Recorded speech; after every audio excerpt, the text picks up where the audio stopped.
Xiaoyu, what's wrong with giving your class card to Yun? Have you ever stopped to ask whether you deserve an S-rank class? The shrill reprimand stabbed into my ears. I opened my eyes and first saw the cold, lavish living room of the Xiao family villa. Then a flood of memories that did not belong to me rushed into my mind. 800 years ago, Blue Star merged with a game world, bringing monsters, secret realms, and dungeons into reality. Everyone awakened a class card at 18 and could grow from level 1 all the way to level 100. I had transmigrated into Xiaoyu, the Xiao family's eldest son, who had been missing for years. My father, Xiao Zhantian, was a level 59 A-rank berserker. My mother, Zhang Wan, was a level 46 awakened. That background should have been enviable, yet in the years since the original Xiaoyu was brought home, he ate leftovers and wore hand-me-downs. His life was worse than a servant's. The person they truly cherished was their adopted son, Xiao Yun. At yesterday's class awakening ceremony, I awakened the S-rank class, Gale Swordsman, while Xiao Yun received the F-rank, Beast Tamer, widely regarded as the most useless class of all. Today, they actually wanted us to exchange class cards. What do you mean by staying silent? Xiao Zhantian stared at me coldly. You will make the exchange today, whether you want to or not. That's an order. I raised my head. The humiliation accumulated in the original owner's heart began burning like fire. I've been back for a year. I ate leftovers and wore old clothes. Now that I've awakened an S-rank class, you suddenly remember I'm a member of the Xiao family? Zhang Wan's expression changed. Xiaoyu, how dare you speak to your father that way?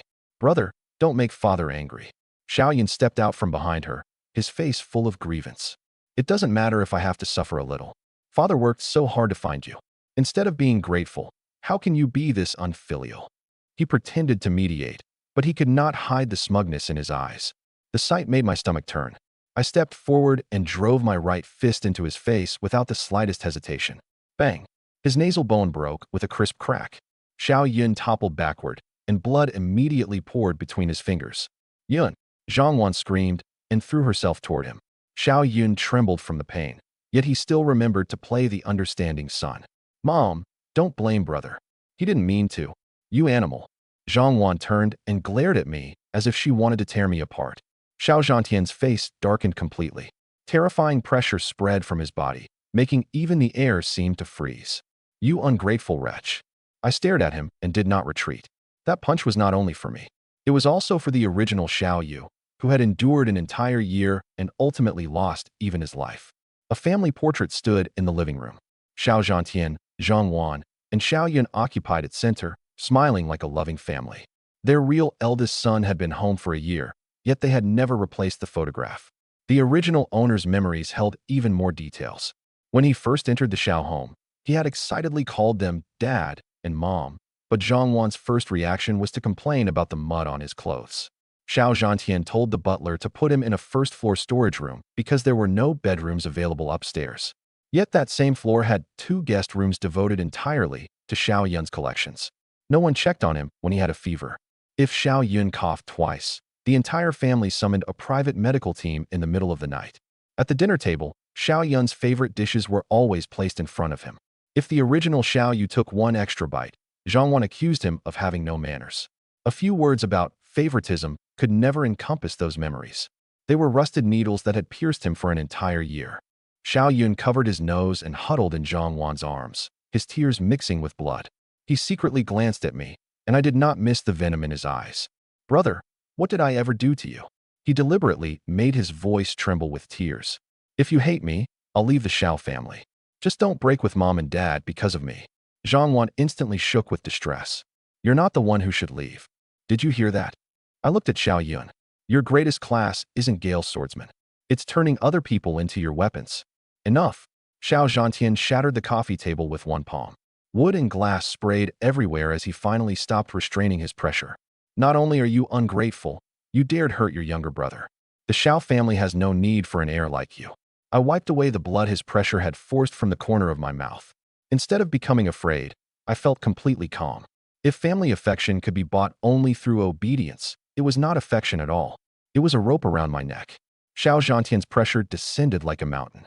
My chest tightened, and I spat out blood as my knees slammed into the floor. Today, I'll use your class card to compensate Yun. He did not even ask whether I consented. When the pressure intensified again, My vision went black and the golden class card slipped from inside my coat. Xiao Zhantian picked it up, turned, and offered it to Xiao Yun.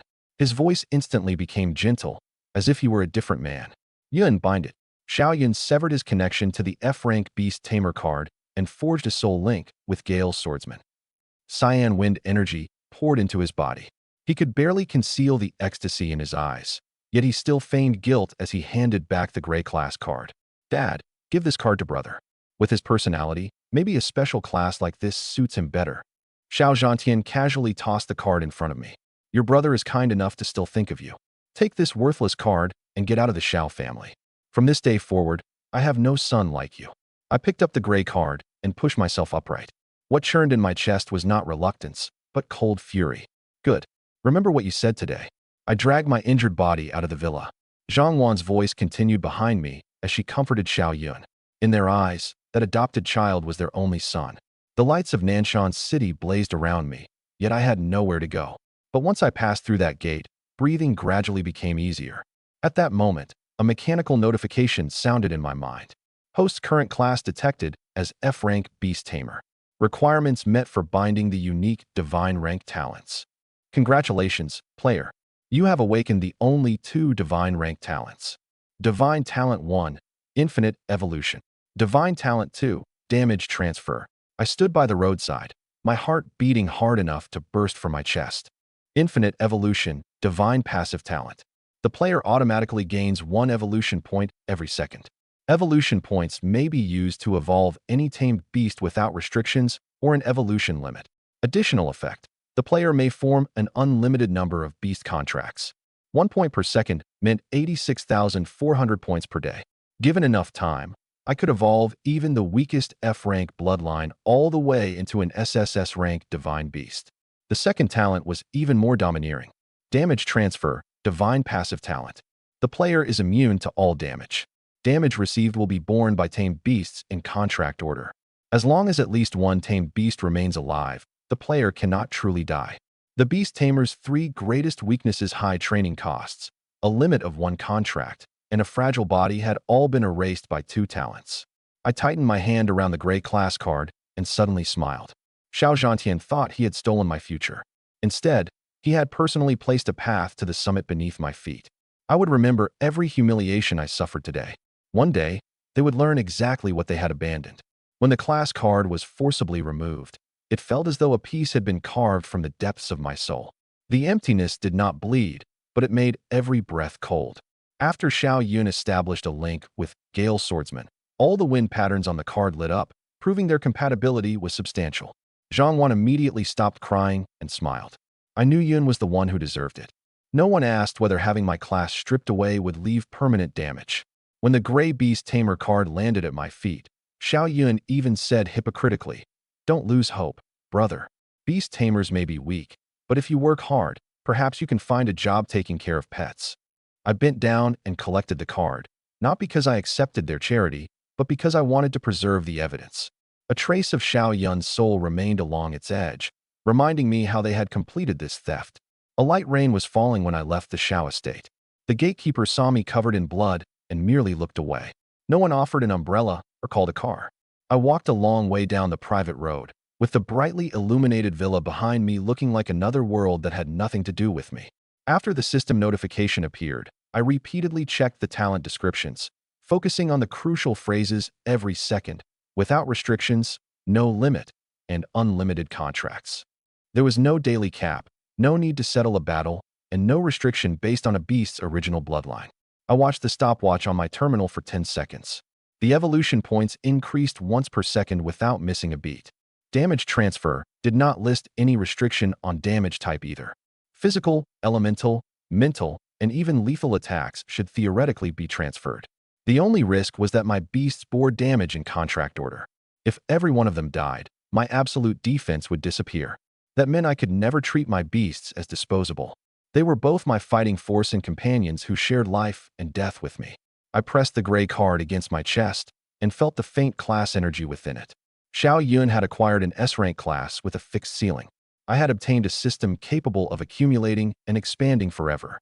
Time would reveal who had profited from this exchange and who had lost. Once I calmed down, I checked my account first. Credits, 2,000. The original Xiao Yu had saved those 2,000 credits through part-time work and occasional help from his homeroom teacher. Even the cheapest F-rank monster cub cost tens of thousands on the market. I could not afford my first beast. My personal terminal suddenly vibrated. Lin Yun was calling. She was my homeroom teacher and had been placed in charge of Nanshan First High School's advanced class at only 26. During the past year, the Xiao family ignored the original owner. She was the only person who had truly cared for him. Xiao Yu, why didn't you come in today? Are you feeling sick? Her voice sounded gentle but anxious over the call. After a moment of silence, I told her how my class card had been stolen and how I had been expelled from the Xiao family. She said nothing for a long time. When she finally spoke again, her voice carried barely restrained anger. How could they do that to you? That was your S-rank class, your future.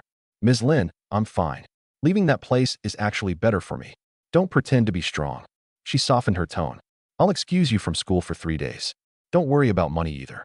I'll send you something for now. You have a long future ahead of you. Don't give up on yourself because of what happened today. My terminal chimed. Lin Yun transferred 30,000 credits to your account. I stared at the number, my throat tightening. 30,000 credits was no small sum for an ordinary high school teacher. Ms. Lin, I will pay every credit back.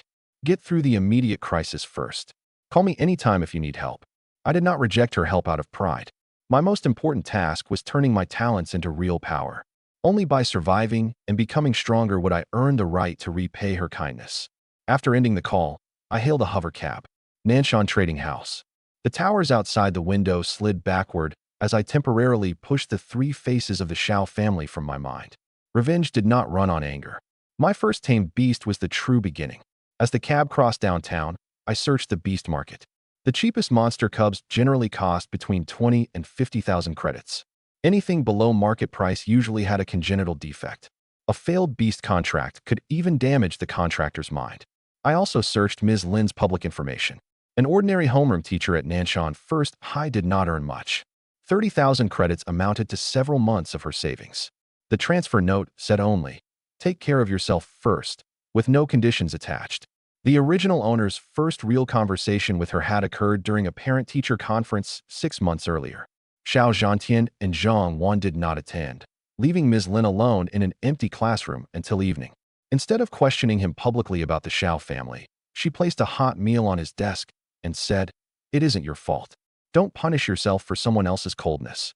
Later, she discovered that he washed dishes at a restaurant after school and arranged a campus job for him under the pretext of organizing files. When Zhang Wan came to school and accused him of embarrassing the Xiao family, Ms. Lin stood in front of him. Her kindness was not a momentary impulse. It had continued for an entire year. "Student, we've reached Nanshan Trading House," the driver reminded me. After paying the fare, I had a little over 31,000 credits left. Instead of rushing directly into the Cub section, I read the return, quarantine, and contract certification rules at the entrance. I confirmed that the trading house's monsters carried no infectious diseases, hidden injuries, or illegal modifications. The world of the Awakened held many opportunities and just as many traps. The more urgently I needed power, the less I could afford to abandon caution. Before entering the revolving doors, I sent Ms. Lin a message. "I received the money. I'll take care of myself. See you in 3 days." She quickly responded with a simple "okay," followed by one more sentence. Safety first. I put away my terminal. For the first time, I truly understood that not everyone in this unfamiliar world stood against me. The vehicle entrance to Nanshan Trading House required class verification. When the screen detected that I had not formally fused with my Beast Tamer card, it warned that I could purchase a cub but could not contract it on-site. I decided to complete the transaction first and change classes after returning to my lodging, avoiding any exposure of my talents under the trading house's surveillance. A map of the third-floor breeding area divided cubs by bloodline and element. Fire types were the most expensive, followed by flying beasts. Healing and spatial types were almost never in stock. My 30,000 credits would not even cover a deposit in the B-rank section. A sales associate recommended an installment loan. The interest was outrageous, and it required using my future hunting income as collateral. When I refused, his enthusiasm vanished and he pointed toward the far corner. With a 20,000 budget, you can only shop in the defective and ornamental sections. That suited me perfectly. I was not searching for a naturally powerful cub. I wanted a life that could safely complete my first contract and test infinite evolution. A docile temperament mattered more than initial attack power. while a low price would leave money for rent and food. Before entering the F rank area, I checked my evolution points again. The number was still rising every second. If the talent description was accurate, any cub despised by others might become a divine beast. The only question was whether I was willing to accompany it from its weakest moment as it grew. Nanshan Trading House was the largest comprehensive marketplace in the city. Rows of reinforced glass enclosures filled the third-floor monster cub breeding area, stretching to the far end of the hall. Blazing Hound, D-rank bloodline. Price, 88,000 credits. Ironhide Rhino, C-rank bloodline.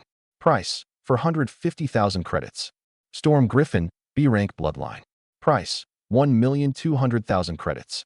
I continued to the remote F-rank section and finally found a target I could afford in the corner. Name, Doodoo Bird.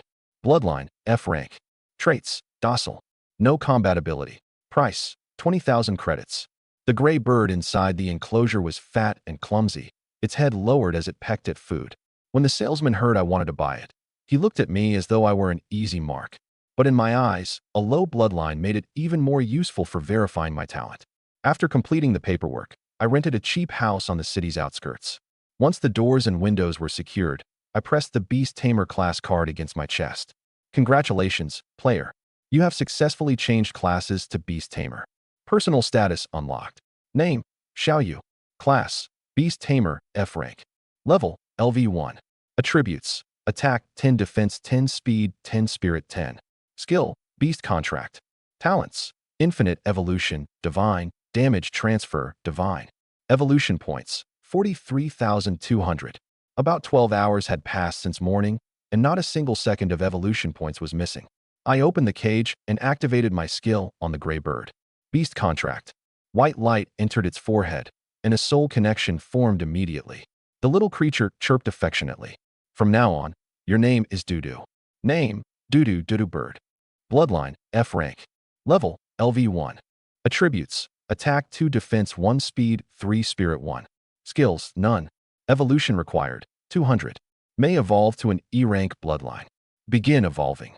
200 evolution points consumed. Evolved into E rank Arrow Sparrow. 1,000 evolution points consumed. Evolved into D rank Gale Sparrow. Cyan light enveloped Doodoo. Its plump body rapidly became streamlined, and its gray feathers fell away, replaced by lustrous jade-green plumage. Gale Sparrow D-rank Attack 10, Defense 9, Speed 14, Spirit 8. Skill, Wind Blade. Evolution required, 8,000. May evolve to a C-rank bloodline. I did not stop. 8,000 evolution points consumed. Evolved into C-rank Tempest Falcon. Tempest Falcon C-rank Attack 20, Defense 16, Speed 30, Spirit 20. Skill, Wind Blade Barrage. Evolution required, 30,000. May evolve to a B-rank bloodline. Continue. 30,000 evolution points consumed. Evolved into B-rank Windwing Eagle. A violent wind exploded through the rented house. Furniture slammed into the walls. Within the cyan light, Doodoo's wingspan grew beyond 10 feet, and the pressure of a hunter of the skies shone in its sharp eyes. Name, Doodoo Windwing Eagle. Bloodline, B-rank. Level, LV1. Attributes, Attack 35, Defense 30, Speed 45, Spirit 35. Skills, Gale Blade Tornado Wind Claw. Evolution required, 500,000. May evolve to an A-rank bloodline. Almost all 40,000 evolution points were gone, but the result before me proved that infinite evolution had not exaggerated a single word. I stroked Doodoo's feathers. Rest tonight. Tomorrow, we're leaving the city. By the time the first evolution ended, the house looked as if a small hurricane had looted it. Wind blades had scored the walls, one table leg was broken, and a bedsheet hung from the ceiling light. Instead of losing myself in excitement, I had Doodoo demonstrate each of its 3 skills. Gale Blade could compress into one highly penetrating wind blade or scatter into dozens for an area attack. The more blades it produced, the weaker each individual strike became. Tornado emphasized control. Its range and duration depended on spirit, so it had to be used carefully in confined spaces. Wind Claw was a close-range burst attack. Wind energy wrapped around the talons, strengthening their cutting and penetration. It was best used against the joints and weak points of heavily armored targets. I conducted simple tests with a plank, a metal pot, and a discarded iron frame in the corner. Gale Blade cut through the wood without resistance and left a deep groove in the metal. Wind Claw tore the frame apart at its joints. Whenever Doodoo received an order, It looked at me before acting. Although its bloodline had changed, it retained the affection of that small, dusty gray bird. It even answered its new name with the same low doo-doo chirp. The basic feed I bought from the trading house no longer suited it. A B-rank bloodline required higher energy food. Fortunately, the beast's space slowed its consumption, while the crystals and flesh of prey outside the city could supplement its diet. I slept only a few hours that night. Every so often, I opened my eyes to check Dudu's condition and the rising evolution points, afraid that everything was merely a hallucination caused by transmigration. At midnight, the counter had increased by exactly 43,200. When I awoke in the morning, the accumulated total was 86,400. The sky outside began to brighten. Dudu stood by the window and spread both wings, already eager to fly through a real sky. I kept the gray class card and identity terminal close to my body, then prepared water, compressed rations, rope, clotting bandages, and several material bags. I was not going outside the city as a tourist. On a first hunt, any careless mistake could cost a life. When I woke the next morning, the first thing I checked was my evolution points. Evolution points, 86,400. The certainty of becoming stronger every second gave me more confidence against the dangers outside the city. At Nanshan City's northern edge, a 330-foot alloy wall separated civilization from the wilderness. Energy cannons lined its top, while electronic screens repeatedly displayed a blood-red warning. Areas outside the city are extremely dangerous. You are responsible for your own survival. Nanshan City provides no rescue or support. I signed the liability waiver at a self-service terminal. Identity confirmed. LV-1 Beast Tamer, Xiaoyu. Exit authorized. The gate rose, and the odors of rotting leaves and blood rushed over me. Awakened teams filled the novice zone. Shield warriors held back tusked boars while mages cast fireballs from behind. Nearby, an assassin was surrounded by green-skinned goblins. My casual clothes, level 1 status, and Beast Tamer class quickly attracted attention. "Brother, are you alone?" Meng Shan, a shield warrior who had just finished off a tusked boar, called to me. "You didn't even bring a beast, did you? Come with us. Our team needs someone to handle the chores." The female mage beside him was more tactful. "Outside the city isn't a game. A beast tamer's body is too fragile. You really shouldn't travel alone." "Thank you." I shook my head. I prefer working alone.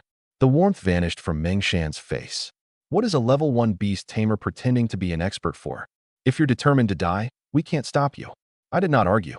I crossed the noisy novice zone and headed directly into the sparsely traveled forest. Once the canopy blocked the sunlight, I repeatedly confirmed that no one was nearby before stopping in a clearing. "Come out, Dudu." Cyan light flashed, and the aura of a B-rank monster erupted. The wind-wing eagle landed beside me with a 10-foot wingspan, its sharp wings resembling two cyan blades. If those people saw this, they probably would not treat me as a rookie marching to his death. But a hidden card was valuable only when it remained hidden. I climbed onto Dudu's back and looked into the depths of the forest. Let's find a monster by itself and test ourselves in real combat. Before I passed through the gate, the terminal played a mandatory safety briefing. There were no regular patrols beyond the novice zone. The scent of blood from a monster corpse would attract predators. If a large beast tide appeared, the gate might close temporarily, and the city guard would not investigate conflicts among the awakened outside the city without reliable evidence. I memorized every point. Possessing a B-rank beast did not allow me to ignore the rules. When Meng Shan invited me, his 3 other teammates were observing in secret. The female mage's equipment looked new, suggesting she had awakened recently. The assassin and archer had clearly experienced several battles. They were not acting out of pure kindness. They wanted a rookie who could haul materials and perform chores without claiming a major share of the loot. After I refused, the female mage still looked worried. "Is he really going in alone? Should we tell the guards?" Meng Shan placed the tusked boar's crystal in a bag and snorted. "Every year, some rookie fails to understand his limits. Let him suffer a little and he'll learn." I did not hate them for that. Resources outside the city were limited, and mutual calculation within a temporary team was normal. The people I truly needed to fear were those who wrapped malice in kindness, not ordinary awakened who displayed their self-interest openly. Once I entered the forest, I kept Dudu in a reduced form while it flew, preventing its B-rank aura from attracting other awakened. I marked my route with cuts on tree trunks and an offline map on my terminal, ensuring I could always find the city gate. Old bloodstains marked the first clearing, proving a battle had occurred there recently. Instead of summoning Dudu's full body, I continued deeper until the wind carried away every human voice and metallic sound. When Dudu returned to its true form, its wings swept fallen leaves into the air.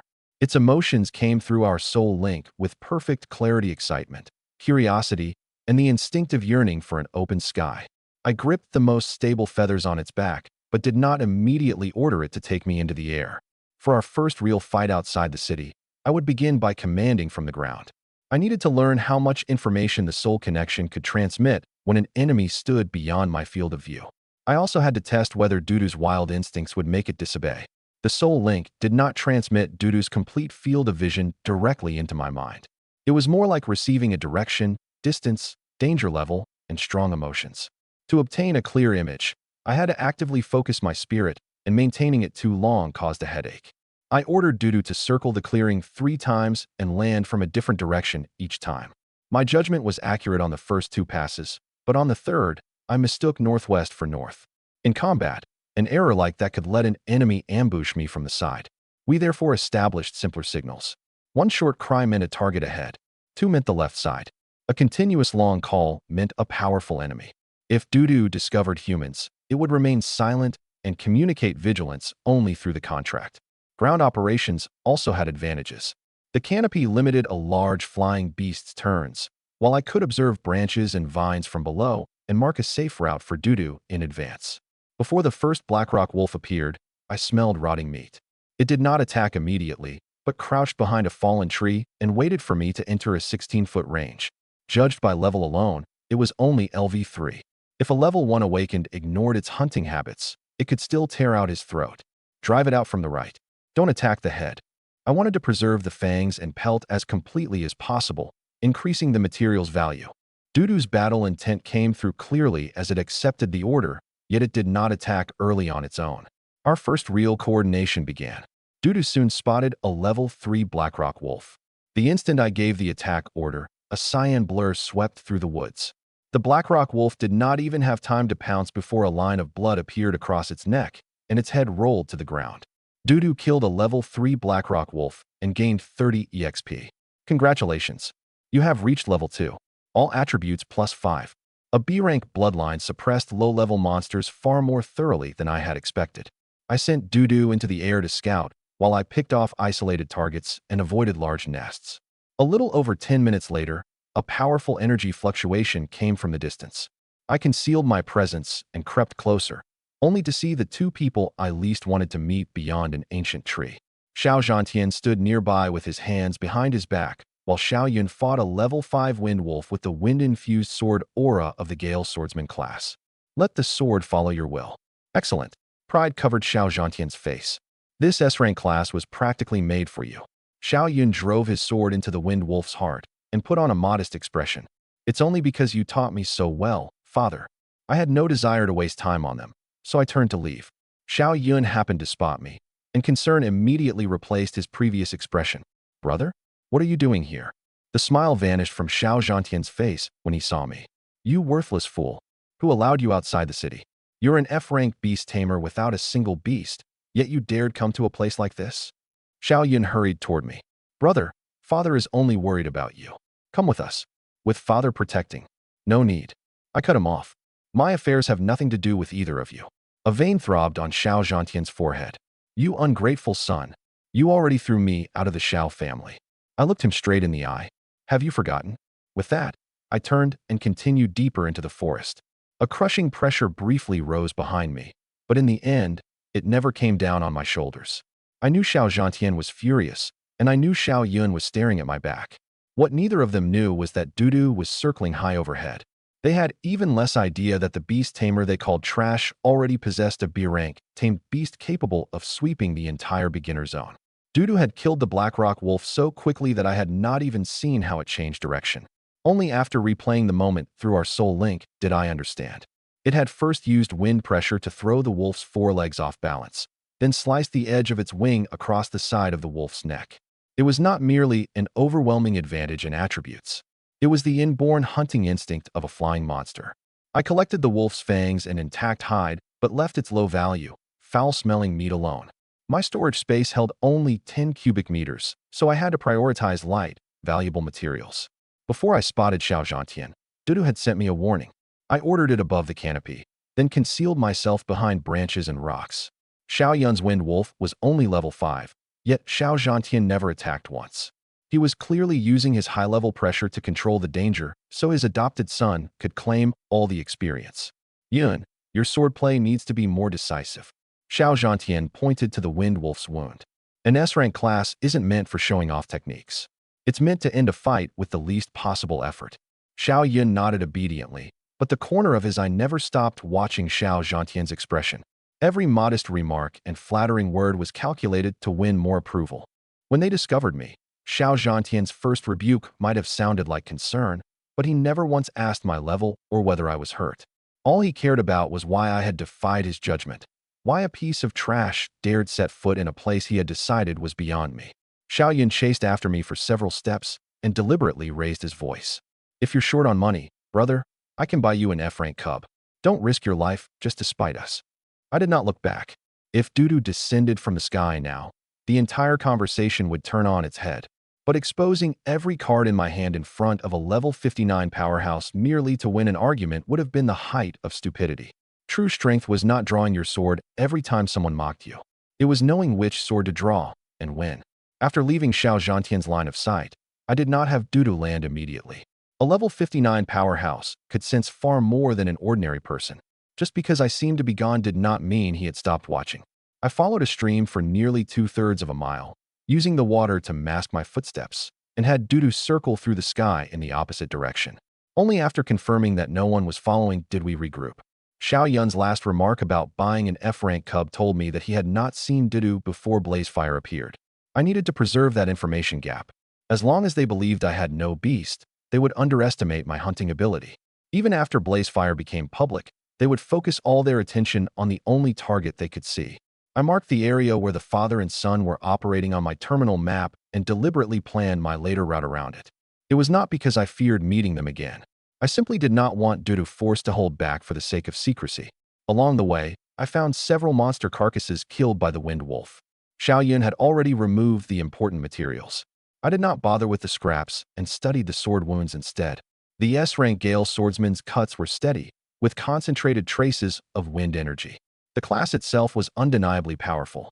There was no shame in acknowledging the power an enemy had acquired. I would not underestimate Xiao Yun simply because I despised him. The class card had been stolen from me, which only reminded me that I would someday face more than an adopted son who knew how to scheme. He was an S-rank awakened who might grow at terrifying speed. Once I was far away from that father and son, I had Dudu begin clearing the nearby monsters. More than a dozen level 2 venom frogs clustered beside a pond. Dudu hovered in midair and snapped its wings. Gale blade. Dozens of cyan wind blades crossed as they fell. Before the frogs could spit a drop of venom, the entire group had been sliced apart. Immediately afterward, a level 3 ironhide boar charged out of the woods. Its rush was like an armored truck out of control, making the ground tremble under its hooves. Tornado. The violent wind lifted it into the air. Dudu dove and tore through its hardened scales with wind claw, ripping the ironhide boar in two on the spot. Experience notifications sounded one after another. As we advanced, I recorded the range, speed, and energy consumption of all 3 skills. During one aerial pursuit, the mud beneath my feet suddenly burst open. A level 1 burrowing rat seized the opening while Dudu was away and lunged for my calf. Instinct told me to dodge. Then, in the next instant, I planted my feet instead. This was my chance to test my second divine rank talent. Its sharp teeth ripped through my pant leg, but only a flash of golden light crossed my skin. I felt no pain and suffered no wound. 330 feet in the air, Dudu's body gave a faint shudder. Damage transfer triggered. The 15 points of physical damage you received have been borne by your tamed beast. The effect matched the description perfectly. I kicked the burrowing rat away, and Dudu immediately dropped a wind blade that pinned it dead to the ground. From this moment on, as long as even one of my tamed beasts remained alive, an assassin would gain nothing by striking directly at my body. The beast tamer's final weakness had been erased completely. With that trump card confirmed, I stopped yielding at every turn. Dudu handled reconnaissance and cleared the field while I chose our route and collected materials.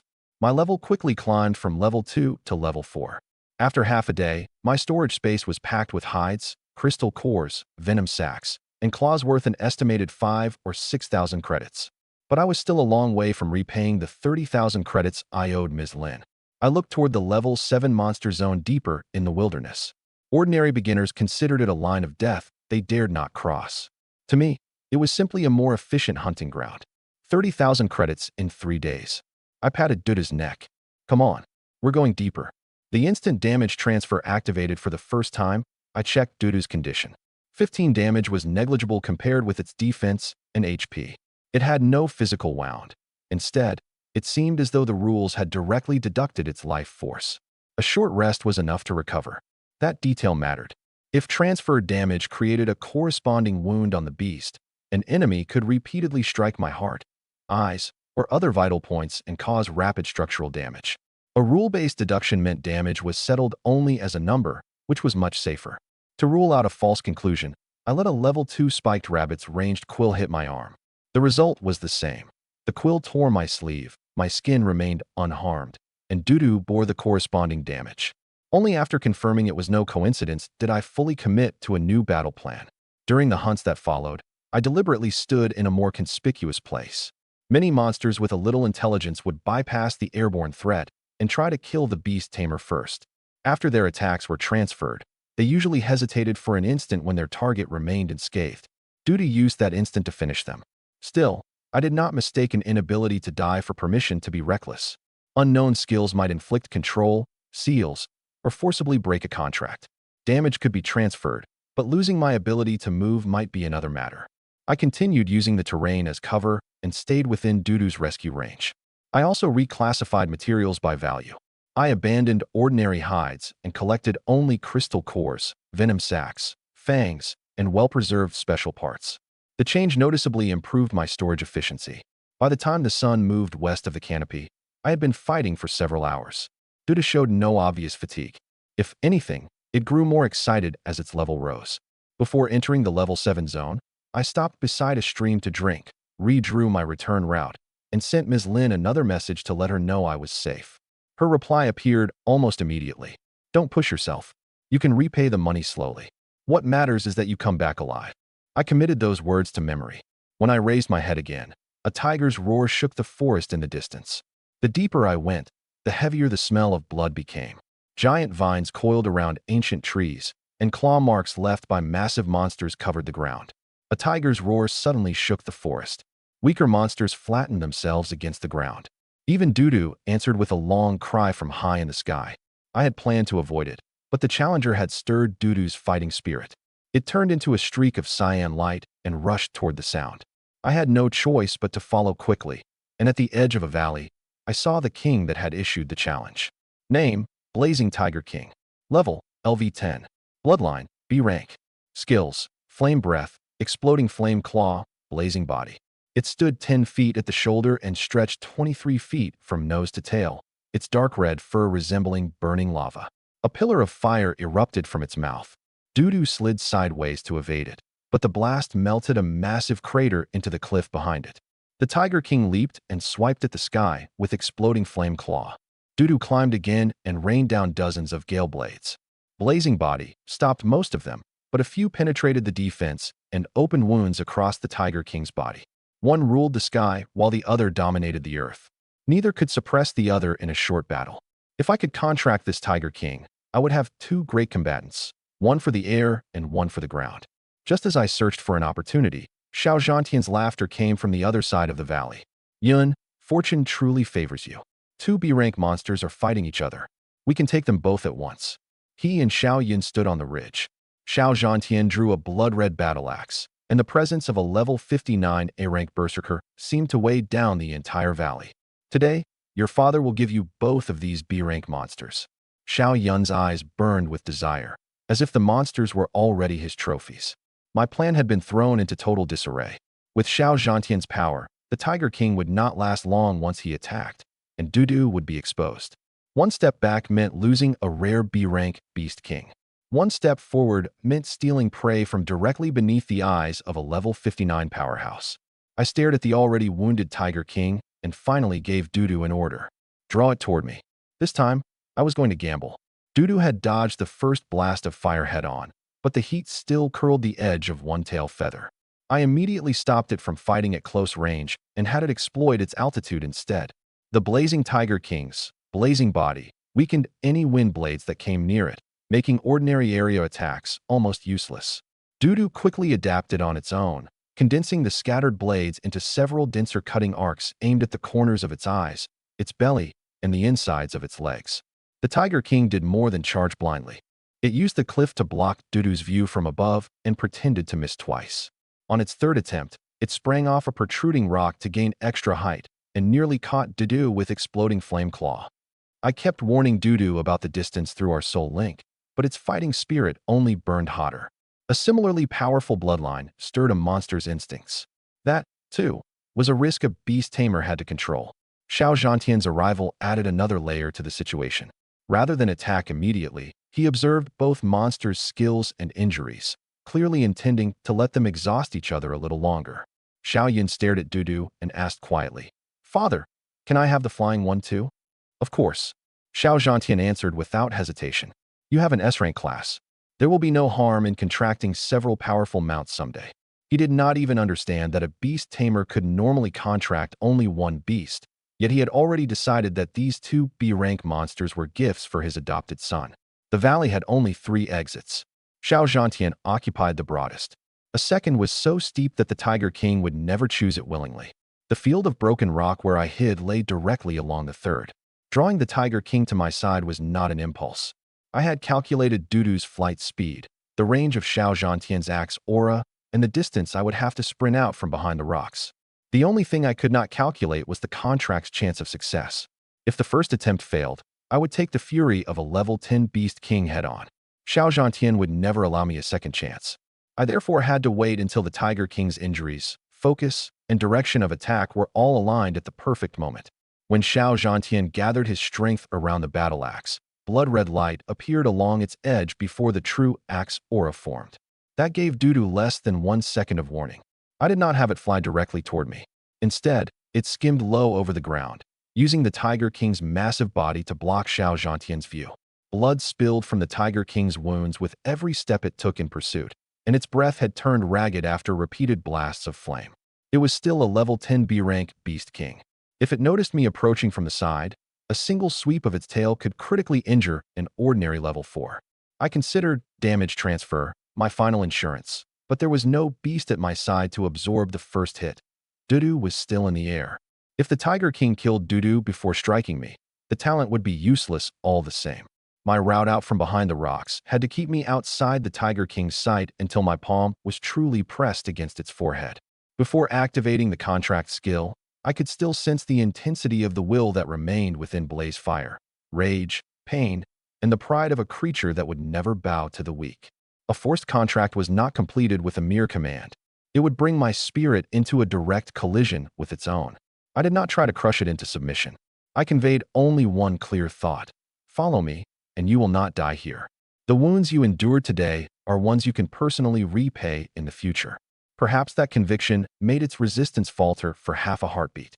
That half heartbeat decided whether the contract would succeed. Dudu changed its rhythm and continually harassed the Tiger King as it circled. Having lost all reason, the blazing Tiger King chased the cyan blur and gradually charged toward the rock where I was hiding. Xiao Zhantian sensed something wrong and raised his battle axe. Trying to run? Mountain-splitting slash. A blood-red wave of battle aura more than 30 feet long tore through the valley. Dudu dropped sharply just before it arrived. The attack grazed its feathers and carved a deep trench into the ground. Seeing the blow from so close sent cold sweat down my back. But the Tiger King was already upon me. There was no room to hesitate. I lunged from behind the rock and pressed my right hand to its burning forehead. Beast contract. The power of my soul surged into it by force.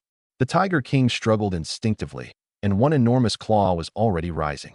But it had been severely injured in its battle with Dudu, and its mental defenses held for less than 3 seconds. Congratulations. You successfully contracted the B-rank monster Blazing Tiger King. The frenzy in its eyes gradually softened. I immediately ordered Dudu out of the sky and then gave the Tiger King a name. From now on, you're Blazefire. By the time Xiao Zhantian and Xiao Yun arrived, Blazefire was already crouched beside me. Xiao Zhantian's face turned livid. All you can do is pick at someone else's leftovers. Xiao Yun forced a smile. Congratulations, brother. But the Tiger King is so badly wounded that treating it will probably cost a fortune. Father is only thinking of what's best for you. I'll give you 100,000 credits. Xiao Zhantian spoke as if issuing an order. Sell it to me. Not for sale. I looked at them. Get lost. Killing intent erupted from Xiao Zhantian. He raised his battle axe, but I stepped forward. No one else is here. If you truly want to kill your own son, then do it now. The axe froze in midair. He could steal my class card and throw me out of the family, but he still did not dare bear the reputation and inner demon that would come from killing his own son with his own hands. After a moment, he lowered the axe and left with Xiao Yun. Only after their presence disappeared did I slowly exhale. I had not survived because I was stronger. I had merely bet correctly on the final line he could not bring himself to cross. Name: Blazefire, Blazing Tiger King. Bloodline: B rank. Level: LV10. Critically wounded. All attributes reduced by 50%. Skills: Flame Breath, Exploding Flame Claw, Blazing Body. Evolution points required: 600,000. Can evolve into an A-rank bloodline. 600,000 evolution points would take nearly 7 days. For now, Blazefire needed to recover. There were 2 days left in the 3-day break. I needed to keep leveling, and I still had to earn enough to repay Ms. Lin. Before Xiao Zhantian lowered his axe, Xiao Yin never stopped staring at Blazefire. He was not looking at a living creature. He was appraising the price of an object. Let it go, father, he urged quietly. Brother finally has a tamed beast. We shouldn't pressure him. His words sounded magnanimous, but their true purpose was to remind Xiao Zhantian that they should be the ones to decide everything I was allowed to possess. Sure enough, Xiao Zhantian left me with a threat before he departed. You can't afford to keep it. When that animal dies of its wounds, don't come crawling back to the Xiao family. I did not tell him that Blazefire had entered its independent beast space after the contract was completed, where its condition would not deteriorate as long as it was not pushed any further. Nor did I tell him that 600,000 evolution points would eventually raise this Tiger King to a rank. Blazefire remained on guard after they left. Only when my hand rested on its forehead did its tense muscles gradually relax. The forced contract had changed friend and foe, but it had not erased its pride. I could sense that it both resented and respected Dudu, and that Xiao Zhantian's axe aura had left it with an instinctive wariness. I took out the blood-clotting powder I carried and treated the wounds left by wind blades and axe aura. The medicine had limited effect on a B-rank beast king and could only reduce the risk of infection. No more fighting today. Blazefire growled unhappily, as if insulted at being treated like an invalid. You have to survive if you want another chance to win. It finally lay down. While checking its panel, I discovered that the beast-level synchronization rule had already taken effect. Blazefire's level 10 presence was gradually being suppressed to match its master's level. This kept high-level beasts from turning on weak masters, but it also meant Blazefire temporarily lost part of its power. Its critical condition, combined with level synchronization, reduced all attributes by 50%. It could not serve as a main combatant for now. The strength this contract promised would not be realized immediately. I would have to protect Blazefire while also accepting that experience was now split 3 ways, slowing my advancement. But I did not regret it in the slightest. A hunter of the skies paired with a king of the land was worth the transition.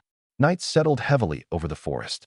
I left the critically wounded Blazefire hidden in the brush to rest and took Dudu into the territory of level 8 monsters. Our first prey was a pack of 10 ironback wolves. Level: LV8. Bloodline: D rank. Skills: Golden Cyclone, Iron Head Bite. The pack spread out at once, forming an encirclement. Rather than have Dudu chase them one by one, I ordered it to rip open their formation with Tornado, then pick off the isolated targets with Gale Blade. After 4 wolves fell, the alpha immediately changed tactics. The remaining wolves opened their mouths together, sending golden cyclones past Dudu from multiple directions and straight toward me, the beast tamer. Their judgment was sound. Against any other beast tamer, that concentrated volley would have ended the battle. I stood still and did not dodge. Every cyclone vanished the instant it struck my body. Several miles away, the resting Blazefire took a string of damage, 25, 23, 28, and more. Through our soul link, I could even feel its irritation at being woken. The ferocity in the alpha's eyes finally became fear. Finish it. Dududove. Wind Claw tore through the alpha's neck first, and wind blades harvested the remaining targets. As we continued deeper, we cleared several more groups of monsters, including ghost-face spiders. During one drop, I actually picked up a brand new quilt beside a spider's corpse. Miscellaneous item: 1 comfortable quilt. Quality, common. Special effect, lets you enjoy the warmth of home, even in the wilderness. I stared at the description in silence for a long time. After killing more than 100 monsters, the first item to drop was a quilt. The system's sense of humor was hard to understand. At least the materials were valuable. Estimated total material value, 9,500 credits. Name, Xiaoyu. Level, LV5, EXP, 55/1, 200. Attributes, Strength 30, Constitution 30, Agility 30, Spirit 30. Evolution points, 194,400. Storage space, 10 cubic meters. Dudu and Blazefire's levels had also synchronized to level 5. As the number of contracted beasts increased, experience was divided among the master and every beast. That was precisely why ordinary beast tamers leveled so slowly. But I did not regret contracting Blazefire. Level was only one component of strength. Bloodline, skills, and tactical coordination were my true advantages. I found a cave, spread out that ridiculous quilt, and stationed Dudu and Blazefire at the entrance. Firelight flickered across the walls. My storage space was already full of spoils. If I held out for 2 more days, earning 30,000 credits would not be a problem. As for the 500,000 evolution points Dudu needed to reach A rank, that was also only a few days away. After fighting the Ironback wolves, I did not immediately enter the next area. Instead, I circled its perimeter. High-level monsters left scent marks, claw marks, and droppings around their territories. Understanding those signs was safer than relying solely on Dudu's view from above. A valley entrance sealed by a gigantic web drew my attention. 3 level 8 ghost-face spiders hid in the cracks between rocks, waiting for prey to hit the web.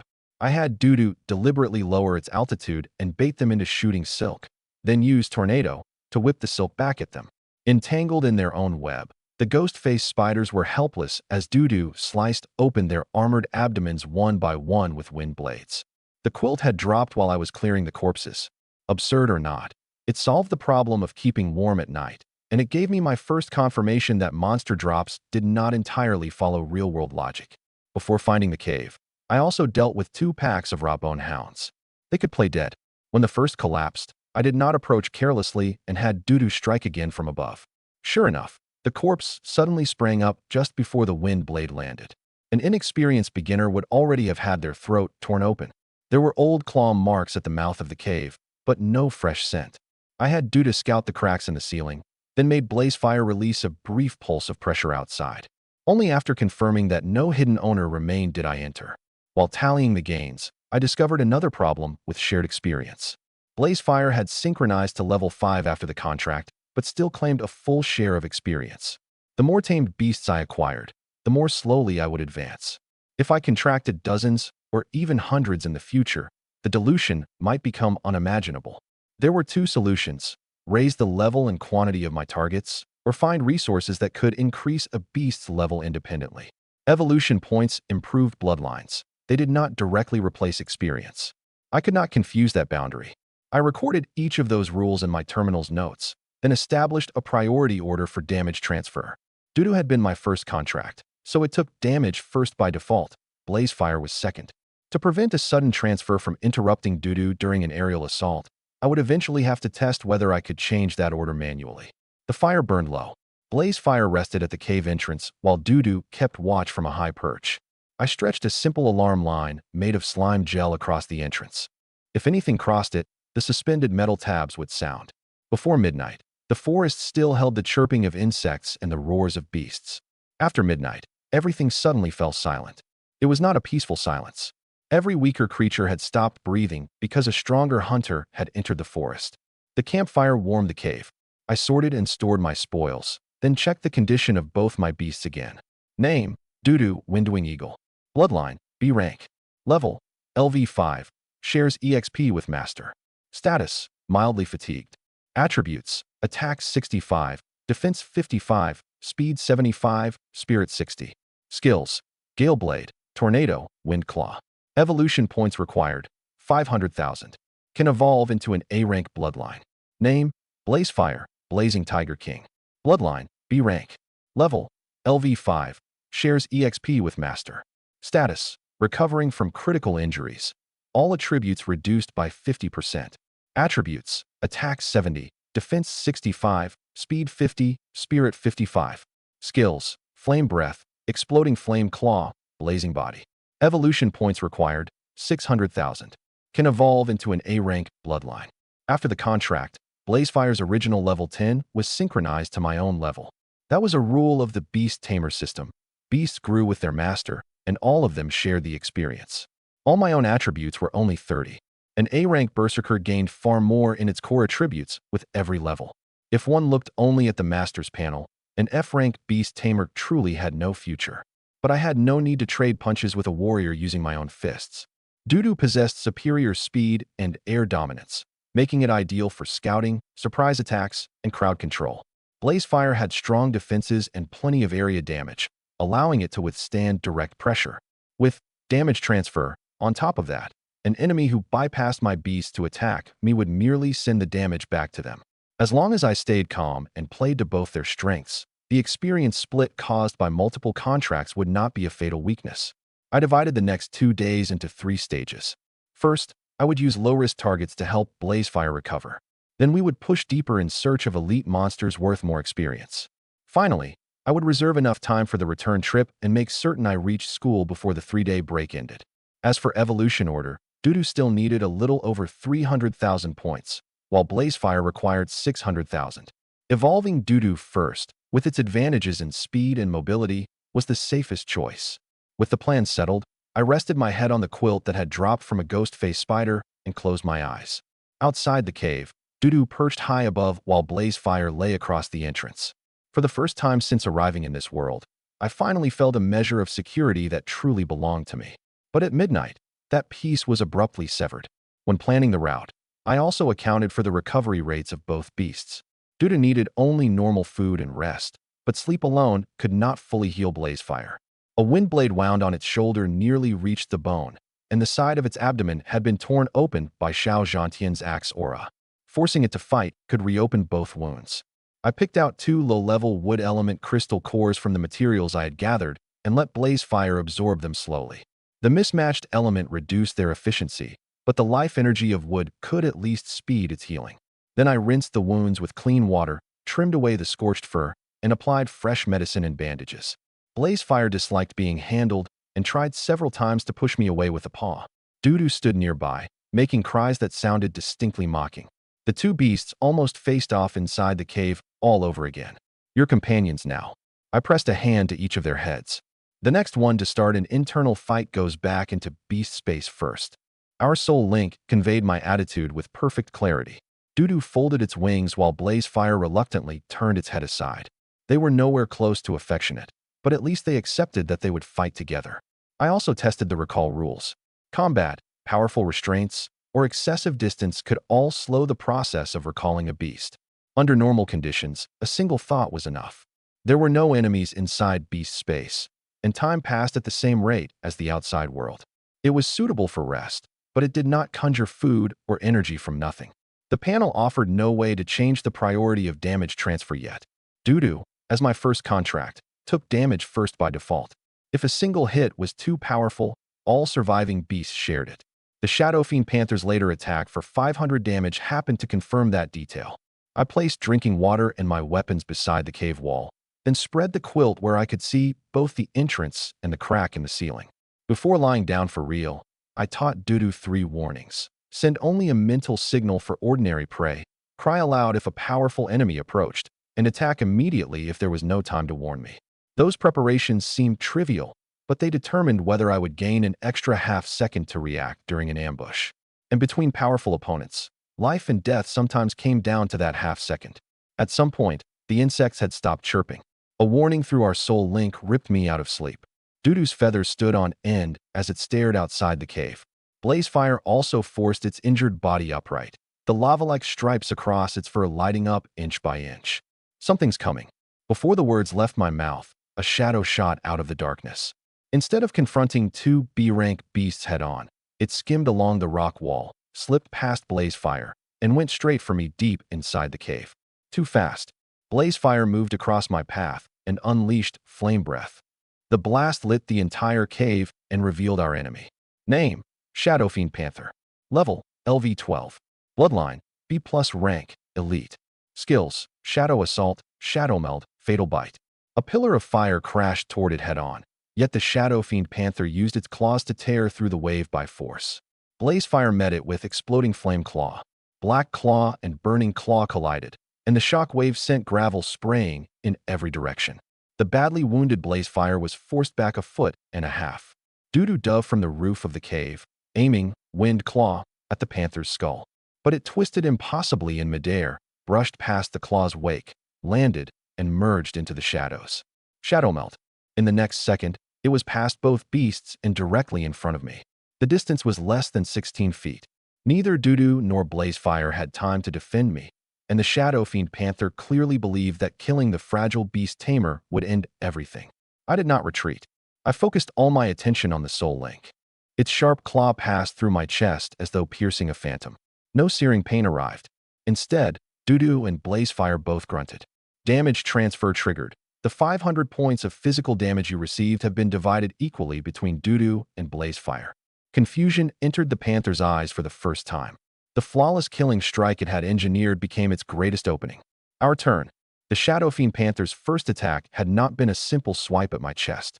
It had flicked gravel into the air with its tail to block my vision, feinted at my neck and shoulder with its right claw, and driven its true killing blow under my ribs toward my heart. Without damage transfer, I would not even have had time to tell which movement was real. When the 500 damage was divided between my beasts, Dudu visibly lost its balance in midair, and blood began seeping from Blazefire's old wounds again. I appeared completely unharmed, but the price was real. That instantly crushed any thought of using my immortality to bait the enemy again. If the panther hit me 2 or 3 more times, Blazefire might collapse first. Once a beast died, damage transfer would lose that layer of protection. Don't let it get close a second time. Dudu's tornado could not completely restrain AB plus Elite, but it could disrupt the stable shadows, shadow meld, required. Blazefire guarded the straight line between me and the cave mouth, forcing the panther to attempt a breakthrough from the ceiling or side walls. The Shadow Fiend Panther did not panic after the fire drove it back. Twice in succession, it flashed along the edge of the darkness, baiting Dudu into releasing wind blades. Then, during the gap between skills, it pounced toward the cave roof. Black claws seized the rock as its body hung almost upside down from the ceiling, outside the reach of Blazefire's frontal flames. I looked up, saw its hind legs coil, and immediately knew its next strike was still aimed at me. Dudu, don't chase its body. Cut through the shadow where it's going to land. Wind blades fell, shattering the shadow on the rock wall with flying debris and air pressure. The panther activated Shadow Meld, but without a stable place to reappear, it had to break out of the skill midway.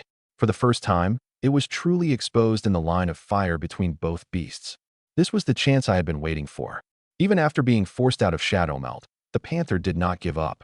It kicked hard off the wall and launched itself sideways toward the cave mouth, intending to circle outside and hide again. If it reached the dense forest, shadows would be everywhere, and its next attack would be even harder to defend against. Blazefire, block the exit. Don't chase. Blazefire laid its body across the opening. Blazing body illuminated the surrounding rock and erased the darkness that Shadow Meld could use as a bridge. The panther had no choice but to change direction and fight the tornado head-on. Dudu did not devote all the wind's power to rotation. It made one side of the wind wall strong and the other weak, leading the panther to mistake the right side for an opening. When it charged toward that supposed weakness, it ran directly into the path of Blazefire's flame breath. When flame combined with violent wind, both temperature and range increased. I immediately retreated behind a stone pillar so the heat would not damage my airways. Damage transfer might negate direct damage, but that did not mean I should deliberately stand in smoke and oxygen-starved air. The panther emerged from the sea of fire critically wounded, yet it used its last burst of speed to lunge at me. Dudu's wind claw descended from above. Rather than strike the hardened skull, it cut into an existing wound along the throat. Only then was the battle truly over. I did not relax when the system notification sounded. First, I kept both beasts in position, then confirmed that none of the panther's kind were nearby. Elite hunters rarely lived in groups, but common knowledge was no reason to gamble with my life. The Shadow Fiend Panther sensed danger and immediately tried to retreat. But that instant of hesitation was already enough. Dudu sealed it in. Tornado formed behind the panther, its powerful suction dragging at all 4 limbs. The creature tried to merge into the darkness with shadow meld, but the gale kept throwing its body off balance. Blazefire pounced with all the fury of the damage it had been forced to bear, and flame breath struck head-on. The burning wave collided with the tornado. Fire rode the wind and swallowed the panther whole in an instant. Its black fur burned away, and its shriek shook gravel from the cave's ceiling. Before it could escape, Dudu had already dived. Wind Claw opened its throat with perfect precision. Blood sprayed, and the Shadow Fiend Panther crashed to the ground. Your team killed a level 12 elite Shadow Fiend Panther and gained 1,500 EXP. Congratulations. You have reached level 6. All attributes +5. Dudu has reached level 6. Blazefire has reached level 6. The warm current of leveling swept away my fatigue and slightly improved Blazefire's injuries. When the Shadow Fiend Panther's corpse dissolved into motes of light, a ring remained on the ground, radiating rich purple light. Name: Ring of Unidentified. Type: Accessory/ring. Quality: Epic, Purple. Requirement: Attributes: Special Effect. System Estimated Value: 100,000 credits. 100,000 credits. The estimated value of this unidentified ring exceeded that of every material I had gathered so far. I did not let the surprise cloud my judgment and buried it in the deepest corner of my storage space. Epic equipment was far too valuable for me at this stage. If word got out, it might bring a hunt for my head instead of wealth. I reassessed the night beyond the cave. A level 12 elite was dangerous, but the battle had proven that two B-rank beasts working together could kill above their level. Damage transfer could also bait enemies skilled in assassination into making a mistake. The risk had not disappeared, but it had become manageable. No more sleep tonight. I had Blazefire inspect its wounds and fed Dudu an energy-restoring fruit. We keep hunting. This dark forest, which Ordinary Awakened avoided at all costs, was becoming a private leveling ground meant for me alone. I did not approach immediately after the Shadow Fiend Panther fell. Elite monsters sometimes launched a final counterattack on the brink of death. First, I had Dudu use wind pressure to verify that it was no longer breathing. Then I stationed Blazefire to cover the side before walking to the carcass. When the epic ring appeared, its purple light nearly illuminated the whole cave. I first disabled my personal terminal's automatic online appraisal to prevent any data from being uploaded. Then I wrapped the ring in an ordinary material pouch.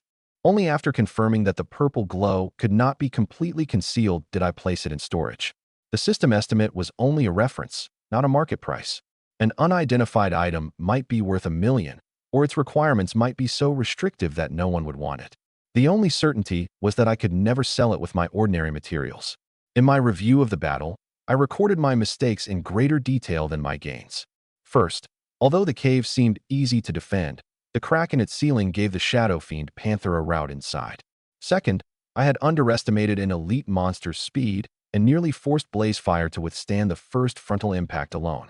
Third, while damage transfer protected my body, it could suddenly inflict damage when my beasts were unprepared and interrupt a critical movement. The corresponding advantages were equally clear.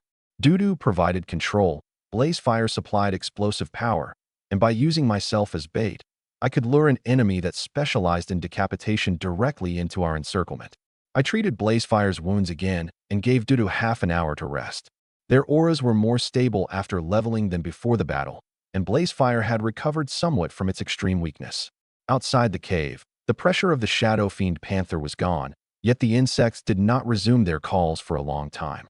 The nearby monsters had probably been frightened away by the battle, making the area safer for a while. I stood at the cave mouth and gripped the ring whose coldness I could sense even through storage space. Tonight's true gain was not 100,000 credits. It was my first life-or-death victory over an enemy above my level. Panel numbers could tell me which side was stronger, but only battle could teach me how to survive. When I set out again, I no longer thought of myself as a beginner who merely possessed powerful pets. From this moment on, I truly began to think like a beast tamer. Only later, after Stone Shield obtained a surveillance recording for me, did I learn what had happened in the Xiao residence that night. Xiao Zhantian smashed a cup in the living room after returning home. When Zhangwan demanded to know why, Xiaoyan told her that I had contracted the Blazing Tiger King. He subdued a B-rank Tiger King. Zhangwan's first response was not surprise, but a shriek. How could that piece of trash deserve it? Xiao Zhantian completely reversed everything that had happened in the valley. He claimed that he had fought a grueling battle against two B-rank monsters while I hid in the shadows. then stole the opportunity meant for Xiao Yun after the Tiger King was critically wounded. That ungrateful wretch even stole from his own brother. Zhang Wan began cursing me on the spot. Xiao Yun continued playing the benevolent younger brother beside her. Don't blame brother, Mom. He's alone out there. Obtaining the Tiger King is still a blessing for him. The more he spoke like that, the more considerate Zhang Wan believed him to be. But the Tiger King was not the point Xiao Yun truly wanted to make. He deliberately mentioned that I had been level 1 when I left home, yet in barely more than a day, I had already reached level 3. Beast tamers level so slowly. Do you think brother met some important benefactor? The question struck directly at Xiao Zhantian's suspicious nature. He would rather believe someone was secretly supporting me and using me to humiliate the Xiao family than admit that I had gained strength on my own. He began suspecting the Wang family, the Li family, the city lord's office, even every business enemy he could remember. On that recording, I heard Xiao Yun continually guide him with seemingly innocent questions, while Xiao Zhantian walked step by step toward the conclusion prepared for him. In the end, Xiao Zhantian decided that I must have a channel of communication with the power behind the scenes. The first thing they intended to do was discover and sever that channel, and the person they thought of was Lin Yun. One passage in the recording left a particularly deep impression on me. Zhang Wan asked, now that the Tiger King has accepted him as its master, can the contract be removed and given to Yun? Xiao Zhantian answered that if a beast tamer suffered a mental collapse or voluntarily released it, the contract could loosen. He even began calculating how to force me to give up Blaze Fire, never once considering whether a B-rank Beast King would accept Xiao Yun. Xiao Yun urged from the side, Dad, brother already has it hard enough. Let's not pressure him anymore. The gentler his tone became, the more precise his questions were. He asked whether I had enough money to treat the Tiger King, whether I had any friends at school, and whom I would most likely ask for help after leaving the Xiao family. Every question directed Xiao Zhantian's thinking toward Lin Yun. Where would an ordinary teacher find 30,000 credits to give a student? Xiao Zhantian said coldly. Someone must be behind her. 30,000 was no more than the price of one of Xiao Yun's outfits. Yet in their eyes it proved a conspiracy. They had never given me money for living expenses, and they could not understand why an outsider would help me without conditions. During the recording, Xiao Yun briefly left the living room to take a call. Stone Shield could not identify the number and captured only a single sentence from him. Don't move yet. Wait for the result from the school. That meant he might already have contacted underground channels before the kidnapping occurred. At the time, we did not yet have enough evidence to connect the two events conclusively. But judging by the timeline, the plan against Ms. Lin had clearly not been improvised. Xiao Yun first used our parents to pressure the school. If I submitted and returned home, he won. If I resisted, Ms. Lin would become the bait for his next step. From the very beginning, he had prepared more than one road for himself. Meanwhile, Xiao Zhantian and Zhang Wan were so intoxicated by the pleasure of bringing an ungrateful son to heel that they never realized they were merely two blades in their adopted son's hands. The recording also revealed that Xiao Zhantian ordered the steward to investigate all recent B-rank monster transactions in Nanshan City. When no sale or taming record for any Tiger King appeared, he became even more convinced that Blaze Fire came from a hidden faction. A normal person might have considered a concealed talent, a special contract, or a personal fortuitous encounter. He ruled out every explanation that could prove I was capable, because admitting any of them meant admitting that he had misjudged his biological son and facing his mistake in stealing my class card. His pride would not allow it. Zhang Wan's reasoning was even simpler. She believed that because she had given birth to me, everything I obtained belonged to the Xiao family, whether or not we had severed ties. Xiao Yun, as the superior child, naturally had first claimed to use it. When he comes back, make him release the Tiger King contract, she said. There are no overnight grudges in a family. The first sentence was an order. The second dismissed all the harm they had done as a minor family quarrel. Xiao Yun did not object. He merely reminded them that breaking the Tiger King contract might cause a backlash. He appeared concerned for me, but in reality, he was recommending a more covert method instead of direct force. That conversation made one thing plain. None of them regarded me as an independent person.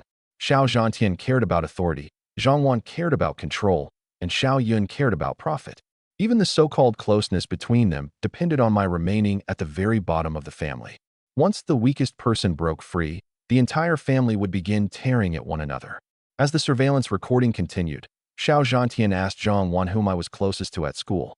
Zhang Wan knew almost nothing about her biological son's life over the past year. After thinking for a long time, She finally remembered from the servants' gossip that my homeroom teacher was Lin Yun. That young teacher often looks after him. I think she even gave him money. Xiao Zhantian immediately identified Ms. Lin as the supposed hidden factions liaison. She herself is nothing to fear, but she must be a pawn connecting that ungrateful son to the mastermind behind him. His plan was simple and vicious. As head of the Xiao family and a city councilman, he would pressure Nanshan First High School, slander Lin Yun for violating professional ethics and teaching a student to defy his parents, then accuse her of using money to entice a student. He wanted Ms. Lin fired and utterly disgraced throughout Nanshan City's education system.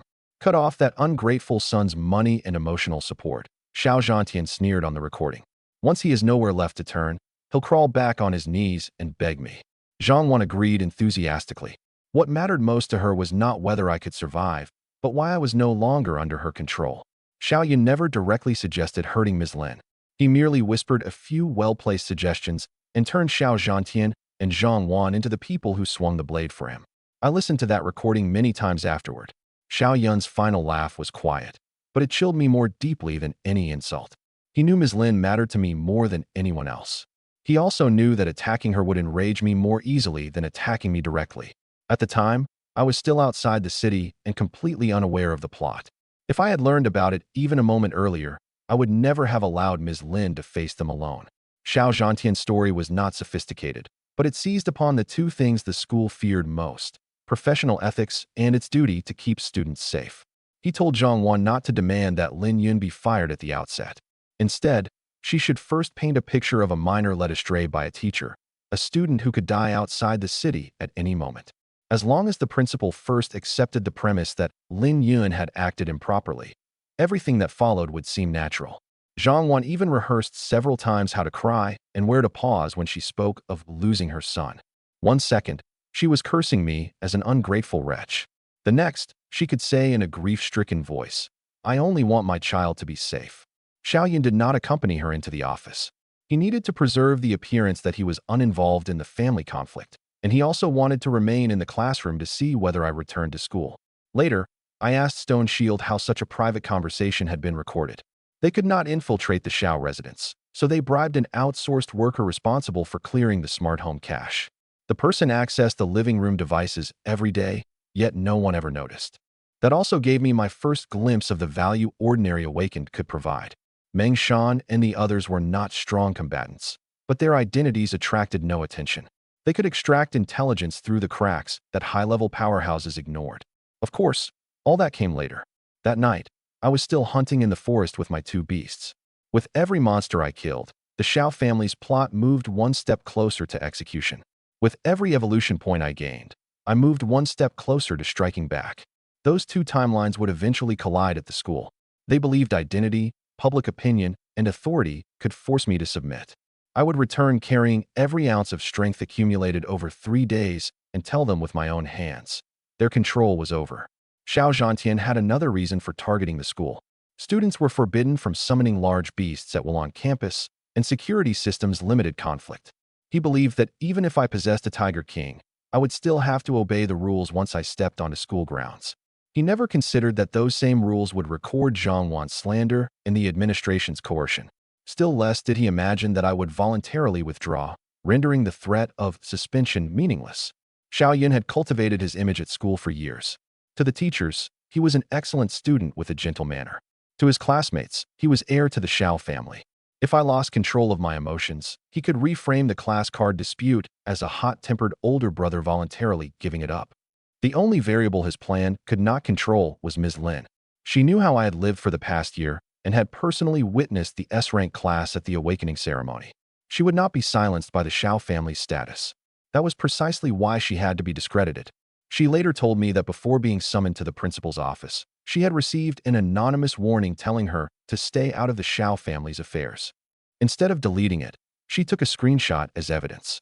That habit left an important lead for the investigation that followed. She also exported the source, time, and memo attached to the 30,000 credit transfer in advance, proving there was no message enticing me to leave the city. The Xiao family believed an ordinary teacher had no power to resist them, but they underestimated her courage and caution. The person I truly needed to protect was never someone who could only wait to be rescued. She was someone willing to stand up and tell the truth, even knowing it would offend the powerful. After the midnight attack, my two beasts and I hunted without pause for 2 days. Once Blazefire recovered from critical to moderate injuries, it took responsibility for smashing enemy formations head-on. It activated Blazing Body and crashed into a pack of level 8 Rotskin hyenas like a burning tank. Dudu circled overhead, using Tornado to sweep away ranged enemies such as acid bugs before harvesting them precisely with wind blades. Their coordination on land and in the air became smoother with every fight. A monster pack of 20 or 30 usually lost all ability to resist within 5 minutes. I did not lie back and wait for experience. I constantly adjusted our priorities. Eliminate ranged threats first, then break the formation. Let Blazefire withstand the opening assault while Dudu attacked from the side and rear.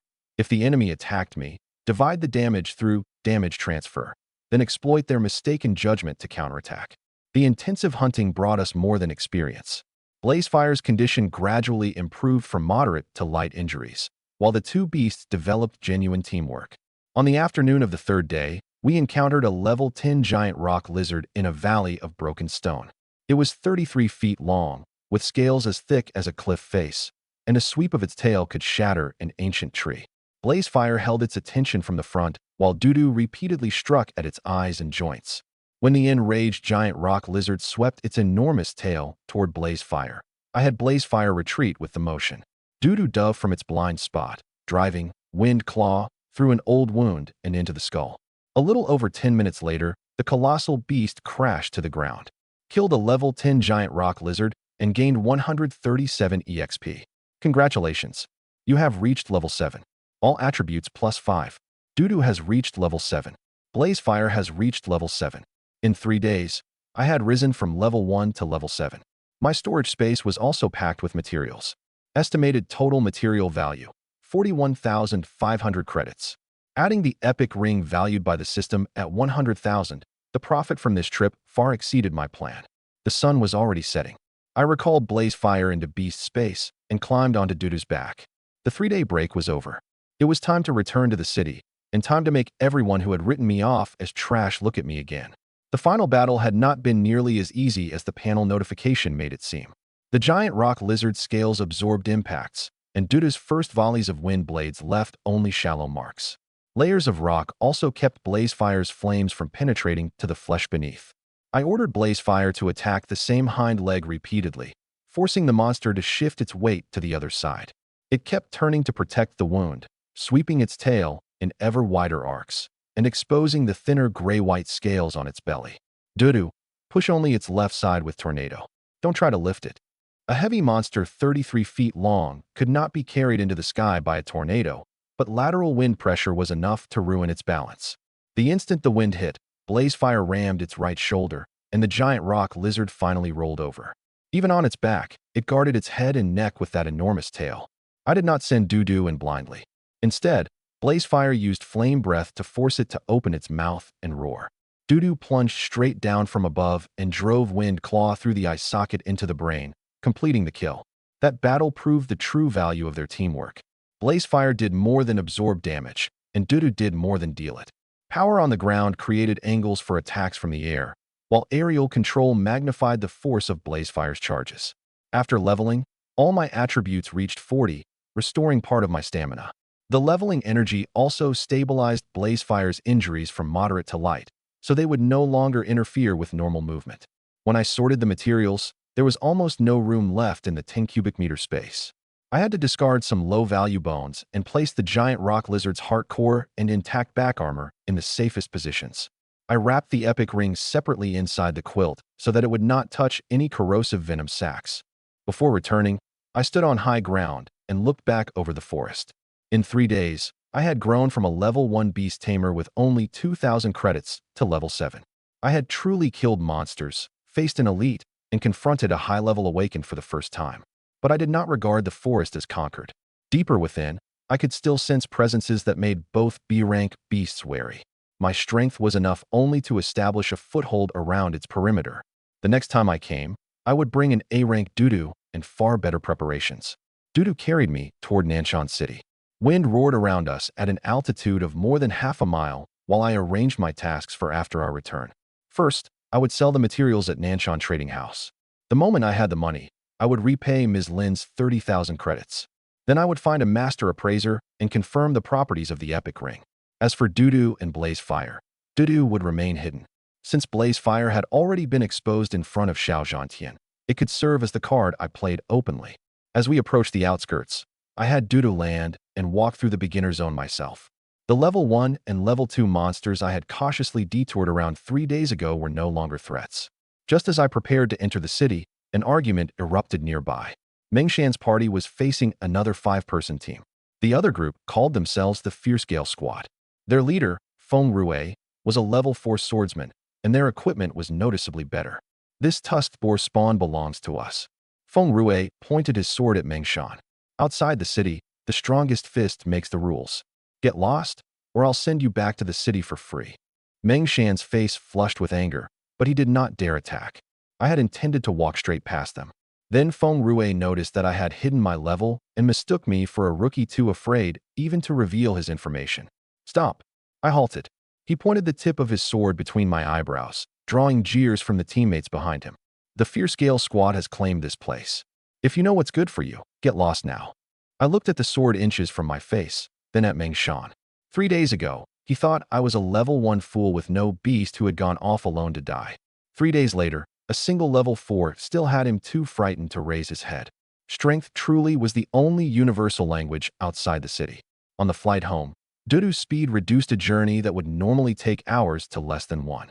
I had not flown directly into the city because a large airborne monster approaching the wall would trigger an anti-aircraft lock. Without prior clearance, energy cannons might even fire. Our landing point was still a little over a mile from the beginner zone. After recalling Dudu, I continued on foot, allowing my body to adjust to the exhaustion of 3 days of continuous battle. The attribute increase from level 7 had not erased my sleepiness. It only made it easier to endure. When I saw Mengshan's party, they had just finished fighting a group of tusked boars and spent much of their medicine and stamina. The Fierce Gale Squad had chosen that exact moment to seize the area, which told me that Feng Rue had not stumbled into a spontaneous conflict. He habitually hunted for weakened targets. Mengshan refused to yield for more than the profit. His group had cleared the spawn point and prepared it in advance. Leaving suddenly would cost them their traps, markers, and half a day of work. The Fierce Gale Squad interpreted no rules outside the city as permission to rob anyone they pleased. They even demanded that Mengshan hand over the day's materials as compensation for occupying the area. I originally had no stake in the dispute between them. It became my concern only when Feng Rue reached the same hand toward me. When he ordered me to open my storage space, I could sense that Dudu had already entered an attack posture high above. At a single thought from me, a level 4 swordsman's defense would never stop a B-rank windblade. I still chose to reveal only my level, not out of mercy, but because force should match the severity of the threat. Slaughtering a low-level bully who preyed on the weak would merely turn me into another Xiao Zhantian. The spawn point occupied by the Fierce Gale Squad was close to the city gate, safe and reliable, and tusked boar materials were easy to sell. Several temporary teams would normally rotate through a place like this, but Feng Rue intended to monopolize it permanently by virtue of his level 4 strength. Mengshan was not entirely powerless to resist. He was a level 3 shield warrior, and his party included a mage, archer, and assassin. If they fought to the death, the Fierce Gale Squad would pay a price. But injuries outside the city could attract monsters, so they did not dare take the gamble. Feng Rue exploited precisely that weakness.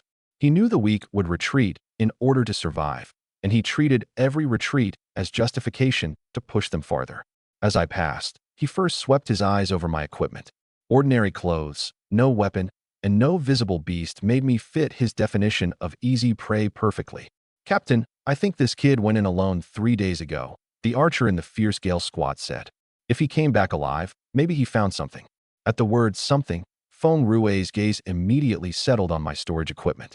Open your storage space for inspection, he amended. Materials have gone missing from this area, and I suspect you took them. Driving me away was merely the first step. If I showed weakness, he would use the pretext of a search to steal my spoils outright.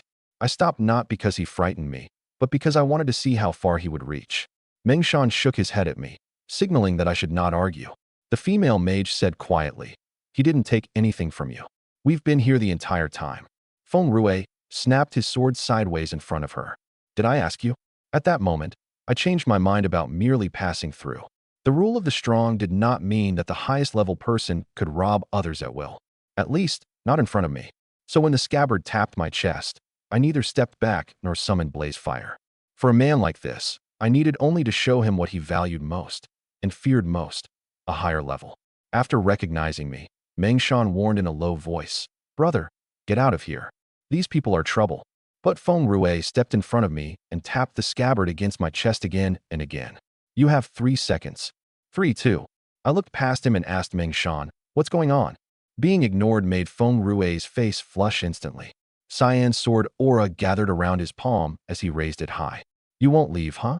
Then today, I'll teach you how to spell Get Lost." Before his palm came down, I removed the concealment from my level. Soft golden light formed 2 symbols over my head. LV7. Feng Rue's hand stopped 6 inches from my cheek. The area suddenly grew so quiet that only the wind remained. Meng Shan dropped his shield. The female mage clapped both hands over her mouth, and every smile on the fierce Gale squad froze in place. Cold sweat quickly covered Feng Rue's forehead. S7. He probably could not understand how a young-looking beast tamer could be level 7 in the beginner zone. To me, level was not everything. To him, a 3-level gap was enough to decide life or death. I raised my eyes to the hand frozen in midair. "Go on." His whole body shuddered. He jerked his hand back and slapped himself across the face. Smack. "Sir, I was blind." He slapped himself again. "I shouldn't have looked down on you. Please just let me go like a bad smell." I did not attack. His bullying was disgusting, but it was not worth wasting my time. "Now do you know how to get lost?" "I do. I do." Feng Rue nodded frantically and fled toward the city gate with his teammates, too frightened even to collect the spoils on the ground. Meng Shan and his companions remained rooted to the spot, their gazes completely transformed. I concealed my level again and prepared to leave. Then Meng Shan suddenly rushed over, so excited he nearly dropped to his knees. "Boss, do you need a loyal little hanger-on?" Before fleeing, Feng Rue shoved his own teammates behind him, afraid that if I pursued, I might reach him first. The detail left every member of the fierce Gale squad looking grim. At the first sign of danger, the captain they followed had chosen to sacrifice his companions. Meng Shan, by contrast, stepped in front of his party. Even knowing I meant no harm, he instinctively kept the position of a shield warrior. The 2 men differed by only 1 level, but their characters could not have been more different when faced with someone stronger. I did not take the materials abandoned by the fierce Gale squad. "You earned these by defending the spawn point," I told Meng Shan. He insisted that they were my spoils for frightening away the enemy. After we refused each other several times, we finally agreed that he would hold them for the time being. They later became the source of his so-called meeting gift. The female mage could no longer resist asking, "Were you really only level 1 3 days ago? You can check my identity record." She opened her terminal. The public awakening data was indeed dated 3 days earlier. They stared at the screen in a silence that lasted longer than their earlier cries of surprise. It was from that inexplicable fact that Meng Shan's theory of a hidden master arose. He would rather believe I had surpassed level 100 and sealed my strength than accept that an F-rank beast tamer had gained 6 levels in 3 days. I did not tell them the real reason, but neither did I deliberately claim to be a master. They had created the misunderstanding themselves. If anyone asked in the future, I could deny it at any time. Ambiguity was sometimes safer than a lie. The instant I revealed my level, the sword aura Feng Rue had gathered did not vanish immediately. I saw a brief flash of viciousness in his eyes. From such close range, perhaps he thought he could critically injure me if he attacked first. In the end, he did not take the gamble. The difference between level 7 and level 4 was more than 3 numbers. It was a comprehensive gap in attributes, skill power, and combat experience. He did not know that my body's attributes were low or that my beasts had not appeared. He could only estimate everything unknown as the most dangerous possibility. When I said go on, I had no attack skill in my body and no weapon on my shoulder. The true source of the pressure was Dudu, high overhead with its sights locked on the back of his neck. If that slap had continued, Galeblade would have arrived before his hand. Feng Rue did not slap himself because he was truly remorseful. It was merely his instinct to survive in front of someone stronger. Before fleeing, he glanced back at me several times, clearly memorizing my face so he could avoid me in the future. After Meng Shan picked up his shield, the first thing he asked was not why I had helped, but why I had concealed my strength 3 days earlier. That became the starting point for his hidden master theory. 3 days ago, I really was only level 1, I answered honestly. That only made them disbelieve me more. The female mage analyzed it seriously. Even reaching level 2 requires a lot of experience. 6 levels in 3 days, while still sleeping, eating, and traveling? It's impossible. I did not show them my spoils or explain the hunting efficiency of B-rank beasts.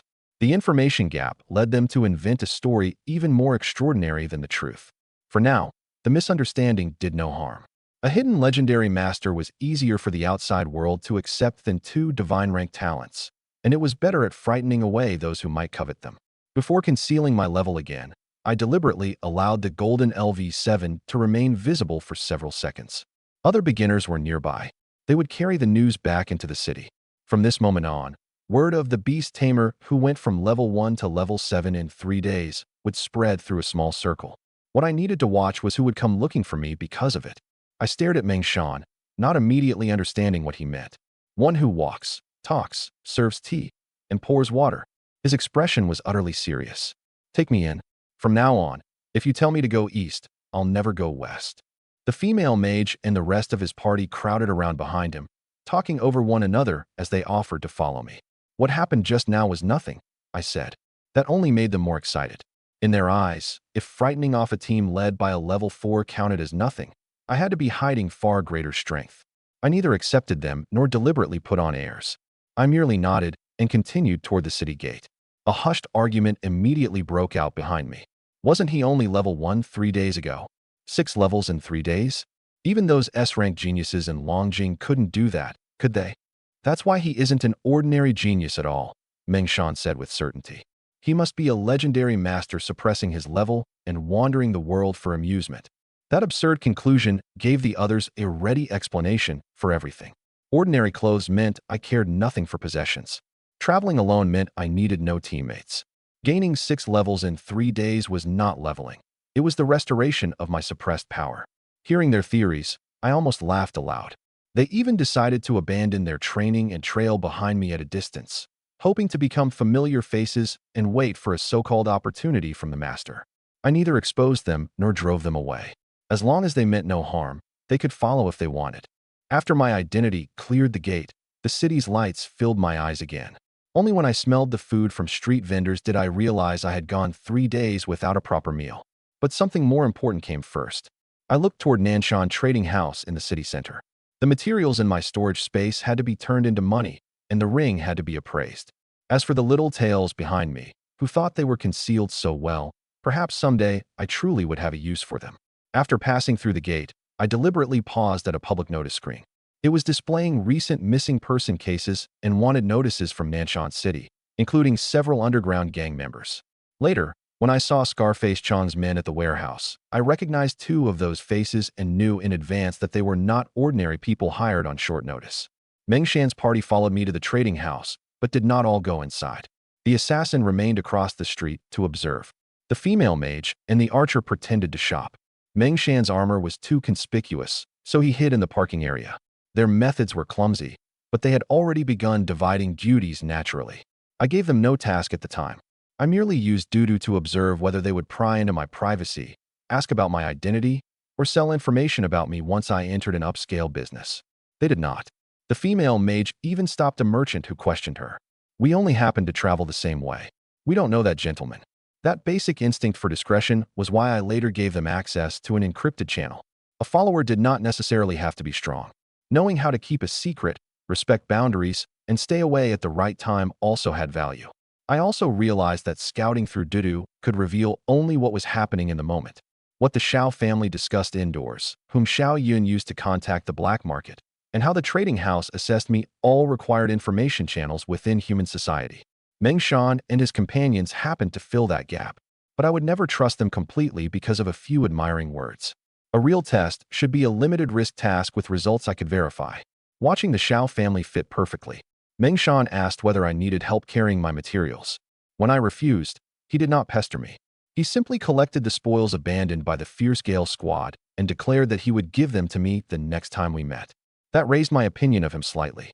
The items were not mine, and I had no intention of accepting them. But at least he understood that he could not pocket them during the confusion while claiming to be my follower. Their attempts at tailing me were painfully crude. The female, Mage hid behind a tree while the tip of her staff remained visible. The assassin activated low-level concealment but forgot about his footprints in the mud. Meng Shan's metal plates clanked every few steps. I deliberately kept my pace slow enough for them to follow and watched for any additional pursuers. At the city gate, the identity scan displayed only me, which meant Dudu could shrink and be registered through beast space without triggering another alarm.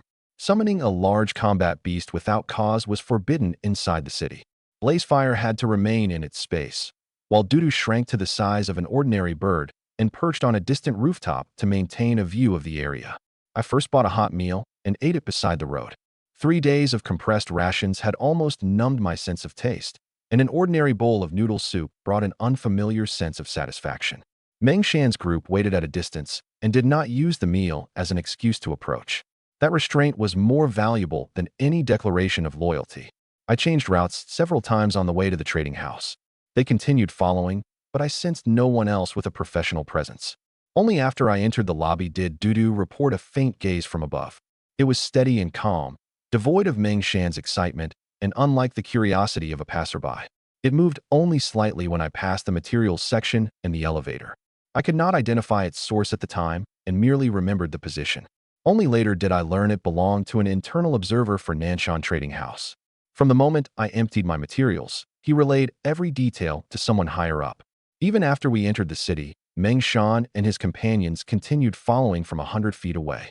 They ducked behind streetlights and circled flower beds, imagining themselves undetected.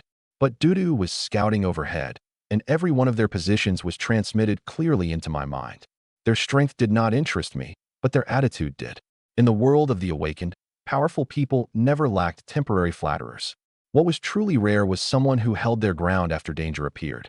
The current fervor of Meng Shan's group might merely be a misunderstanding, or it might become a useful intelligence channel. I did not immediately give them a chance. Before entering Nanshan Trading House, I checked my account and inventory. I had only a little over 2,000 credits in cash.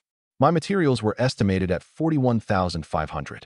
The epic ring had not been appraised. My evolution points were still rising steadily. On the journey back, I had also settled one matter. Dudu could not be revealed. Xiao Zhantian had seen only blaze fire in the valley, so I would let the outside world continue believing that I had simply gotten lucky and contracted an injured B-rank Tiger King. Dudu would remain my hidden card for reconnaissance, escape, and assassination, appearing only when absolutely necessary. The trading house lobby was packed.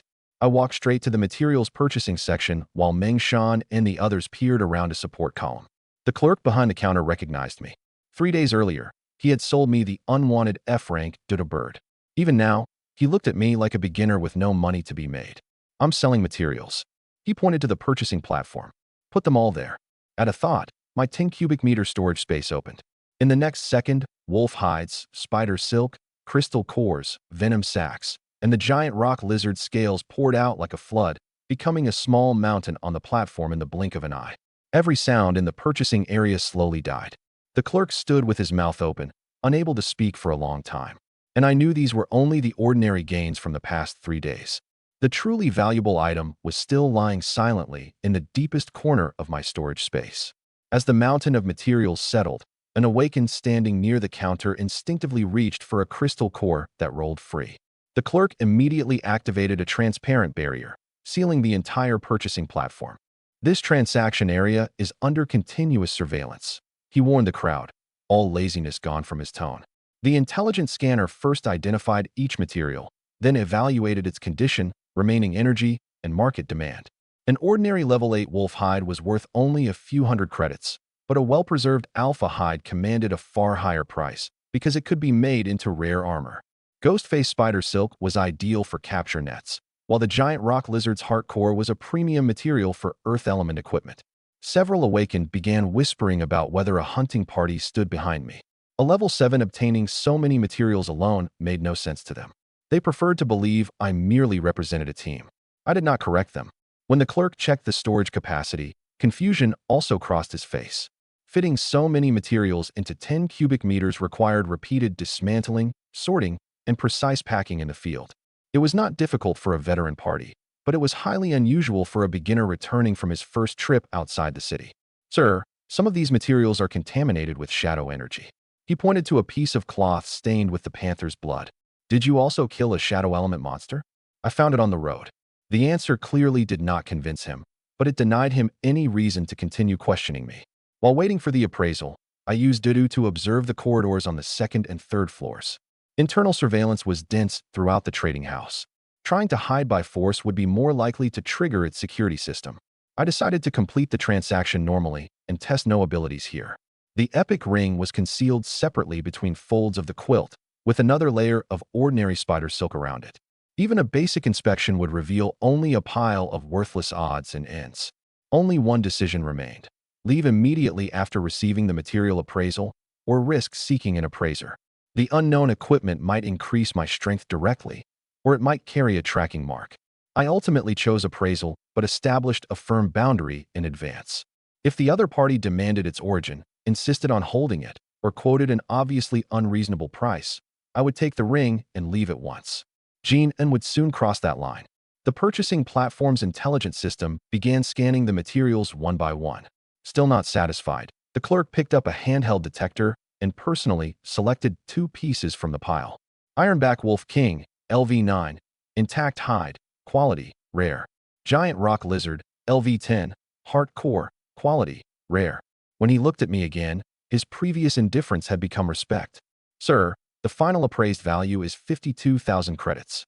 Is that acceptable? It was more than 10,000 above the system estimate, likely because the rare materials from boss-class monsters had raised the value. It is. Transaction complete. 52,000 credits deposited. Account balance, 54,000 credits. I finally had enough to repay Ms. Lin.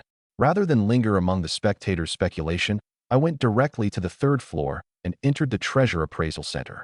Inside, a gray-haired old man wearing a monocle was reading a book. He was Jean N, a 7-star master appraiser certified by the Dragon Kingdom. I placed the purple ring on the table. I'd like this appraised. Jean N gave it no more than a glance before returning to his book. 50,000 credits. I wondered whether I had misheard him. How much? 50,000. Non-negotiable. The 52,000 credits I had just received would barely cover a single appraisal. This was no longer the high cost of expertise. He had decided I was a rookie he could exploit at will. Forget it. I took back the ring and turned to leave. At the time, I saw only Jean N's arrogance. Long afterward, Sume admitted to me that the residual energy had already told him it was an unbound, epic rank shadow item. The 50,000 price was both a test and an attempt to force me to reveal my background. The instant I left the room, he sent the news through a top-level communication channel to Sume, manager of Nanshan Trading House's local branch. After the 52,000 credits arrived, the clerk offered to upgrade me to a VIP account. VIPs received a higher price for materials, but had to register their usual hunting grounds, team members, and class information. I declined. At this stage, a few percentage points on the price were not worth trading away the privacy of my movements. Before going upstairs, I had asked a lobby attendant about ordinary appraisal fees. Common equipment usually costs several hundred to several thousand credits. Only epic, ruleless, or badly damaged items might exceed 10,000. That range gave me a baseline for judging Jean N's 50,000 demand. A 7-star emblem was carved into the appraisal center's door. There were no ordinary instruments inside, only ancient books, a runic table, and rows of sealed objects. Jean N's glance seemed casual, but an extremely faint energy flashed across his monocle. I was certain he had identified something and deliberately withheld it. What does 50,000 include? I asked. Will you confirm its name, attributes, requirements, and risks? You'll know after you pay. And if the appraisal fails? No refund. His answer guaranteed nothing. I asked whether he would issue an official appraisal certificate from the trading house. At last, he lowered the book, impatience flashing in his eyes. Young man, the name of a 7-star appraiser is the guarantee. 50,000 is nothing compared with a genuine treasure. If you can't bear the cost, don't waste my time. His words revealed his conclusion. The ring was worth far more than 50,000. When I took the ring back, his fingertip twitched as though he wanted to stop me, but in the end, he did not. The trading house had rules. In public, at least, it could not forcibly detain a customer's property. After leaving the room, I did not immediately take the elevator. I watched the reflection in the glass at the end of the hall. In less than half a minute, a uniformed employee entered the appraisal room, while another person departed through the fire stairs, plainly to arrange surveillance. I deliberately remained on the 3rd floor for several minutes. browsing equipment I could not afford, then used the ordinary exit. This was not a lapse in vigilance. It was a message. I had noticed them, and I was not afraid. An unknown background and a calm attitude would make a cautious merchant investigate before resorting to theft. Sumei's first decision was to send the trading house's finest shadow to follow me. Sumei personally told me these details later. Jin reported that although my level was no higher than level 10, I had produced more than 50,000 credits worth of advanced materials at once and possessed an unclaimed epic ring that could normally drop only from an elite boss of at least level 15. It most likely came from a Shadow Fiend Panther, he said, and it isn't bound. Whoever takes it owns it. Sumei did not immediately order anyone to seize it. She had risen to manager of Nanshan Trading House's branch through risk assessment, not impulse. First, investigate his identity, destination, and everyone he has contacted, she ordered Shadow. Until you are absolutely certain there is no power behind him that we cannot afford to offend, you are not to act. That order saved her own life and left open the possibility of our later cooperation. At the time, I knew none of this. After leaving the trading house, I merely sensed that someone was watching me with professional skill. The observer concealed himself far better than Meng Shan's group and always maintained a safe distance. I neither looked back nor tried to shake him immediately. The hardest thief to defend against was the one who never revealed himself. Since this one had already appeared, I might as well let him keep watching and show him only what I wanted him to see. I took a vehicle back to my rented home in the suburbs, deliberately following a normal route. Only after entering did I have Dudu shrink, leave through the rear window, and scout from the sky. Before long, Dudu locked onto a black-clad figure in the shadows of the opposite rooftop. Nanshan Trading House had set its sights on me, but they would also be confused. Why did a poor student expelled from the Shao family possess a B-rank beast? How could he kill a Shadow Fiend Panther? And why would he dare walk into the trading house carrying an epic ring? I gave them no answer. As long as they could not see the cards in my hand, they would not dare openly turn hostile. Sumei later showed me Shadow's full report. It recorded when I entered the trading house, refused the 50,000 appraisal fee, returned to my rented home, briefly summoned Blazefire, and released a burst of A-rank energy. It even included analysis of my gait and microexpressions. The report's most important conclusion read, Target's behavior is inconsistent with identity as an impoverished student, showed no panic under surveillance. At least one A-rank or higher protector is likely operating behind Target. Forced contact not currently recommended. That conclusion was not entirely correct, but it achieved the result I wanted. Jin had originally advocated increasing the pressure and forcing me to bring the ring back. Sumei rejected the idea because an aggressive test might push a potential partner toward a competitor. She also ordered Shadow to investigate the Shao family. After discovering the record of my forced class card exchange, she found a new explanation for my behavior.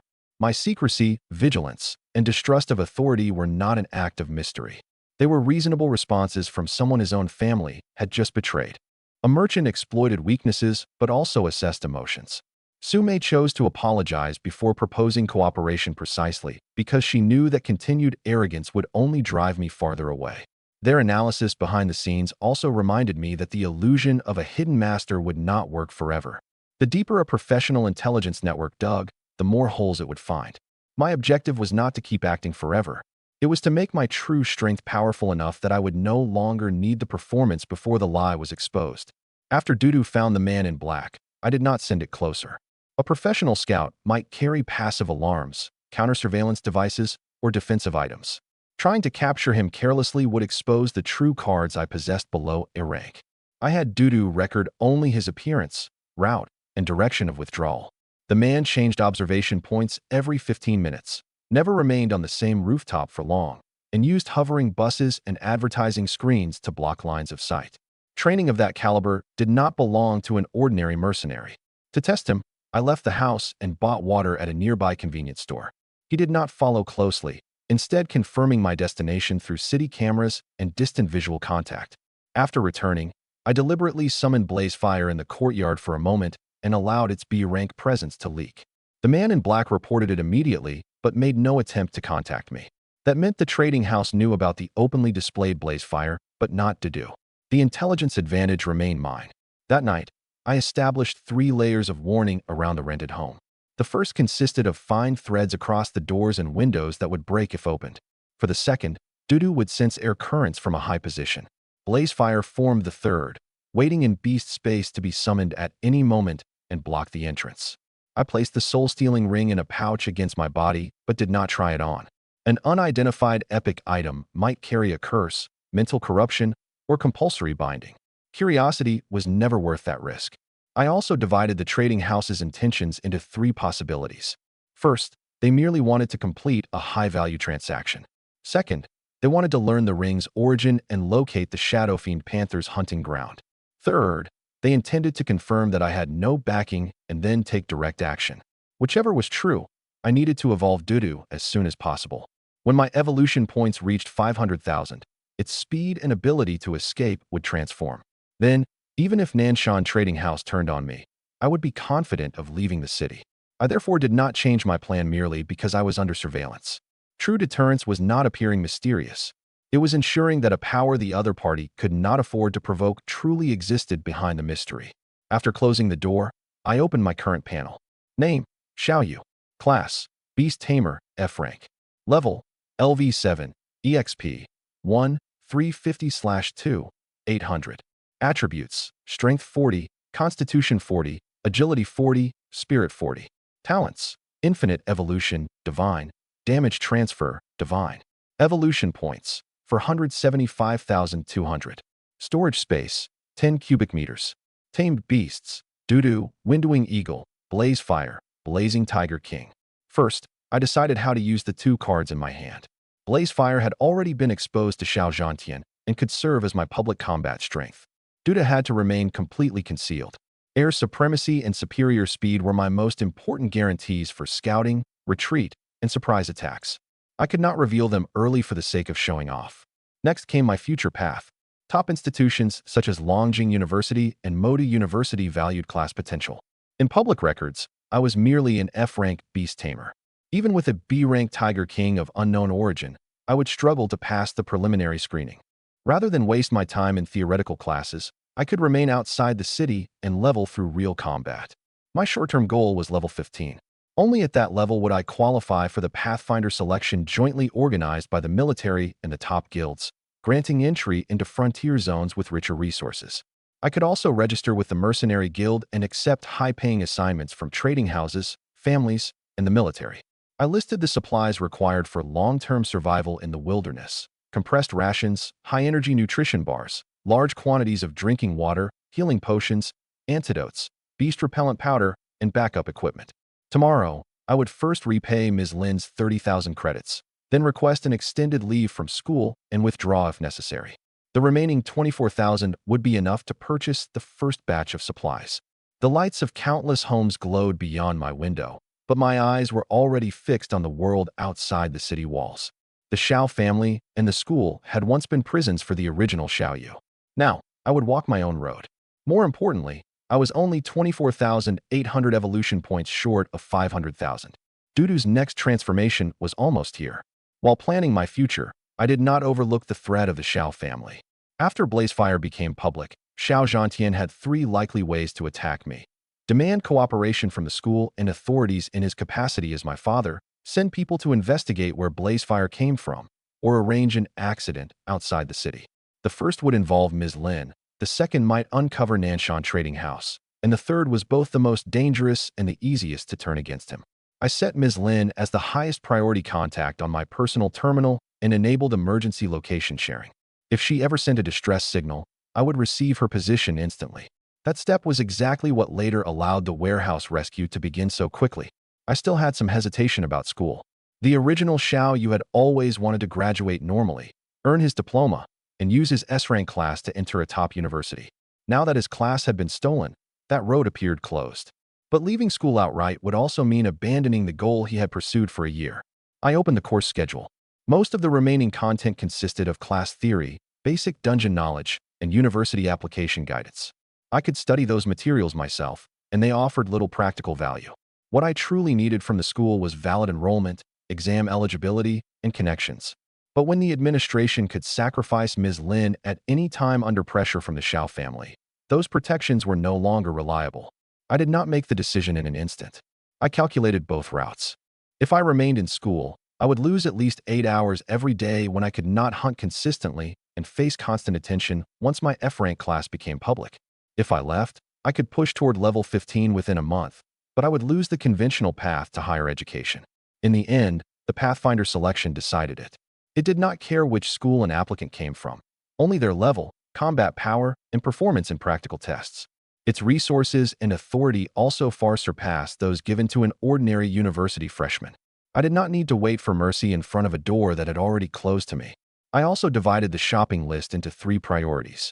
Survival items had to be purchased immediately. Recovery items would depend on Blazefire's condition. Expensive equipment could wait, because my body's offensive ability was weak and an ordinary weapon would not change my core combat strength. Finally, I marked 30,000 credits as untouchable. No matter what happened tomorrow, that money had to be repaid to Ms. Lin first. It was not an attempt to settle our relationship. It was proof that I was already capable of taking responsibility for my own choices. The next day, I returned to Nanshan First High School, but first I went to the bank and prepared the repayment transfer. By the time I entered the academic building, Zhang Wan had already reached the principal's office. Ms. Lin told me the exact details of the conversation afterward. Zhang Wan first played the part of a mother worried about her son in front of Principal Wang Defa. She admitted that Ms. Lin had given me money but portrayed the support as encouraging a level 1 F-rank beast tamer to go outside the city and die. If something happens to Xiaoyu, can she accept responsibility? She deliberately omitted the stolen class card and the fact that they had thrown me out. Instead, she repeatedly claimed that the Xiao family did not need me to become successful. They only wanted me safe. Wang Defa had business dealings with Xiao Zhantian. At first, he still defended Ms. Lin and described helping a student in difficulty as an act of kindness. But when he heard student safety and the Xiao family holding someone responsible, his position gradually wavered. Finally, he picked up the internal phone. Tell Lin Yun, homeroom teacher for senior class 7, to report to the principal's office immediately. Zhang Wan's purpose had never been concerned for my safety. She had come to sever my connection with Ms. Lin and prove that even after I left the Xiao family, she could still use her power to decide my life. At that moment, I had just entered the classroom and was searching for Ms. Lin. But Xiao Yun was sitting in a class that was not his own, as though he had come specifically to await my return. Before entering the principal's office, Zhang Wan had her secretary announce that Madame Xiao has arrived. She had come to do more than complain. She was reminding Wang Defa that the woman outside his door was mistress of the Xiao family. Wang Defa had initially remained neutral. When he asked whether Zhang Wan had evidence that Ms. Lin had encouraged me to leave the city, she produced the 30,000 credit transfer and the record of my 3-day absence, deliberately stitching the 2 timelines together. He disappeared the day after receiving the money, she said. If an F-rank beast tamer dies outside the city, can the school really claim it knew nothing? She also implied that the Xiao family would use the city council to investigate Nanshan First High School's management. What mattered most to Wang Defa was not the truth, but the school's reputation and his own position. Before Ms. Lin was summoned, he had already told his secretary to prepare a student safety incident form. In other words, the conclusion came first. Her explanation was merely a procedural step. When I returned that day, even the guards stared at my identity record in surprise. Vague rumors of a mysterious level 7 beast tamer had already appeared on the forums, but no one connected that person with me. I was still wearing the ordinary clothes I had left in. A wind blade had sliced one cuff, and dried mud covered the soles of my shoes. My classmates were first surprised that I had returned alive. Then they began asking about the class card and my conflict with the Xiao family. Some sympathized, some were curious, and some merely waited to laugh. Xiaoyun sat beside my desk. He wore a brand new school uniform and carried a practice longsword matched to the Gale Swordsman class at his waist, with the S-rank emblem deliberately displayed in the most conspicuous place. You aren't hurt, are you, brother? He expressed concern first, and then asked what I had gained outside the city, like a noose slowly tightening. I ignored him and studied Ms. Lin's empty lectern and the lesson notes she had left behind. Her previous class should just have ended, yet she had been summoned away suddenly. That meant something was happening now. Xiaoyun thought he controlled the situation. What he did not know was that his mother was revealing the Xiao family's theft of my class card to Ms. Lin inside the principal's office. Ms. Lin later recounted the following details of that meeting to me. When Zhang Wan mentioned the class exchange, she first described it as 2 brothers voluntarily helping each other. Ms. Lin asked to see the signed consent forms and official registration with the class administration office. Zhang Wan immediately changed her story and called it an oral decision within the family. Transferring a high-rank class card involved the safety of the soul and should have required an official witness. The Xiao family had bypassed the procedure and used Xiao Zhantian's pressure to complete it by force. That alone would never withstand an investigation. Once Wang Defa understood the seriousness of the problem, he tried to persuade Zhang Wan to take the dispute home. She mistook that for a retreat and immediately brought up the Xiao family's donation to the school's laboratory building and its seat on the board. At that moment, supposed concern for a student became naked financial pressure. Ms. Lin suggested summoning me and asking to my face whether she had influenced me. Zhang Wan refused, claiming I had already been brainwashed and could not be believed. A mother had come to demand justice for her son, yet would not allow that son to speak. The absurdity briefly silenced even Wang Defa. In the end, he still ordered his secretary to prepare the paperwork. After hearing those details, I became even more certain that kicking down the door had not interrupted a legitimate investigation. It had stopped a punishment whose conclusion had already been decided. When Wang Defa told his secretary to summon her, Ms. Lin was preparing a wilderness safety lesson for her next class. The instant she heard a complaint from Xiao Yu's guardian, her first response was to bring my leave record, the transfer memo, and my latest safety message. That opened a hole in Zhang Wan's carefully designed story that I had vanished after taking the money. Before leaving, I had stated clearly that I would return in 3 days, and I continued reporting that I was safe. I had never disappeared after being lured away. Zhang Wan immediately changed her accusation, claiming that even if I had left voluntarily, Ms. Lin should never have provided the funds. If a student is struggling, why shouldn't a teacher help? Ms. Lin asked. Because he belongs to the Xiao family. If he belongs to the Xiao family, why couldn't he even afford a beast cub costing 20,000 credits? The office fell silent. Zhang Wan had no answer and could only insist that outsiders had no right to interfere in family affairs. But the more she repeated it, the more she proved that this so-called family had failed to care for me and merely demanded that no one else be allowed to help. Ms. Lin later told me that by then, she had already prepared herself for suspension. Her only fear was that if the school truly handed me back to the Xiao family, I would be coerced again. So when I appeared in the doorway, she was not waiting for her student to defend her. She was thinking about how to send me away first. That choice made me even more certain that whatever it cost, I could not allow her to lose her career and dignity because of me. Once Ms. Lin entered the office, she quickly understood Zhang Wan's accusation. I helped Xiao Yu because he could not even maintain a basic standard of living. She did not retreat. But I would also like to ask something. He clearly awakened the S-rank Gale swordsman class during the ceremony. Why did he become an F-rank beast tamer 1 day later? Zhang Wan denied it on the spot, claiming that I had voluntarily given my class card to my brother. Then, wielding her status as mistress of the Xiao family, she forced Wang Defa to choose between 2 options: fire Lin Yun or suspend my enrollment. At the same time, Xiao Yun deliberately announced in the classroom that I had sold more than 50,000 credits worth of materials at the trading house, then asked what rank Blazefire was. Our classmates immediately crowded around. One wealthy student friendly with him asked the most dangerous question of all. How did the S-rank Gale swordsman class Xiao Yu awakened end up on you? Xiao Yun's face went white. He had raised the topic to make me expose my cards, never expecting the flames to reach him.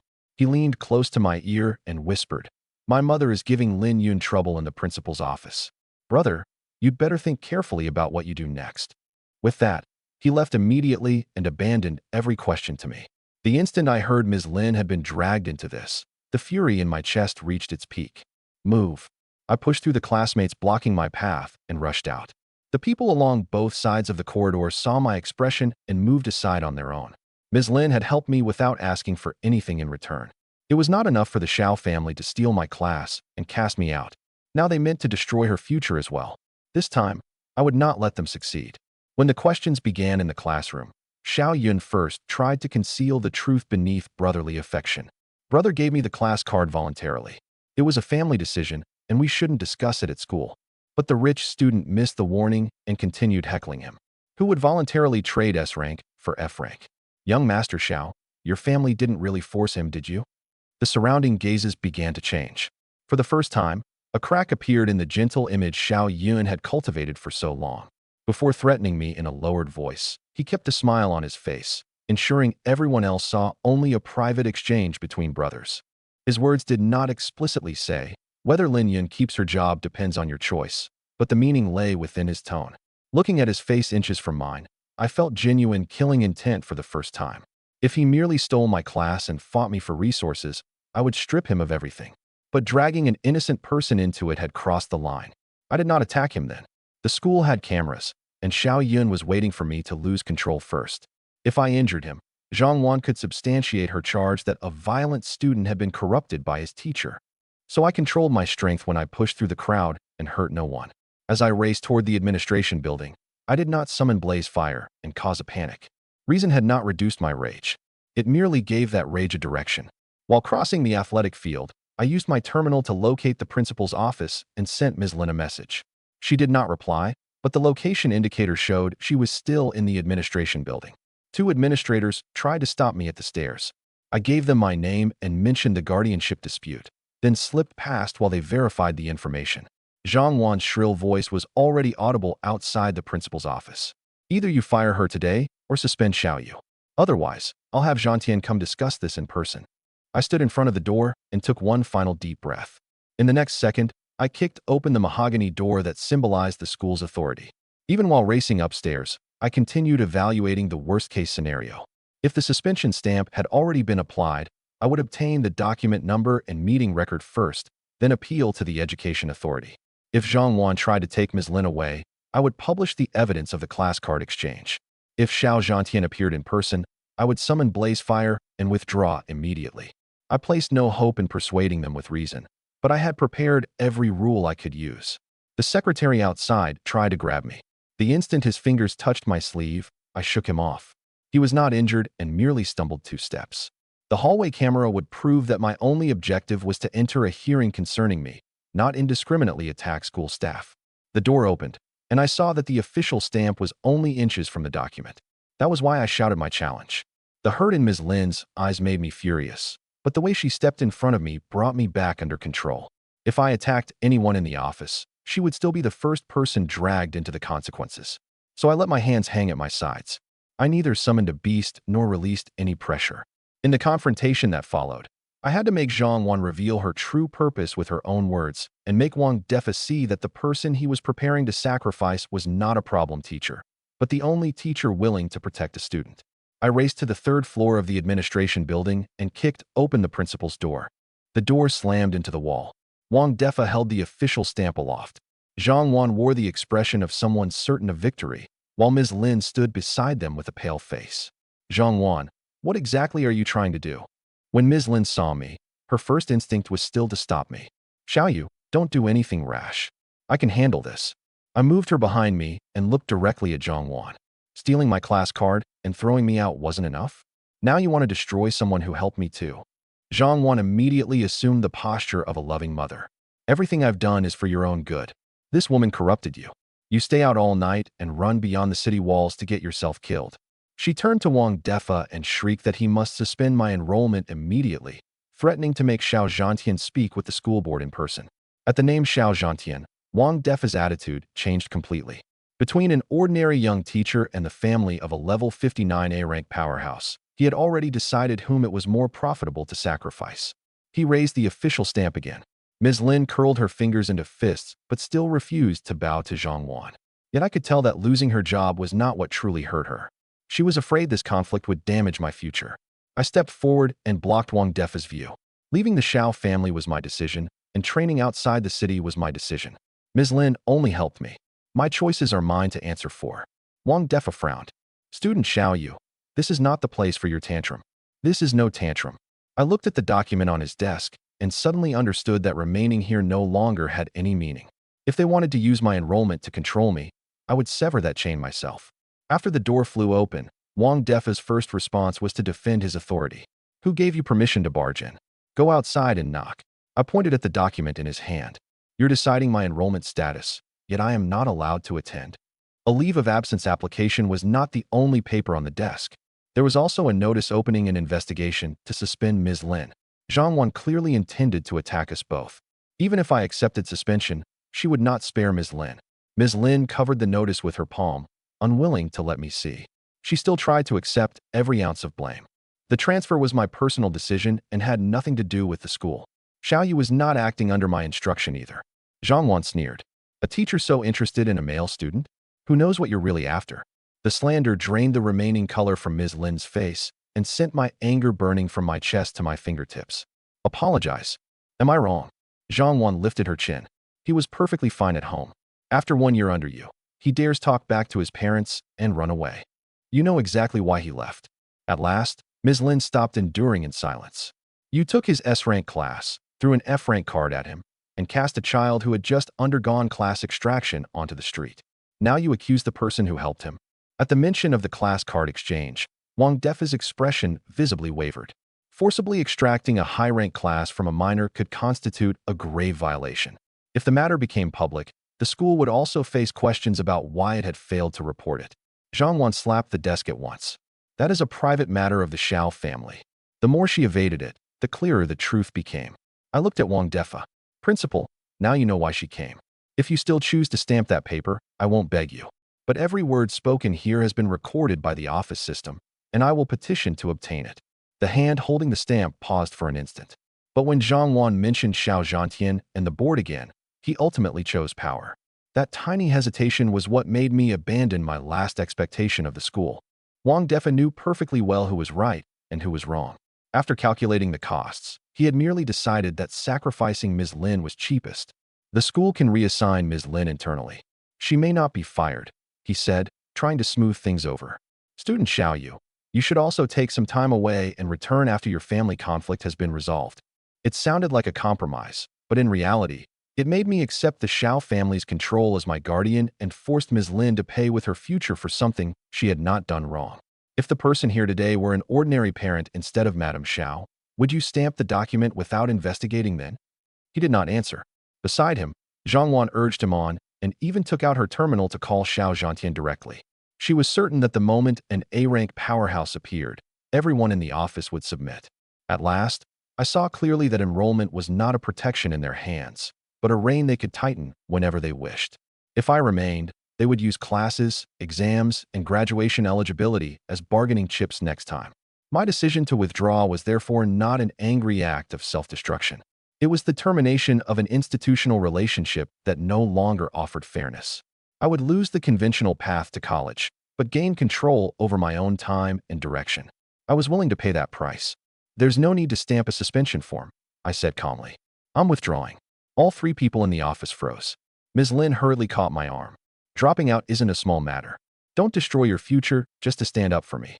I'm not acting on impulse. I opened my personal terminal and disabled the privacy setting on my balance. Credits, 54,000. Zhang Wan's pupils visibly contracted. I did not explain where the money had come from. I transferred it directly to Ms. Lin. Transfer amount, 30,000 credits. Transfer complete. Ms. Lin, thank you for helping me when I was at my lowest. Please accept this money. But what you did for me can never be repaid with 30,000 credits. I bowed deeply to her.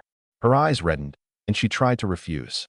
But when she saw my resolve, she finally stopped herself from returning the transfer.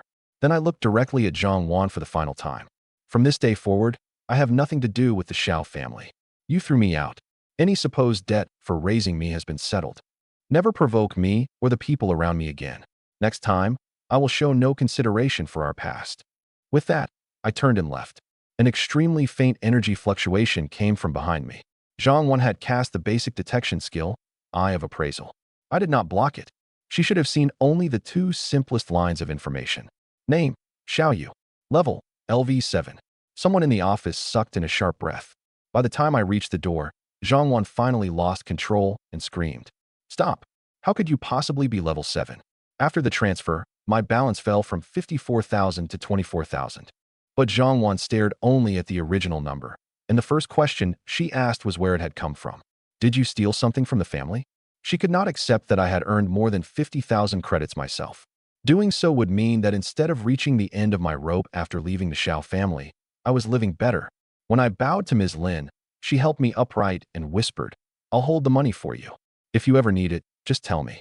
Don't hold it for me, I replied. Take it and live your own life. This was not an attempt to settle my debt of gratitude to her. True kindness could never be cleared by a transfer. I simply refused to let her suffer financially for helping a student, and I would not allow the Xiao family to keep using those 30,000 credits as evidence against her. Withdrawing was not a concession to Zhang Wan either. I submitted the electronic application myself and stated the reasons clearly. guardianship dispute, adjustment of career path, and voluntary acceptance of all consequences. That invalidated the leave form Zhang Wan had prepared as my guardian, and the school could no longer push responsibility onto Ms. Lin. Wang Defa read the application, his tone softening slightly. You can take a leave of absence first. You don't have to close off this road completely. I wasn't the one who closed it. Before leaving, I asked him to withdraw the suspension notice against Ms. Lin. Wang Defa did not agree on the spot, but neither did he apply the stamp. The Xiao family's first strike through the school had at least been stopped. When our eye of appraisal fell across my back, I activated no concealment. Partly, there was no time. Partly, I deliberately wanted her to see. Level 7 would not expose my 2 divine rank talents, but it was enough to overturn every conclusion they had drawn about this piece of trash. For the first time, genuine panic entered Zhang Wan's shriek. I did not turn around to savor her shock. I continued walking out, but she clearly had no intention of letting me leave that easily. When Zhang Wan chased me into the corridor, her high heels struck the floor in a rapid rhythm. Several times, she shouted, "I'm your mother," as if the title itself could erase the past year and the class card incident. I stopped and asked, "Do you know where I've lived for the past 3 days?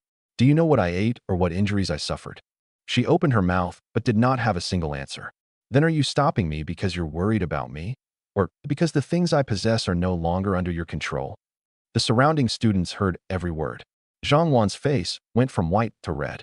She abandoned the disguise and began demanding to know about my opportunity and my money. When she seized my arm, I felt her nails scrape over the fabric but not truly break the skin. Whether damage transfer triggered did not matter. What truly hurt was the body's lingering instinct to hope for a mother's affection when she touched me. Inwardly, I apologized to that remaining emotion for the last time. Some mothers were worth waiting for. Some blood ties proved again and again that leaving was the only correct choice. After shaking her off, I gave her no further explanation. Revealing Blazefire was not a plea for her approval. It was how I ended that hope forever. Zhang Wan stumbled after me and spread both arms to block my path. "You were only level 1 3 days ago.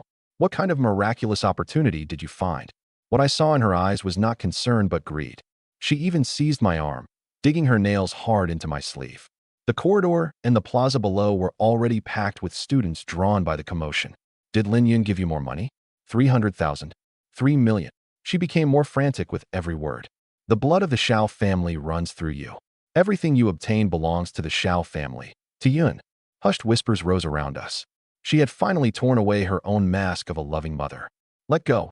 You aren't going anywhere until you explain yourself." I jerked my arm free. Although she was a level 46 awakened, she was caught entirely off guard and staggered backward several steps. "You want to know what gives me the right?" I descended from the administration building and walked to the center of the crowded plaza. Since Blazefire had already been exposed, continuing to conceal it would only make the Xiao family think they could manipulate me at will.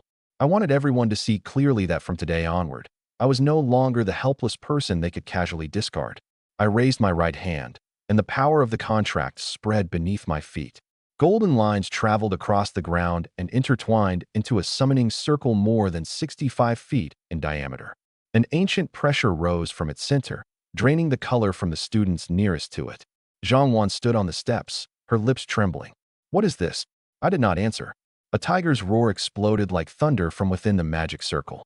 After stopping me, Zhang Wan first tried to suppress me with the aura of a level 46 awakened. She did not possess a combat class, but her pressure still far surpassed that of a level 7. Without damage transfer, protecting me, moving would have been much harder. "Everything you have belongs to the Xiao family," she whispered. "Come home with me now, and I can persuade your father to forgive you. Come home and hand Blazefire to Xiao Yun." Her expression froze. Then she replied as though it were self-evident. "Yun is an S-rank Gale swordsman. Only he can make proper use of a B-rank mount. A beast tamer like you can't afford to keep it." Even now, she had never thought to ask how I had survived those 3 days. She was calculating only how to steal from me again. I used no skill when I shook her off, and 40 strength could not overpower a level 46 awakened head-on. She retreated because she had no warning and wore high heels at the edge of the steps. The kind of overwhelming strength found in simplistic accounts would contradict the panel, and I would not misjudge my own power because of it. Nor was I summoning Blazefire to attack her. Through our soul link, I first ordered Blazefire to restrain its killing intent and keep its flames against its body so that the school buildings would not catch fire. I deliberately opened the summoning circle in the middle of the plaza, where there was sufficient safe space around it. When the circle appeared, the physical education teachers immediately organized a retreat. Wang Defa reached the corridor and tried to activate the school's defense system, only to discover that the contract summons was not classified as a monster invasion. Zhang Wan's initial shock became fear, and fear quickly became greed. She recognized the fire element presence within the circle and blurted out, "It really is that Tiger King." "Yes." At last, I answered her. "This is what you wanted to see." Blaze Fire had already sensed my fury from within beast space. When its roar sounded, it was not losing control. It was announcing its presence to everyone who bore me ill will. The golden light intensified, and the plaza began to tremble beneath heavy footsteps. This was no longer a contract hidden inside a valley. I would make the entire school witness it. The first command I sent Blaze Fire before summoning it was harm no one. Zhang Wan's presence still angered it, but the contract placed my order above its instinct. A golden circle more than 65 feet wide was the space normally required to summon a large B-rank beast. It was not an exaggerated effect I created for display. Its ancient runes corresponded to contract stability, spatial positioning, and protection of life. Every line served a practical purpose. The school security system confirmed the contract was legal and therefore did not attack. Several teachers still raised shields and placed themselves between the low-level students and the circle. I waited until the crowd had withdrawn behind the safety line before completing the summons. The roar shattered glass because of Blazefire's level and size. I immediately had Dudu secretly guide the airflow and blow the shards toward empty areas. No one knew the protective wind came from my second beast. The moment Zhang Wan saw the circle, she tried to approach me. Wang Defa stopped her. A B-rank Beast King's summoning cannot be interrupted. It may lose control. At last, she stopped, not because she respected me, but because she feared being hurt. Blazefire emerged from the golden light one step at a time. It neither roared nor pounced. It merely lowered its head beside me. That gesture was more powerful than any argument. Roar! The sound wave swept through the academic buildings, shattering windows one after another. Airflow from the summoning circle carried the falling fragments away, sparing the students below. When the golden light faded, the blazing Tiger King appeared behind me, 23 feet long and 10 feet tall at the shoulder.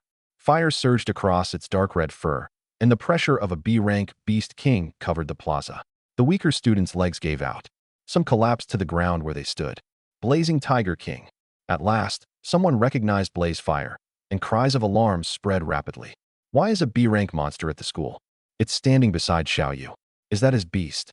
How could an F-rank beast tamer contract a B-rank Tiger King? I ignored the voices, vaulted onto Blazefire's back, and looked down at Zhang Wan. None of her earlier arrogance remained. There was only fear and disbelief. Perhaps she had finally realized where the money in my account came from and how I gained 6 levels in 3 days. Perhaps she would also wonder whether the windwing eagle that had fought Blazefire in the valley belonged to me as well. None of it mattered. Blazefire moved. The giant tiger drove all 4 paws into the ground, making the plaza tremble faintly.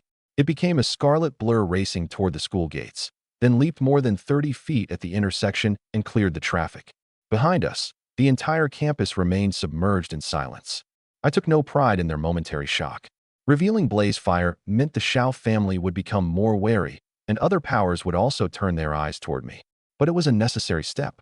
From this day onward, any power that wanted to touch Ms. Lin or trample me back into the mud would first have to decide whether it could endure the fury of a B-rank Beast King.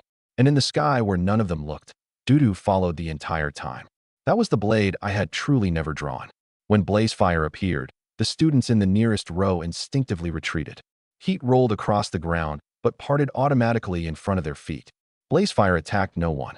It only lowered its enormous head beside me and allowed me to stroke its forehead. That gesture was more convincing than raw pressure. This B-rank Beast King was neither temporarily controlled nor merely passing through the school. It had truly formed a contract with me and obeyed me absolutely. A dean tried to use Eye of Appraisal on Blazefire, but the Beast King's pressure rebounded the moment the skill touched it and turned his face white. He could confirm only its B-rank bloodline and level of at least 7, not its detailed skills. Amid the discussion, someone mentioned the battle between 2 beasts in the valley. The news had probably come from Xiao Zhantian's account and still claimed that I had picked up the wounded Tiger King. But regardless of how the contract happened, Winning the recognition of a B-rank Beast King as a level 7 Beast Tamer already defied common sense. Ms. Lin stood at the edge of the crowd. Unlike the others, she showed no fear. When she watched me climb onto the tiger's back, her eyes held mostly concern. I nodded to her, signaling that I would hurt no one. Zhang Wan took a step forward as if she still wanted to command me to stop as my mother. Blazefire merely turned its head and looked at her once. Its lava-like eyes froze her in place. Xiaoyu, you can't take the Xiao family's beast away. Everyone around us heard her. When did it become the Xiao family's? I asked. She had no answer. When Blazefire began moving, I had it avoid the crowd and buildings. It controlled the force of every footfall and did not crack the plaza's main surface. Before leaping out of the school gate, I also used my terminal to submit an application for a large beast's temporary passage through the city so the defense system would not misclassify us. The roar that shattered the windows had been a display of presence, not mindless destruction. The school's security records would prove that Blazefire harmed neither students nor staff. That mattered. My purpose was deterrence, not to leave the Xiao family evidence that I had lost control. Two versions of the story quickly appeared on the forums after I left school. One claimed a mysterious powerhouse had helped me. The other said the Blazing Tiger King had been a mount prepared for Xiao Yun by the Xiao family, and I had seized it when an opportunity appeared. The second version had clearly come from the Xiao family. I did not join the argument. I saved copies of the hallway recordings, the irregularities in the class card transfer, and Blazefire's lawful contract status. Public opinion posed no immediate danger, and publishing every piece of evidence too soon would merely allow Xiao Yun to revise his story. Ms. Lin messaged me to ask whether Blazefire was injured and remind me that a large beast needed clearance to pass through the city. I sent her the approval receipt before she relaxed slightly. Through Dudu's eyes, I saw Zhang Wan call Xiao Zhantian the instant she entered her hover car, repeatedly emphasizing level 7 and B-rank Tiger King. Xiao Yun left school even faster than she did and switched anonymous communication channels at least twice along the way. I had Dudu try to follow one of the signals, but lost it at an encrypted underground node. That meant Xiao Yun had long maintained contact with channels outside the regulated network. Revealing Blazefire that day created a deterrent, but it also forced him to accelerate his plan. If I could choose again, I would make the same decision. Hiding could not protect Ms. Lin. Only showing the enemy exactly what retaliation they would face for touching her could buy time. Unfortunately, Xiao Yun was not frightened away. He chose a more despicable method to test my limits. After leaving school, I kept Blazefire within the speed limit on the main road. It was far too conspicuous. Pedestrians stopped to take pictures along the way, and related videos would soon appear on the awakened forums. I looked back at the school through Dudu's eyes and saw Zhang Wan leave the administration building in a daze. I also saw Xiao Yun beside a third-floor window.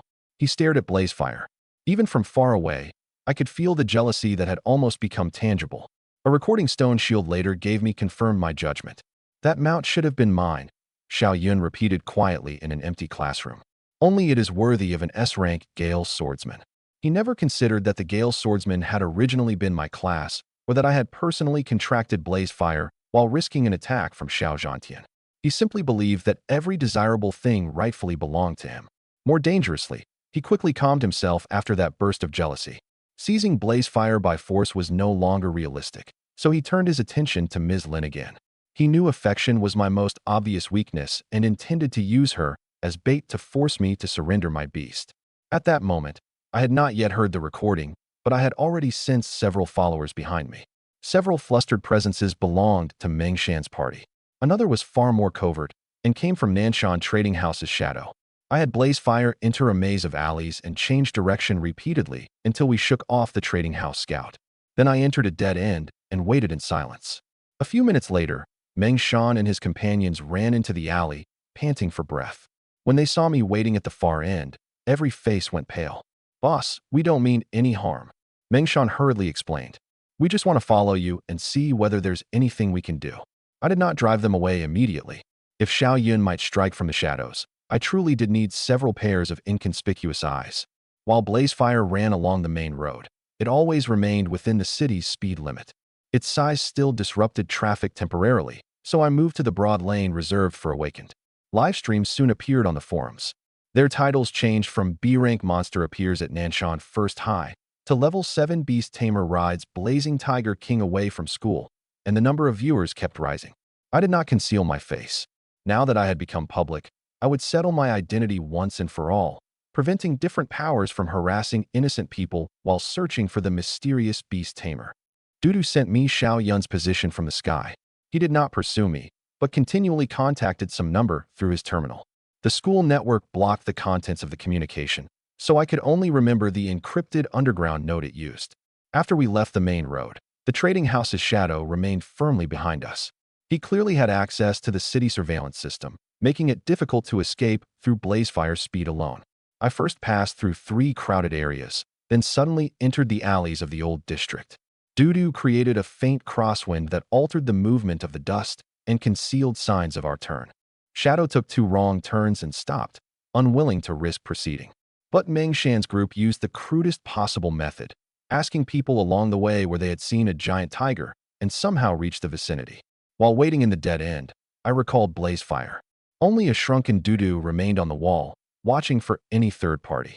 The first thing Meng Shan said when he saw me was, "Boss, we all saw what happened at the school.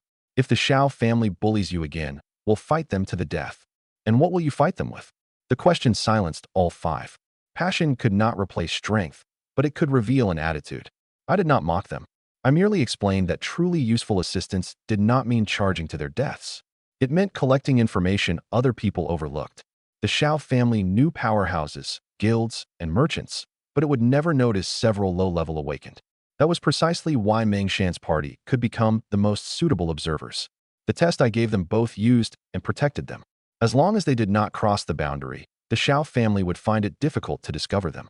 I emphasized one matter above all. If any stranger appeared around Ms. Lin, they were to report it immediately and never try to intervene themselves. Unfortunately, the enemy acted one step faster than the intelligence network took shape. After accepting the task, Meng Shan sent me every member's real name, class, and contact information.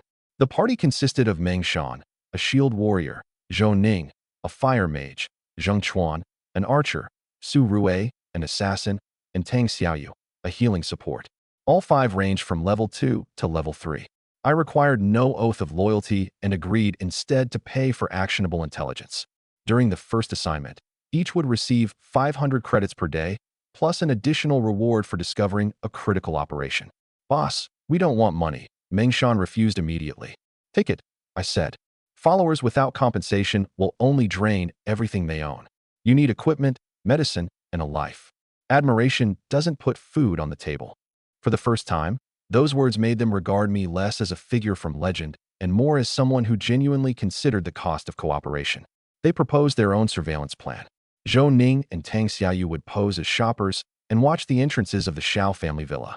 Su Rui would record from a distance.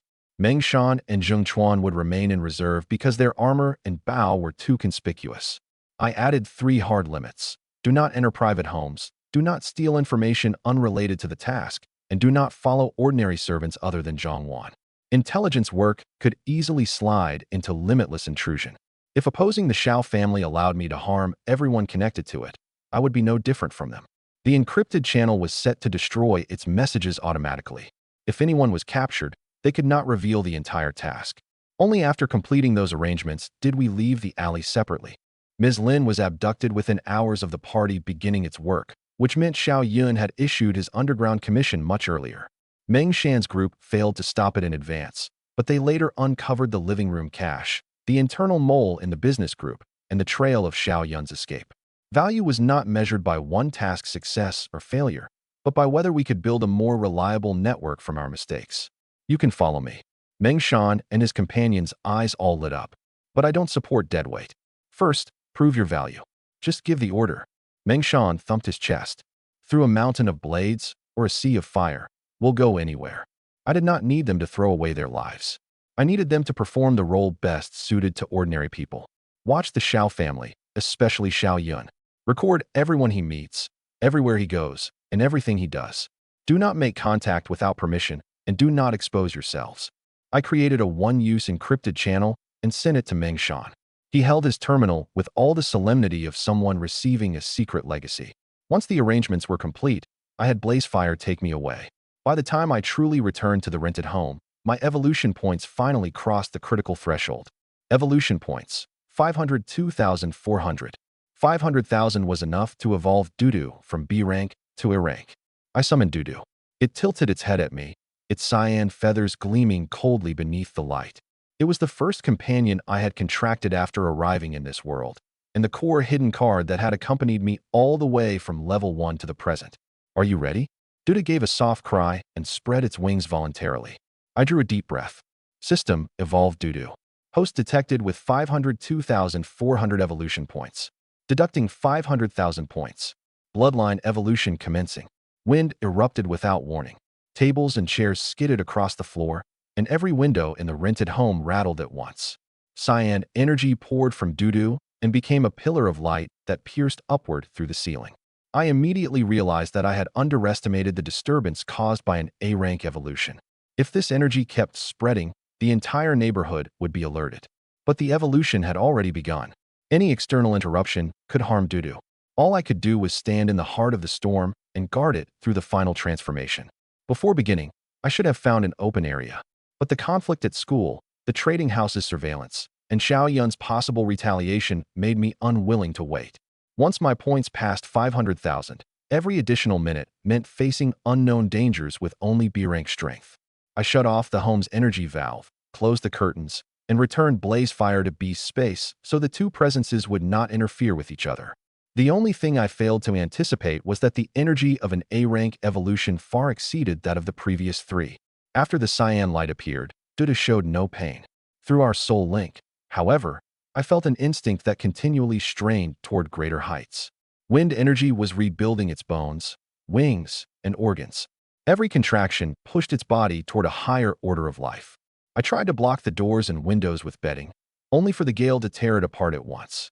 Metal furniture smashed against the walls, cracks spread across the windows like spiderwebs, and the upstairs neighbor began hammering on a radiator pipe to ask what was happening.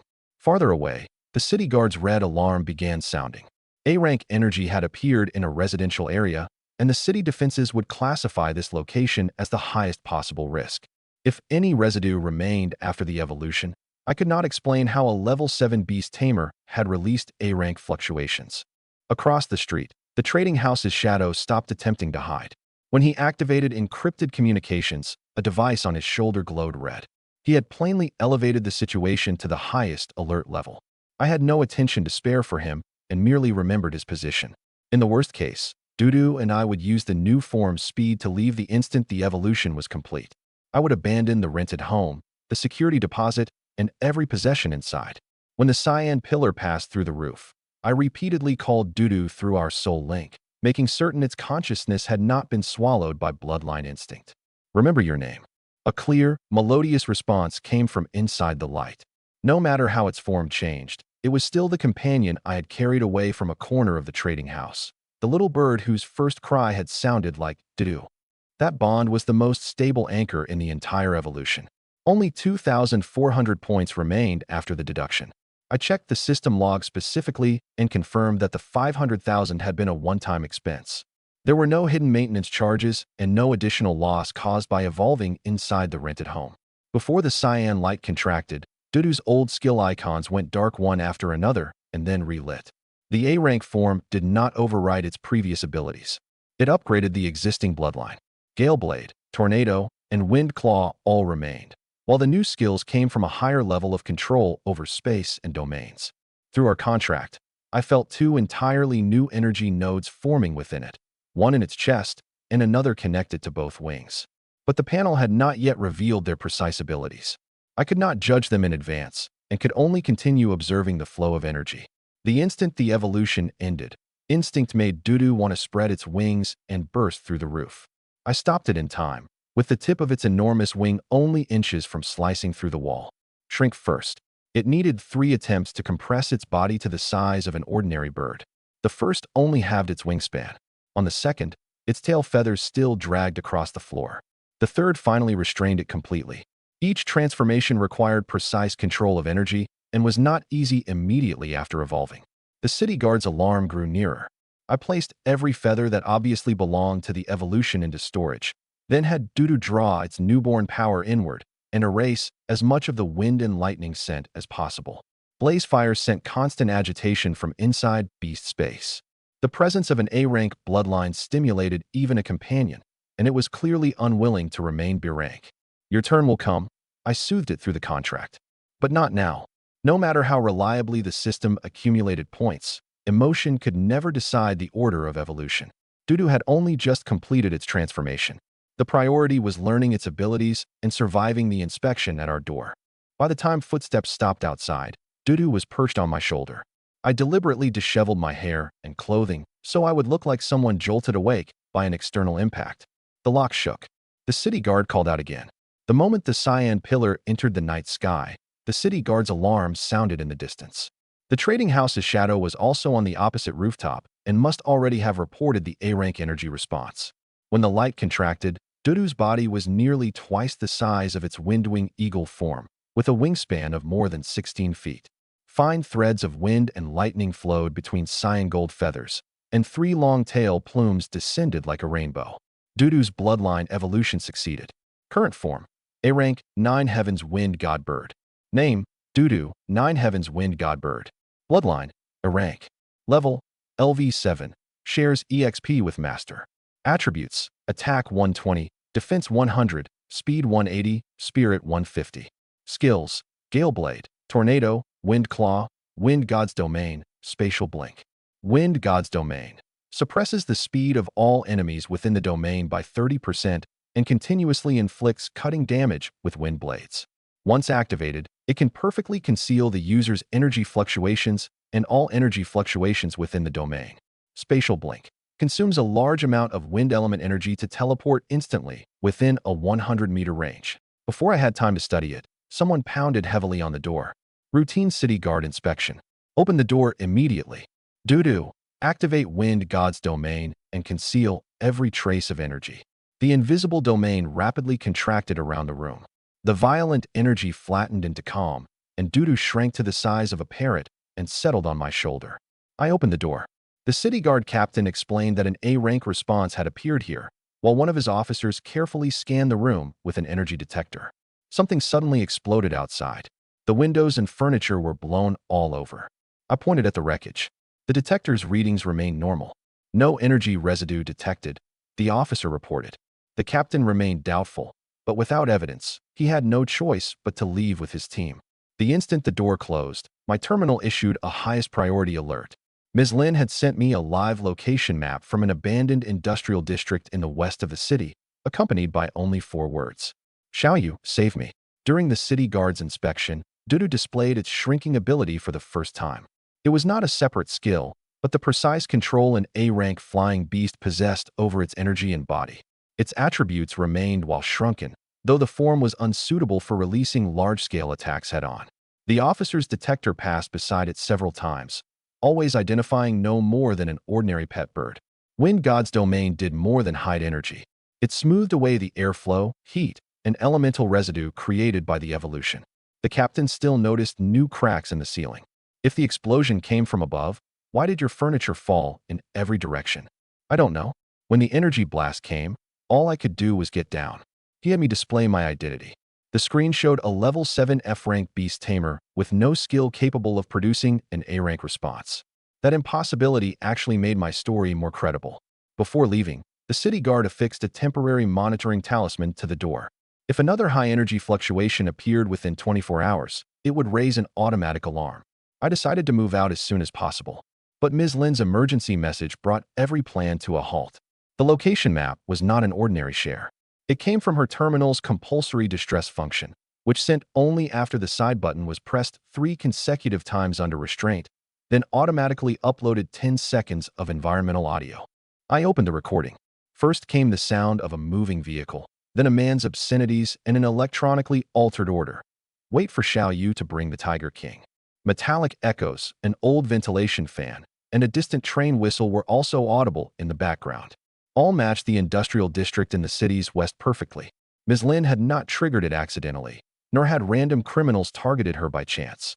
I automatically backed up the audio, location, and timestamp to encrypted storage so the evidence would survive even if the rescue failed. I also prepared a delayed email to the city guard. Unless canceled within 2 hours, it would send all the material automatically. This did not mean I expected the authorities to charge in for me. If the kidnappers dared set a trap, someone inside the warehouse was likely monitoring city guard channels. A major operation would make them harm the hostage first. I needed to enter without a sound, save her first, and leave enough evidence that any survivors would be unable to reverse the accusation. Dudu's two new skills were perfectly suited to the operation. I called her back immediately. User's device is powered off or outside the service area. The location was an abandoned warehouse in the west of the city. The timing was too precise. I had only just revealed blaze fire at the school, and Ms. Lin was abducted. The enemy's target was clearly not an ordinary teacher. It was me. More precisely, it was blaze fire. Xiao Yun knew he could not take it by force, so he intended to use Ms. Lin to make me surrender my contracted beast. Whether others were operating behind him remained uncertain, but whoever they were, they would pay for taking this step. I did not summon blaze fire and race through the streets. That would warn the kidnappers in advance and expose my true hidden card to the cameras. Dudu Wind God's domain. The domain enveloped us, and every energy fluctuation and trace of our presence vanished. I climbed onto Dudu's back. It rose through the rear window and repeatedly activated spatial blink in the night. Each 100-meter teleport left almost no trail. In a matter of minutes, we were above the industrial district. Crude cameras and 2 concealed lookouts guarded the warehouse perimeter. Instead of attacking directly, I had Dudu blink into the blind spots in its tiny form, cut the communication lines, and slip through a broken skylight onto the rafters. More than a dozen Awakens stood below. Their leader had a scar across the bridge of his nose. He was level 9 with the C-rank Ravager class. Ms. Lin had been tied to a chair, her hands and feet bound, and her mouth covered with tape. Fortunately, I saw no obvious injury for the moment. The kidnappers drank and joked about waiting for the kid to deliver the Tiger King. Those words confirmed my judgment completely. A blonde thug stood and walked toward Ms. Lin, uttering obscenities as he reached for her face. I gave Dudu an order. Kill. The straight-line distance between my rented home and the industrial district was considerable. This was the first time Dudu had used spatial blink repeatedly, and every 100-meter movement conveyed a noticeable drain through our soul link. I had it fly normally to recover between every 2 blinks, ensuring that it would not arrive with its energy exhausted. Wind God's domain wrapped us in an invisible current. City cameras caught only occasional, faint distortions of individual pixels and never identified a large flying monster. Even if the trading house's shadow reached my rented home, he would find only an empty room. Both perimeter lookouts were level 4. One guarded the main entrance, while the other hid inside an abandoned water tower. Dudu first blinked behind the tower and used air pressure to render the second unconscious without a sound, then cut the main entrance camera's power. The entire process raised no alarm. After entering through the skylight, I did not immediately approach Ms. Lin. There were more than a dozen enemies inside, and a signal jammer sat in one corner. Scarface Chong occupied the seat nearest the exit, with his battle saber within easy reach. Even while drinking, he maintained basic vigilance. I first confirmed there was no bomb or trigger beneath Ms. Lin's chair, then studied the signs of each person's class. 3 were ranged fighters, 2 had control skills, and the rest were mostly melee combatants. Their levels ranged from level 3 to level 7, with only Scarface Chong reaching level 9. If I summoned Blaze Fire and charged head-on, the warehouse might collapse and the shockwaves could injure Ms. Lin. Dudu's precision assassination was the safest plan. I marked the order of targets for Dudu and instructed it to keep every wind blade away from the steel column behind Ms. Lin so ricocheting fragments would not strike her. She visibly trembled as the blonde man approached, but still tried to slide the chair backward and never cried or begged. The sight nearly made me jump down at once. But revealing myself too early would allow the others to use her as a shield. I forced myself to wait until the blonde man's body blocked Scarface Chong's view and everyone else's attention was fixed on him. Only then would the moment be perfect. My order to kill was not an uncontrolled outburst. It was a combat command calculated around position, target sequence, and the hostage's safety. From the rafter, I also spotted a hidden camera trained on the warehouse entrance. It was not a model the kidnappers normally used. Its signal bypassed their local terminals and transmitted elsewhere independently. The mastermind was likely watching remotely, waiting until Scarface Chong and I weakened each other before appearing. I did not immediately destroy the camera. If Xiao Yun was truly watching, I would let him see that Blaze Fire never appeared while preventing him from identifying Dudu as the true assassin. Wind God's domain would leave only a blurred shadow of wind on the video. He would know only that his men had died suddenly, not what card I had used. Before acting, I also had Dudu blink close to Ms. Lin and quietly cut halfway through her ropes. She did not notice. The knot still appeared intact, but in an emergency, she could free herself. Then I reversed the electronic lock on the warehouse's side door and left one apparent escape route through the main entrance.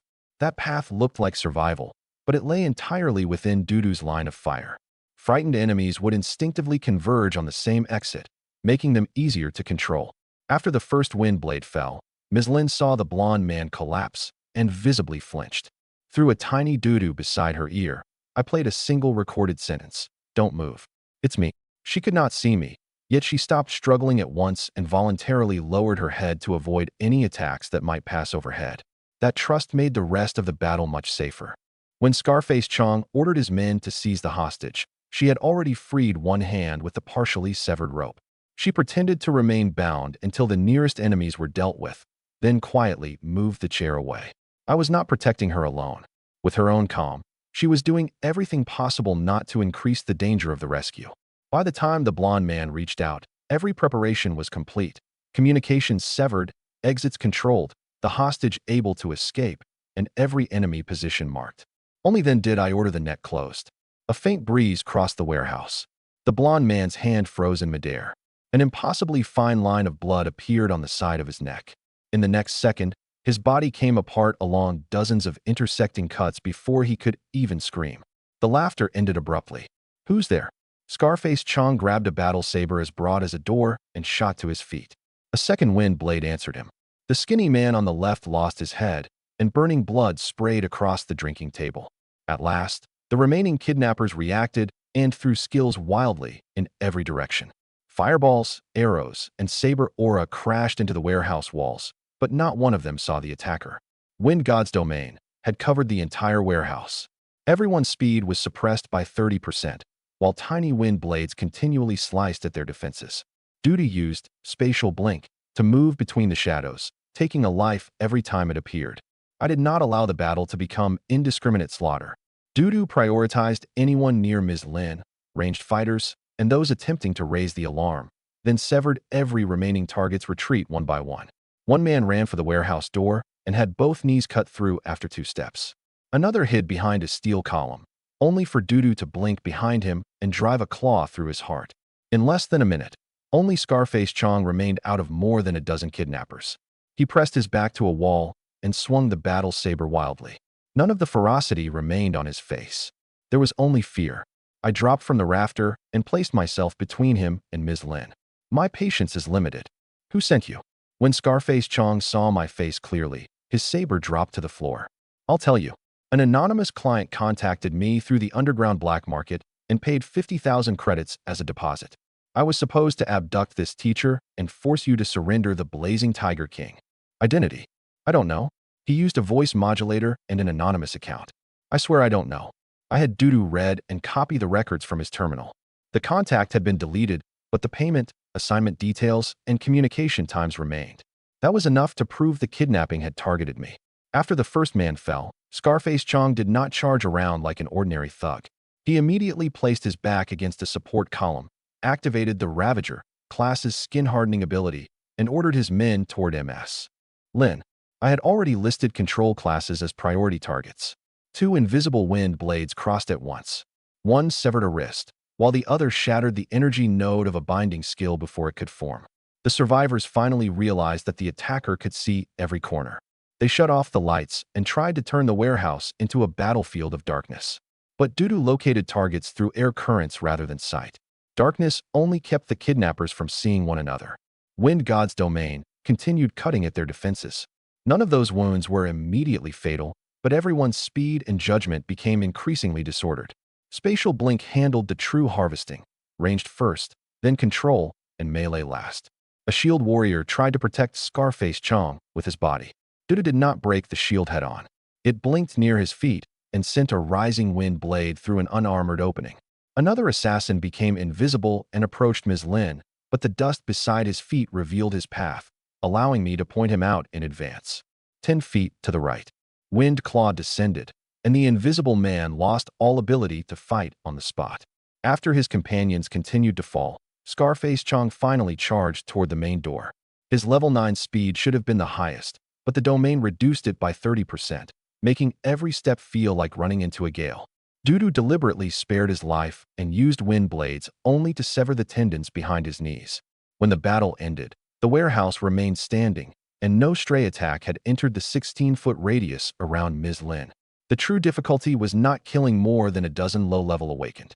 It was preventing any of them from reaching the hostage, raising an alarm, or escaping in that brief period.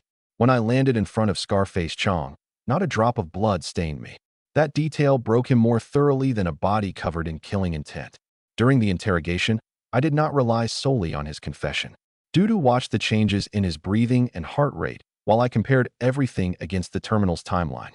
The 50,000 deposit, anonymous communication, Blazing Tiger King, and my name all matched. The mastermind had concealed himself deliberately, yet still left a clear outline of his motive. Xiao Yun's presence hung behind nearly every clue. The instigator left no name, but only Xiao Yun possessed both the motive and a clear understanding of Ms. Lin's importance to me. Scarface Chong lay on the floor, repeatedly knocking his forehead against the ground and swearing that he had an elderly mother and a young child to support. A few cheap lies would never make me forgive him, and I had no intention of granting him an easy death. Dudu, sever his class energy circuits. Avoid the vital points. A wind blade finer than a strand of hair followed the line I indicated and pierced his energy core. The violent power inside Scarface Chong instantly went out of control as the connection between his class core and the circuits throughout his body was cut with perfect precision. He collapsed screaming, and the aura of his level rapidly dispersed. I'm leaving you alive to deliver a message. I looked down at him. Tell your client I accepted his gift. Have him wash his neck and wait for my return present. After untying Ms. Lin, I removed my coat and draped it over her shoulders. It's over, Ms. Lin. She looked at the bodies around us. The composure she had forced herself to maintain finally broke, and she threw herself against me, sobbing. I went rigid for an instant and could only pat her back, telling her again and again that the danger had passed. I took her safely back to her apartment and warned her not to go out alone for the time being. At the slightest irregularity, she was to contact me immediately. Back at the rented home, I reorganized the evidence from Scarface Chong's terminal. The anonymous account had been bounced through multiple relays and would be difficult to trace directly, but that did not change my decision to make Xiao Yun the primary target. I was about to contact Meng Shan when my personal terminal received a highest-level encrypted call. After I answered, the display showed only shifting signal streams. A processed synthetic voice spoke slowly. Good evening, Mr. Xiao Yu. Are you truly not curious about the epic ring that even a 7-star appraiser could not identify? Allow us to introduce ourselves. We are Nanshan Trading House. Before crippling Scarface Chong, I used his terminal to send the anonymous account the preset code. Target has entered the warehouse. The message showed as delivered but received no reply. The mastermind might have been observing the outcome remotely or might already have severed the account. I had left Scarface Chong alive for more than spreading fear. He was the only witness who could describe the hiring process to the city guard and a point of entry for following the underground black market trail.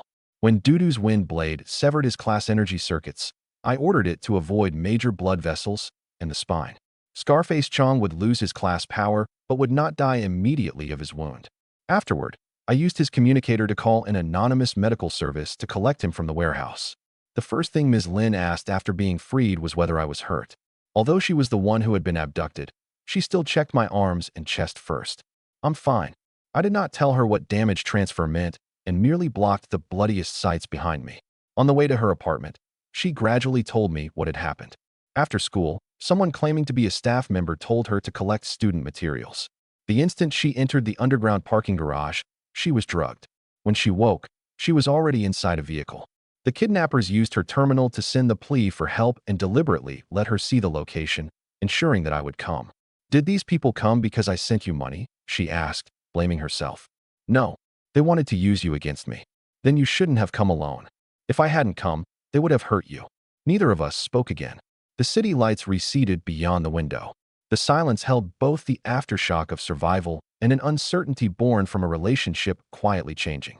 After taking her to the door, I contacted the city guard and anonymously submitted the warehouse coordinates, evidence archive, and Scarface Chong's information. Then I canceled the delayed email. Back at the rented home, I checked the fine threads across the doors and windows. No one had forced entry, but the trading house's shadow had changed positions across the street. The disappearance of the A-rank energy in my brief absence had clearly increased their interest. Scarface Chang's confession contained another detail. His client wanted not only blaze fire, but also demanded that he stage the scene as though both sides had destroyed each other after I surrendered the contract. A third party would be waiting nearby when the transaction occurred. That perfectly matched Xiao Yun's habit of taking the profit while others fought.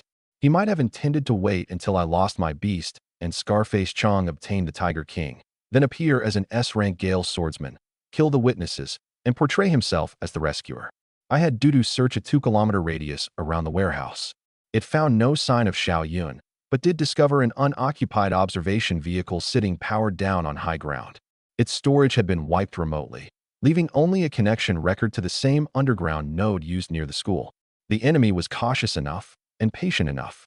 After crippling Scarface Chang, I could have traced the observation vehicle's final signal. But Ms. Lin's emotional and physical condition mattered more. I chose to take her home first, giving the mastermind time to withdraw. I did not regret that order of priorities. Revenge could wait. A person's safety could not. After returning home, I gave the observation vehicle's node to Meng Shan and instructed his group to search only public records, never the underground black market. I also designated the area around Ms. Lin's apartment as the highest priority watch zone and had them take remote shifts.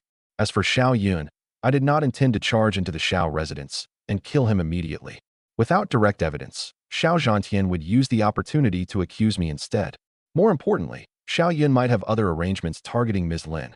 First, I would make his resources, escape routes, and layers of protection collapse together, then force him into a position where he could no longer hide. At that exact moment, Nanshan Trading House extended an olive branch. They possessed the intelligence capabilities I lacked and enough strength to oppose the Xiao family. So despite the danger, the call was worth taking. Nanshan Trading House's encrypted call came then. It was no coincidence that they chose the same night I displayed an unknown A-rank background to initiate negotiations. The caller mentioned neither the surveillance nor the A-rank energy response. They simply said they could help me unlock the ring's secret. I leaned back in my chair and answered calmly. I'm interested. First, tell me what you want. Before we talk, I'd like to know your rates. I deliberately mentioned the day's unpleasantness. Your 7-star appraiser charged 50,000 credits for a glance. I'm afraid I can't even afford the privilege of speaking with you. The other remained silent for a moment. Then the synthetic voice gave way to a seductive laugh. It appears our earlier approach caused Mr. Xiao a misunderstanding. The woman introduced herself as Su Mei, manager of Nanshan Trading House's local branch. She explained the 50,000 appraisal fee as a threshold intended to screen out ordinary customers and promised that this appraisal would be free as an apology. Free often came with the highest price. I did not agree at once. Sume then invited me to meet her in person. She would prepare wine at the Skyview Club on the top floor of Nanshan Tower and apologize there. It was the finest private club in Nanshan City, with an asset verification threshold above 1 million credits. Holding the meeting there displayed sincerity and power. Is this a trap? I asked. If Mr. Xiao mistakes an apology drink for an ambush, wouldn't this poor woman be terribly wronged? Her voice was soft, but every word was flawless. 3 days earlier, I would never have gone. Now Dudu had evolved into the A-rank 9 Heavens Wind God Bird and possessed Spatial Blink and Wind God's Domain. I still had damage transfer myself. Even if the negotiation collapsed, I was confident of escaping. More importantly, I truly needed to understand the ring's purpose, and I needed access to Nanshan Trading House's intelligence network. All right, I said. There's no reason to turn down a free dinner. Then I will await your arrival at the Skyview Club. After the call ended, I looked toward Nanshan Tower, which pierced the clouds above the city center. Sume had never contacted me merely to appraise one ring. But while she wanted to test me, I also wanted to use her to investigate the Xiao family. It remained undecided who would be the hunter at this dinner and who would be the prey. Sume's opening reference to a ring that even a 7-star appraiser could not identify was effectively an admission that Jean had done more than glance at it. They had already studied its residual energy and searched the trading house's database. I did not confront her about the surveillance because both sides already understood it existed. Saying it aloud would only make the negotiation rigid. Leaving the fact unspoken gave us room to exchange more information. After the free appraisal, the ring still belongs to me? I asked. Of course. Nanshan Trading House would never detain a valued guest's property. Will you copy the data during the appraisal? The trading house retains basic records, but you may request the highest level of confidentiality. If the item is unusable, will you make an offer to buy it? Sume answered every question without evasion. That told me her true interest was not the ring itself. She wanted to use it to judge my class, background, and growth potential. I also used my questions to probe her limits. She offered a free appraisal, confidentiality, and a personal meeting, yet consistently refused to name the ring over the call. She plainly feared the line might be intercepted and wanted the secret to guarantee that I accepted her invitation. Before leaving, I allowed Dudu to recover its energy and kept Blaze Fire in Beast space. The soul-stealing ring remained sealed inside an isolation pouch rather than on my finger. Mengshan's party took turns remotely watching Ms. Lin's apartment in case a second operation followed immediately after the kidnapping. I also created a delayed message containing the Skyview Club's location, the meeting time, and Sue May's number. Unless I canceled it within 3 hours, the information would automatically go to the city guard and Ms. Lin. Large beasts were prohibited from flying around Nanshan Tower, so Dudu shrank and perched on my shoulder. Wind God's domain was not fully active, merely maintained at its lowest intensity so no inspection could see through its true bloodline. In the elevator, the mirrored walls reflected my still young face. Compared with Sue May, I had no experience in business negotiation. My only advantage was that she could not confirm the cards in my hand. I did not need to appear more experienced than her. I needed only to hold 3 principles. The ring would never leave my control, I would promise no unknown price, and I would never reveal my true needs within the story she constructed. The elevator continued rising, and the lights of Nanshan City gradually fell beneath my feet. When the doors opened, the Skyview Club's attendant addressed me by name without hesitation. This negotiation had begun before I ever entered Nanshan Tower. The Skyview Club was more luxurious than I had imagined. Even its attendants possessed presences above level 25. Energy mist flowed beneath the floor, and the incense in the air could calm a person rapidly.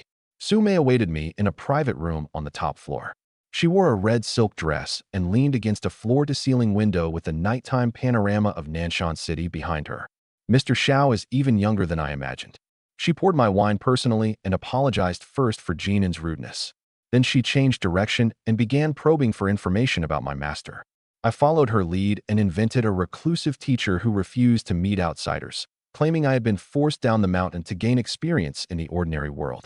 The story mixed truth and fiction. It explained why no one knew my face, while preventing her from asking directly where my power came from. After several rounds of indirect questions yielded no firm answer, Sume finally returned to the ring. Strictly speaking, it does not belong to the system of rules under which Blue Star has operated for 800 years. Nanshan Trading House called such items ruleless relics. They were extremely rare, and their abilities could not be evaluated through the ordinary equipment system. This ring has an ancient name. Sume looked at me and enunciated each word. The soul-stealing ring. It is useless to 99.99% of the awakened and may even cause soul rejection. But for one class that exists almost entirely in legend, it is an artifact capable of reversing the course of a battle. She did not name the class directly and merely watched my reaction. I held my wine glass without asking or admitting anything. Since Manager Sue invited me here, I assume you don't intend to tell only half the story. She smiled. Of course. Sume produced a transparent isolation box and let me place the ring inside myself. The runes within could detect only. They possessed no locking or teleportation function.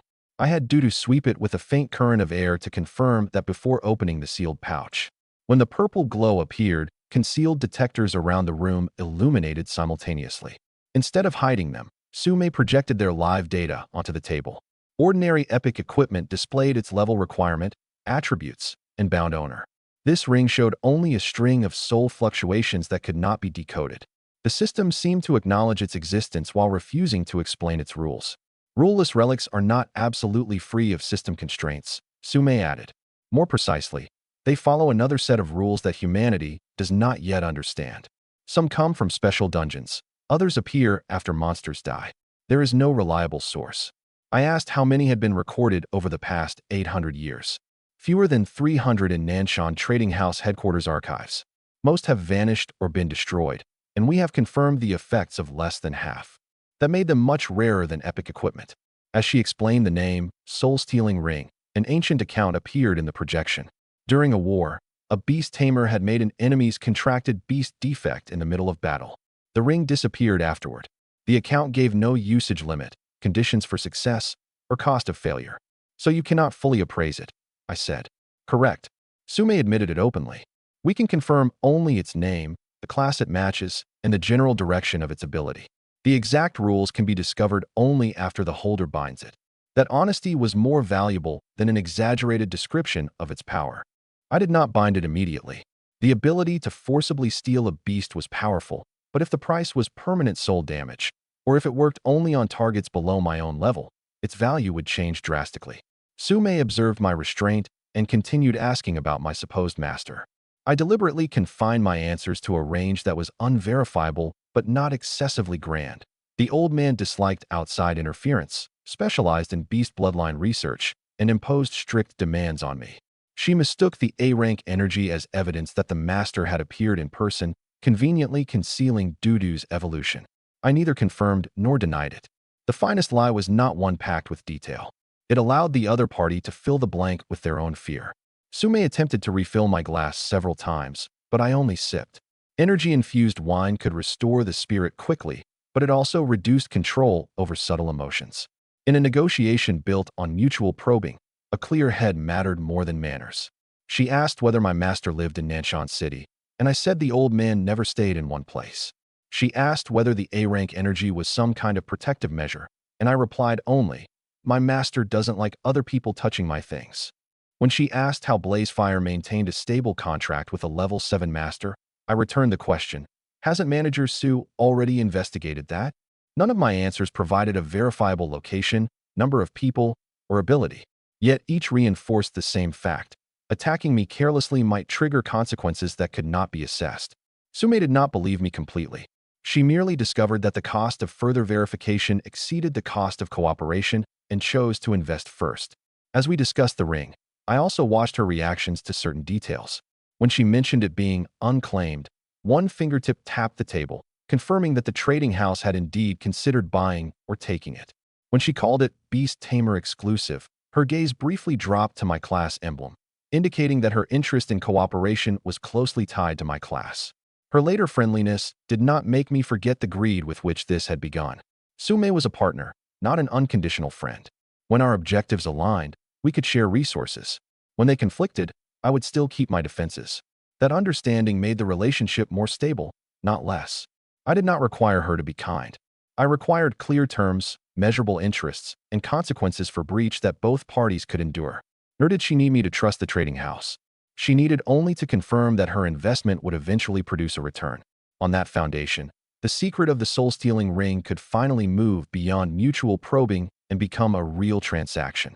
The soul-stealing ring has only one function, Sume said.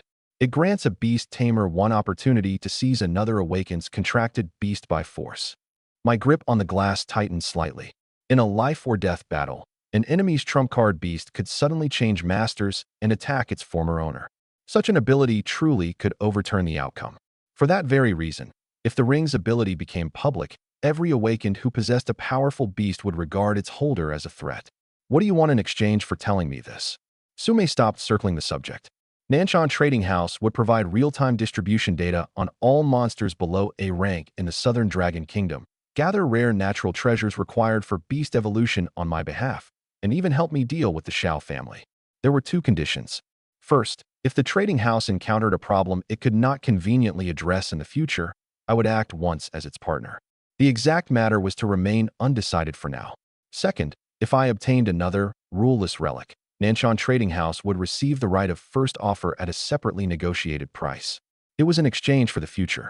The trading house would invest its present resources in my potential, while I accepted an obligation whose precise content remained unknown. I did not agree immediately. We can cooperate, but I won't accept sincerity that exists only in words. What would Mr. Shao like? Do one thing for me first. Sume narrowed her eyes. She probably had not expected an 18-year-old student to set a test for Nanshan Trading House. I removed the soul-stealing ring from storage and slid it onto my finger. Its face was cold, but there was no adverse reaction or immediate binding. If you can't handle the matter in front of us, your promises for the future are worthless. Sume remained silent for a moment, then smiled and nodded. Tell me then. This poor woman would also like to see how Mr. Shao intends to test me. When Sume explained the soul-stealing effect, she had used the phrase, grants one opportunity, not can be used only once. I caught the distinction immediately. Is that one opportunity per target, once per battle, or once in the ring's entire existence?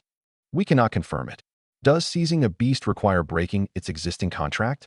What affects the success rate? Also unknown. The ancient texts recorded only the result, not the process. Then half the miraculous scenario you described was speculation. Instead of embarrassment, Su Mei's smile became more genuine. A merchant must first show a customer the most enticing possibility. Her response made me reassess the partnership. She packaged and tested, but when challenged, she admitted the limits. That was at least more reliable than someone who offered only promises and never mentioned risk. When she offered distribution maps for monsters below A rank, I required her to explain their update frequency and coverage. The data combined purchase records from regional branches, mercenary reports, and satellite monitoring. It updated every 24 hours, with separate risk markers for elite and boss targets. That would directly solve my problem of finding high-value prey after leaving the city. The evolution material service was equally important. Infinite evolution currently consumed only points, but Blazefire's absorption of fire element energy had reduced its evolution threshold. Suitable materials could clearly accelerate or improve the process. Future, higher bloodline stages would very likely impose additional conditions.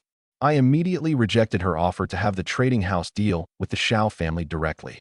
My revenge is mine. You may provide information, but you will not decide the outcome for me. For the first time, genuine approval appeared in Su Mei's eyes. The undefined obligation also required limits. It could not harm civilians of the Dragon Kingdom. It could not require me to attack innocent people with whom I had no grievance. If the danger of the task was plainly beyond my capabilities at the time, I retained the right to refuse. She did not accept everything at once. We argued back and forth over the wording before agreeing to formalize the terms later in a written partnership agreement. The right of first offer was relatively simple. At an equal price, the trading house received priority, but I could choose not to sell and retain an item for my own use. By then, the framework of our cooperation had a foundation, but I still needed proof that Nanshan Trading House's intelligence capability existed beyond its promises. Information on the Shao family was the most direct test. I want every file you have on the Shao family, especially the Shao group. I looked at Su Mei. Legitimate operations, financial chain, toxic assets, criminal records, and any dirt that can make them pay. When do you need it? Tonight. The sooner, the better. For the first time, the probing in her eyes became genuine interest. A moment later, she issued several commands on her terminal in front of me. In less than a minute, I received a 10-gigabyte encrypted file package with the highest access level. Consider it our gesture of commitment. Su Mei extended her hand. To a pleasant partnership. I shook her hand lightly and left. Back at the rented home, I completed the decryption in an hour. The files were more shocking than I had expected. Tax evasion, fraudulent accounting, hostile acquisitions, and collusion with underground forces to suppress competitors. One old record described the Shao Group's bid for land in the city's south more than 10 years ago. Its strongest rival died in a car crash caused by brake failure the night before bids opened. That same day, an offshore Shao family account transferred several million credits to an underground problem-solving specialist. The evidence was enough to damn the Shao family completely, but publishing it all at once might give them time to respond. I selected recent financial vulnerabilities and severely unprofitable projects and sent them to Meng Shan through the encrypted channel. Find a reliable, elite financial trader. When the market opens tomorrow, use every available form of leverage to attack these exact points. Keep 70% of the profit. Revenge was not one downward stroke of a blade. First, I would pull out the foundation and let the entire tower collapse on its own. After I issued the order, the system suddenly delivered several notifications in succession. Blazefire has absorbed sufficient pure fire element energy and now meets the conditions for bloodline evolution. The evolution points required for Blazefire's bloodline evolution have been accumulated. I checked the balance immediately. My accumulated evolution points had already exceeded 600,000. Another A-rank trump card was about to be born. 10 gigabytes of data could not possibly have been gathered within a minute. Su Mei clearly maintained background dossiers on Nanshan City's principal families and needed only to grant me access. That displayed the trading house's power, but also reminded me that it might hold a dossier on me as well. I did not use online cloud services while decrypting the files at home. I took the terminal offline. The package contained several layers of self-destruct protocols and would erase itself after 3 incorrect attempts. Su Mei sent a one-use key at the same time, ensuring that only this device could open it. The directory was divided by year, company, project, and individual. The Xiao Group appeared to operate across real estate, logistics, and equipment manufacturing, but its actual profits depended heavily on bank loans and government projects. Once a falling share price triggered forced liquidation of pledged holdings, the financial chain would break rapidly. I did not immediately publish the most serious criminal evidence. The car crash case from more than a decade ago involved witness safety. Reckless exposure might make the Xiao family kill the witnesses or destroy offline material first. The financial vulnerabilities were different. Once the market began to move, Xiao Zhantian could not solve it with physical force. Ghost Hand was no ordinary trader Meng Shan had found on a whim. The industry had blacklisted him after he offended a conglomerate. His skills were exceptional, but he lacked the money and opportunity to return to the market. My data and a 70% share of the profit gave him all the incentive he needed. I first sent Meng Shan a small set of verifiable data and allowed Ghost Hand to confirm it before granting access to the full operation. They would raise the capital through leverage, and I would never handle the account directly. That reduced the risk of tracing it back to me and kept me, an outsider to finance, from micromanaging the operation. Every step included a stop condition. If the Xiao family discovered and repaired the vulnerability, exit immediately. If innocent retail investors began to stampede on a massive scale, close the positions first. If Ghost Hand expanded the scope without permission, access to further data would end. I wanted to destroy the Xiao Group, not create an uncontrollable financial disaster. After sending the instructions, I checked my evolution points again. Dudu's evolution had consumed 500,000 and nearly emptied the account. At 1 point per second, accumulating 600,000 should theoretically require almost 7 days. But Blazefire had absorbed large quantities of fire element crystal cores outside the city, fought in its Tiger King battle, counterattacked the Shadow Fiend Panther with fire, and hunted continuously. The system reported that it had accumulated sufficient pure fire element energy. During the uninterrupted time since then, the evolution point balance had also reached the requirement again. I did not accept, I haven't checked the panel for several days, as an adequate explanation. I reviewed the timestamps and system logs to ensure there had been no error in deductions or growth. Only after confirming the full 600,000 points and satisfaction of the fire element condition did I summon Blazefire. The second A-rank evolution had to be handled more carefully than the first. I summoned Blazefire and had Dudu activate Wind God's Domain first, sealing every energy fluctuation inside the rented home. System evolve Blazefire, deducting 600,000 evolution points. Blazing Tiger King Bloodline evolution commencing.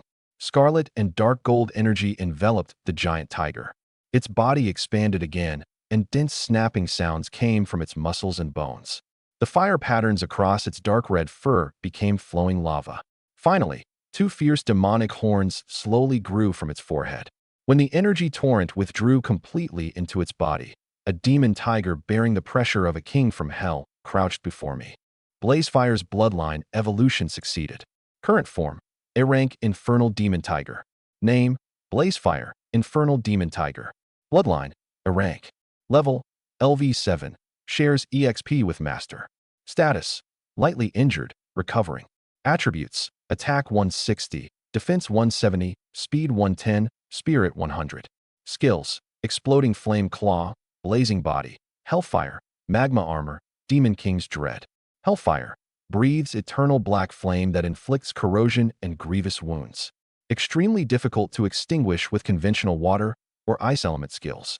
Magma Armor, greatly reduces physical damage and inflicts high fire reflection damage on melee attackers. Demon King's Dread, suppresses all attributes of enemies with lower levels and bloodlines by 15%. Cannot be dispelled. Dudu specialized in speed, domains, and spatial assault.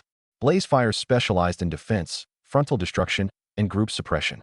With 1 in the air and 1 on land, the tactical puzzle formed by my 2 A-rank beasts was finally complete. A message from Meng Shan reached my terminal at that moment. Boss, it worked. We recruited a top financial trader known as Ghost Hand. In less than 10 minutes after the market opened, several key Xiao Group share prices were smashed through their support levels. The overall price is falling off a cliff. I watched the financial news projected across the wall without allowing excitement to cloud my judgment. A falling share price was merely the first step. When the banks, partners, and creditors smelled blood, they would truly tear the Xiao Group open.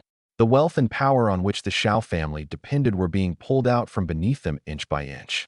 This time, I first compressed Wind God's domain to the walls of the rented home, then layered 3 air current barriers outside the doors and windows. The city guard's monitoring talisman was still in place. I had the domain conceal only the internal energy without damaging the talisman itself, avoiding an alarm for deliberate interference. Blazefire's light injuries had not completely healed before the evolution. I had worried that the bloodline transformation might worsen them, but the system first sealed the old wounds with fire element energy, then rebuilt the muscles and bones. When the demonic horns emerged from its forehead, its pain reached me through our soul link. Rather than forcibly suppress it, I continually reminded Blazefire to remain conscious. Its will was more domineering than Dudu's. During the evolution, it even tried to devour every trace of fire energy in the vicinity. Without Wind God's domain isolating us, it would have drained the energy system of the entire building. The instant the infernal demon tiger took form, the room's temperature soared. Dudu voluntarily carried away the heat with controlled currents, allowing the 2 A-rank beasts to balance their power in the same space for the first time. I inspected each new skill in turn. Hellfire was not a simple upgrade to ordinary flame. After attaching to a target, it continued consuming both life and recovery ability. Even if a water element skill extinguished the visible flame, the corrosive effect might remain.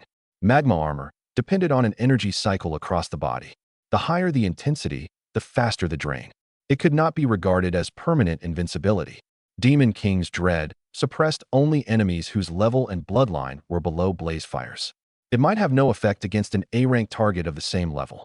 The stated 15% drop in all attributes appeared fixed, but was also affected by resistance in practice.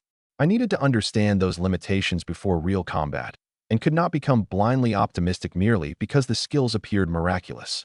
When Mengshan's message arrived, Ghost Hand was broadcasting the first stage of the operation. More than 1,000 accounts sold simultaneously at critical prices. The Xiao Group's stabilization funds were consumed the instant they entered the market, while information about its failing projects was released in sequence to create continuous pressure. I saw the falling share price, but did not celebrate. I merely told Mengshan to remind Ghost Hand to enforce the exit line strictly. True revenge did not require turning myself into an uncontrollable gambler.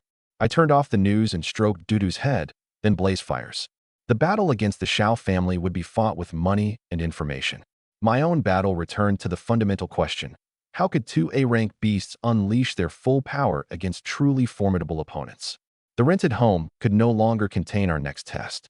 A new training ground had become an urgent necessity. Through Ghost Hand's live reports, I watched nearly 30% of the Xiao Group's market value evaporate within an hour. The attackers did more than drive down the share price.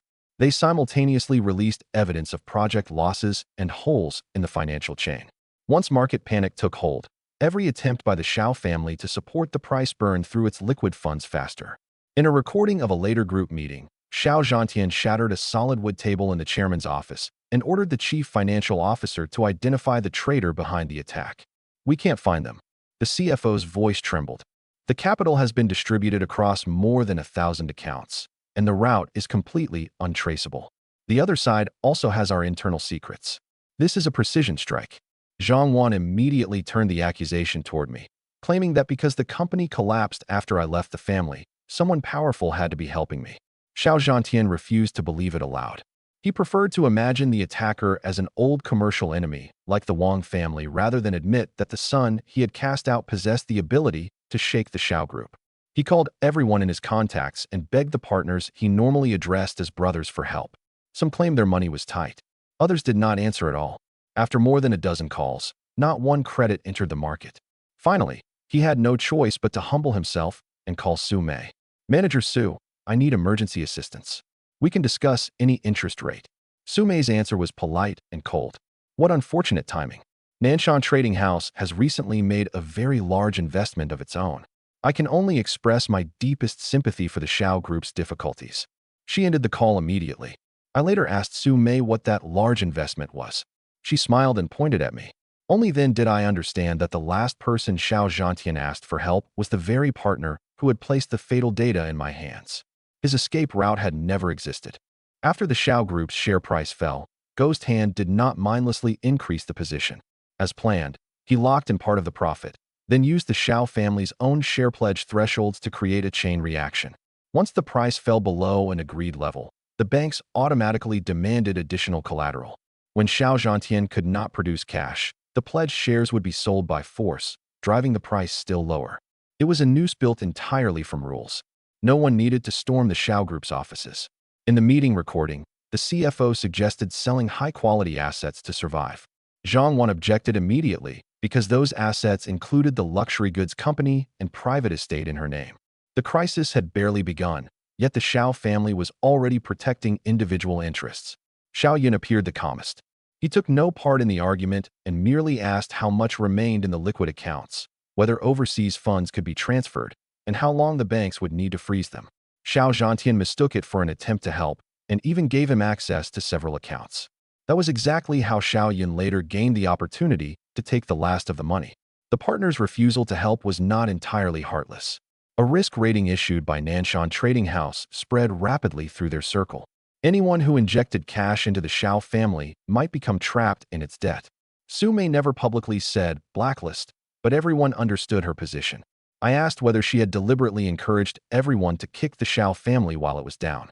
The trading house issues only risk advisories, she said with a smile. How others choose to respond is the freedom of the market. That was her method. Not one sentence could be held against her, yet it was more effective than an open threat.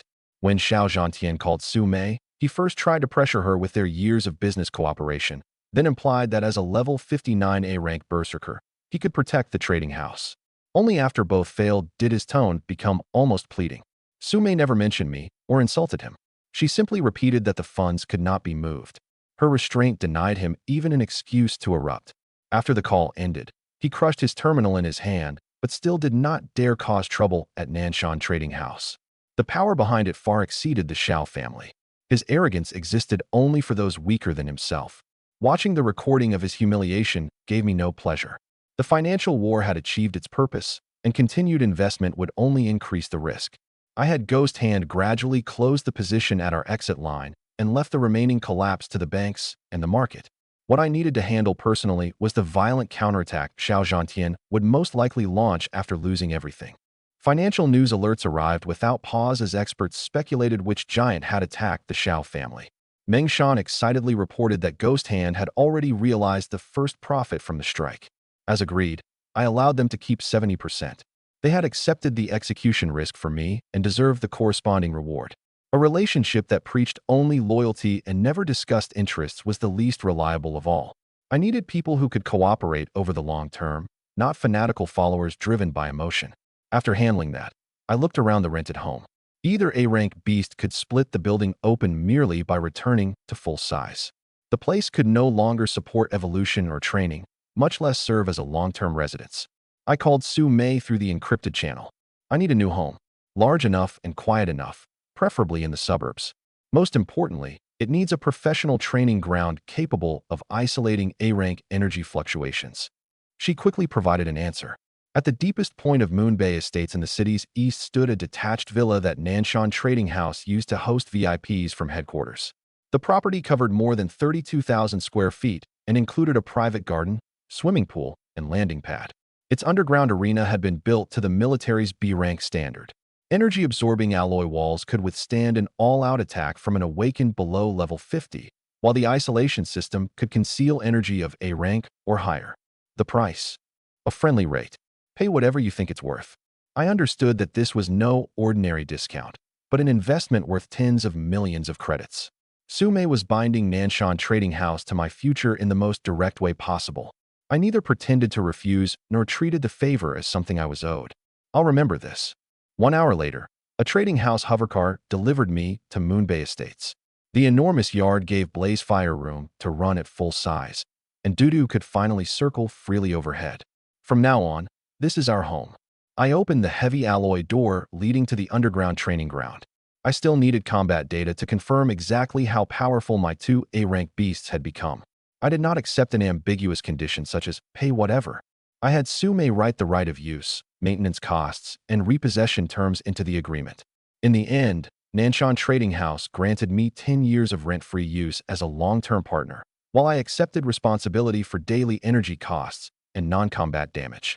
that preserved the sincerity of her investment without allowing a vague gift between friends to become an immeasurable personal debt later. Before leaving the rented home, I paid all rent and compensation for damage.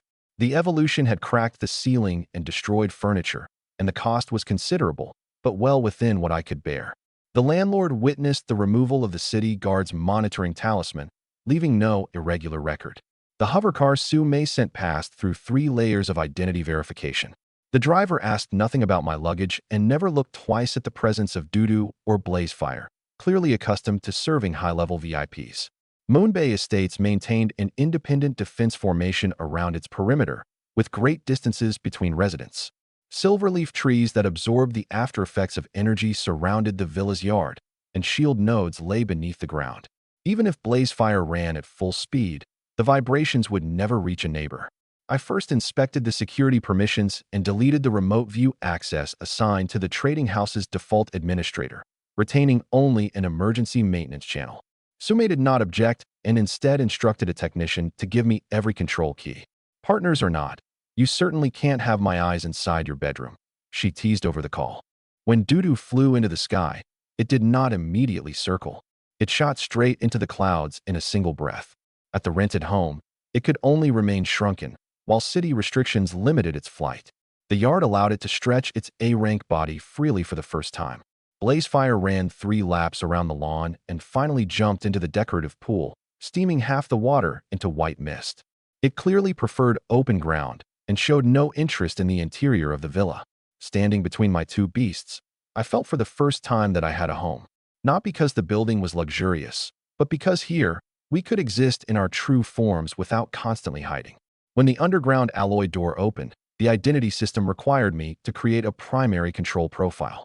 I entered the public information for Dudu and Blazefire, but concealed their exact attributes and skills so training data could not upload automatically to the trading house's servers. Before training, I also established 3 automatic termination conditions: a beast's life force falling below the safety line, overload of the energy-absorbing walls, or the simulated target's power exceeding the preset limit.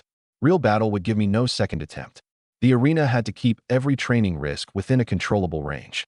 The underground space was as large as several football fields, with energy-absorbing alloy covering every wall and the entire floor.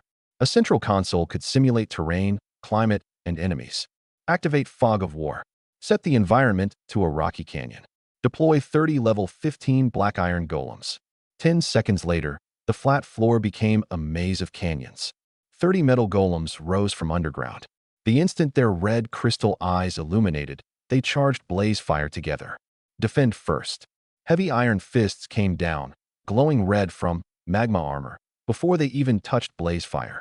When they truly struck, the golems were thrown backward instead, and the surfaces of their fists began to melt. Blazefire opened its jaws and released Hellfire. The black flames followed strange paths and clung to several golems. Neither pounding at them nor rolling could put them out, and the metal bodies softened like wax. Demon King's Dread spread next. The golem's speed, strength, and defense all fell by 15%, rapidly disrupting their orderly formation. Dudu coordinate. Blazefire knocked one golem into the air. Dudu appeared behind it through spatial blink, then used Galeblade to sever the energy core precisely. From then on, Blazefire broke and suppressed the formation, while Dudu attacked the exposed cores. In less than 5 minutes, all 30 level 15 golems lost the ability to fight. I did not stop with that result. Combat simulation, maximum difficulty. Target, level 25 elite boss, mountain giant. Stone converged at the center of the arena and ultimately formed a giant 33 feet tall. Its first punch carried the force to split a mountain, yet Blazefire did not dodge. It met the attack head-on with exploding flame claw. Rock fist and burning claw collided, sending a shock wave through the canyon. The mountain giant retreated 3 steps, cracks covering its arm. Blazefire slid backward only a foot and a half. A level 7A rank Infernal Demon Tiger had confronted a level 25 elite boss head-on and appeared to hold the advantage. I recorded the data and did not force it to continue spending energy. In simulation, the warm-up was enough. The next opponent my beasts faced would not be a training dummy, but a true A-rank powerhouse. The Black Iron Golem's opening charge had not been entirely ineffective. They felt no pain and were immune to ordinary pressure. Demon King's Dread, activated only after the system determined that both their bloodline and level were lower than Blazefire's. The 15% suppression slowed their movements, but did not take away their will to fight. When all 30 golems attacked at once, magma armor reflected damage to melee targets, but its energy consumption also rose rapidly. I had Blazefire concentrate the armor on the areas being struck instead of covering its entire body at all times. The duration nearly doubled immediately. Hellfire worked noticeably well against metal, but posed a risk of spreading. When one burning golem collapsed against another, the black flame traveled across the point of contact. In a city or forest, such a fire could become a disaster because it was so difficult to extinguish. Its area of use had to be controlled strictly. After Dudu joined, its first few spatial blink positions were too close to the targets. The black iron golems reacted slowly, yet their indiscriminate final swings still grazed its tail feathers. I moved each blink point from 3 feet behind a target to 10 feet, then used compressed wind blades to cut the cores at range. The safety improved significantly. The training system replayed the battle frame by frame and provided the attack interval, accuracy, and energy curve for both beasts. I discovered that Dudu was extraordinarily fast, but prone to wasting spirit through repeated attempts at one-hit kills. Blazefire possessed exceptional defense, but was carried away by its fighting instinct and collided head-on too often. A beast's instinct was an advantage, but also a deviation that its master's commands had to correct. When the mountain giant appeared, I kept Dudu out and tested only Blazefire's limit. In their first exchange, Blazefire seemed to hold the advantage, but magma armor's instantaneous drain approached 1/10 of its total energy. Meanwhile, the cracks in the mountain giant's arm could repair themselves by absorbing stone from the environment. If they continued trading blows, Blazefire might not shatter the core before its energy ran out. I ended the battle not because I feared injury, but because I already had the conclusion I needed. An A-rank bloodline granted attributes far above one's level, but it did not erase the level gap. A level 25 elite boss still possessed superior endurance, skills, and environmental advantages. When we truly faced Xiao Zhantian, we would have to rely on Dudu's domain suppression, Blazefire's frontal defense, and my unified command of the battle. We could not place all hope in colliding raw attributes. After training, I let both beasts rest and backed up all data offline. Over the next 2 days, I repeated short tests. How Dudu could mark allies within its domain, how Blazefire could avoid friendly fire with Hellfire, and whether spatial blink would be interrupted if damage transfer activated at the same instant. Every answer gradually became clear. When the villa's alarm detected Xiao Zhantian's A-rank energy, our training had just received a real subject for validation.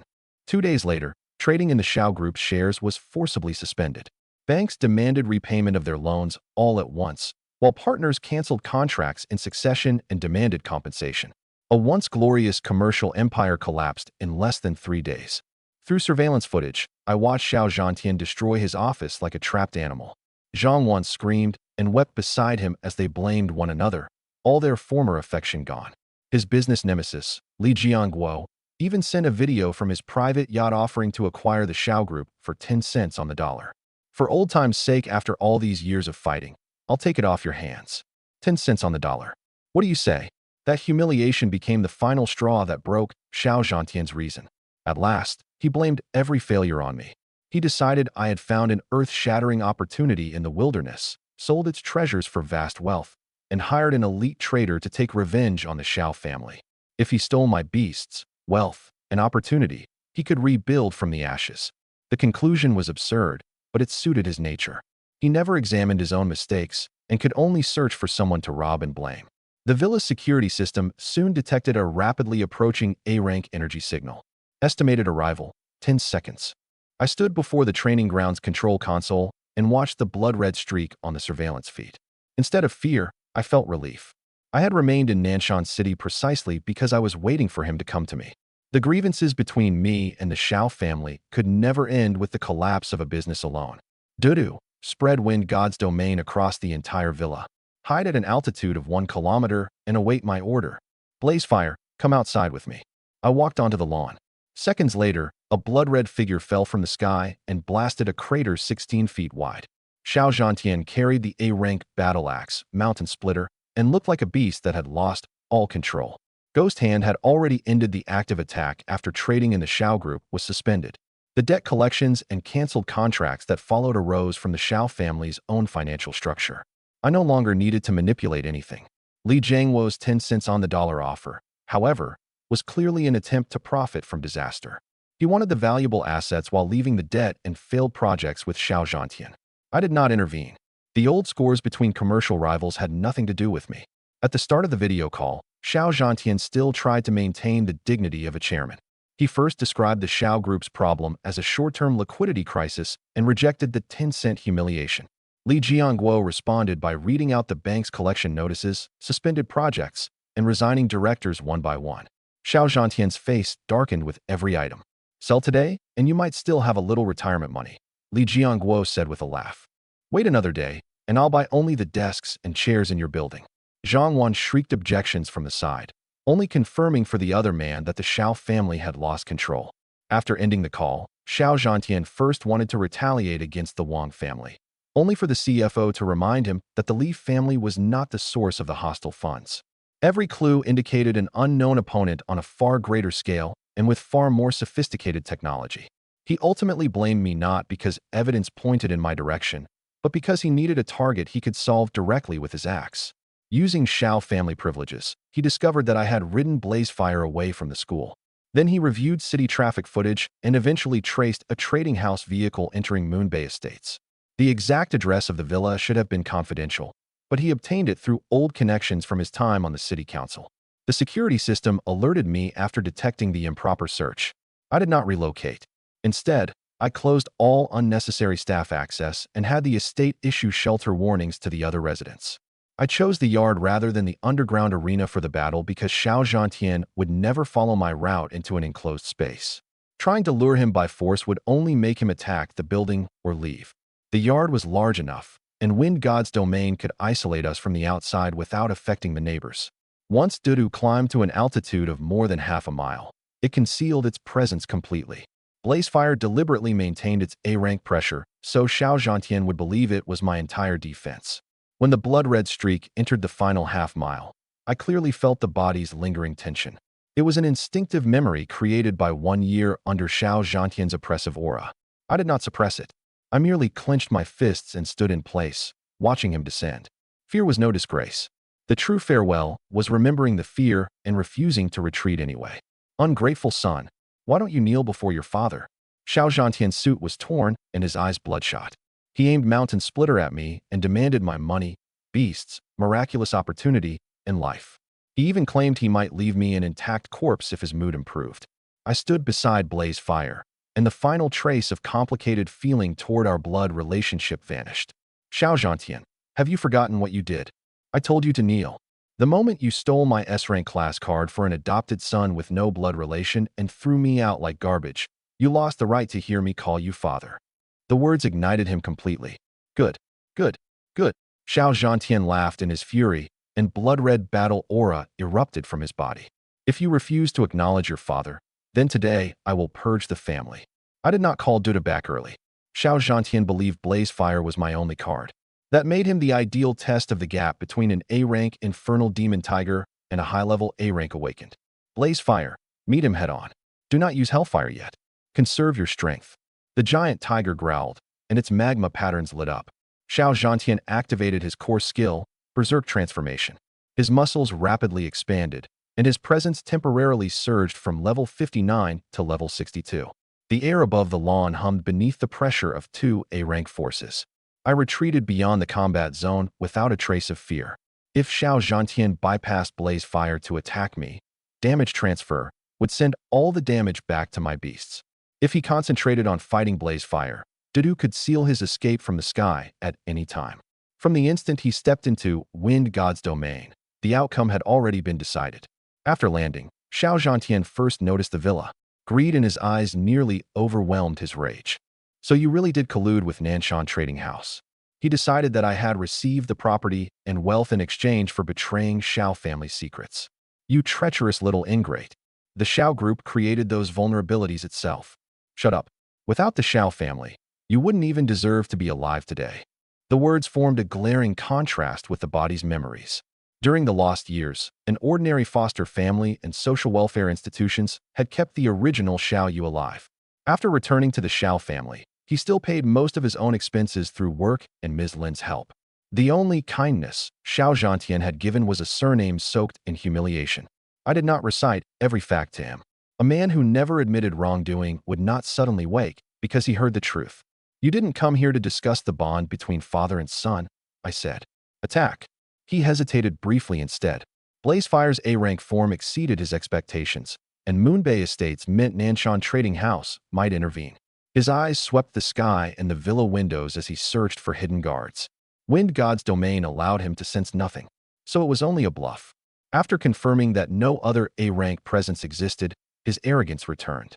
Give me the Tiger King and the ring, and I may spare your life. A leak from within the trading house had even given him a hint about the soul-stealing ring, though he did not know its exact function. Greed turned every unknown item into a treasure that might save the Xiao family. I had Blazefire step forward while I remained diagonally behind it. From there, I could observe the movement of Xiao Zhantian's shoulders without obstructing Blazefire's lateral pounce. After Berserk transformation raised him temporarily from level 59 to level 62. Both his strength and speed soared at the cost of steadily consuming his life and reason. Blood-red battle aura covered Mountain Splitter, signaling that he intended to use his full power from the first exchange. Through the Soul Link, I gave Dudu a 3-stage command. During the first stage, it would observe and record Xiao Zhantian's skills.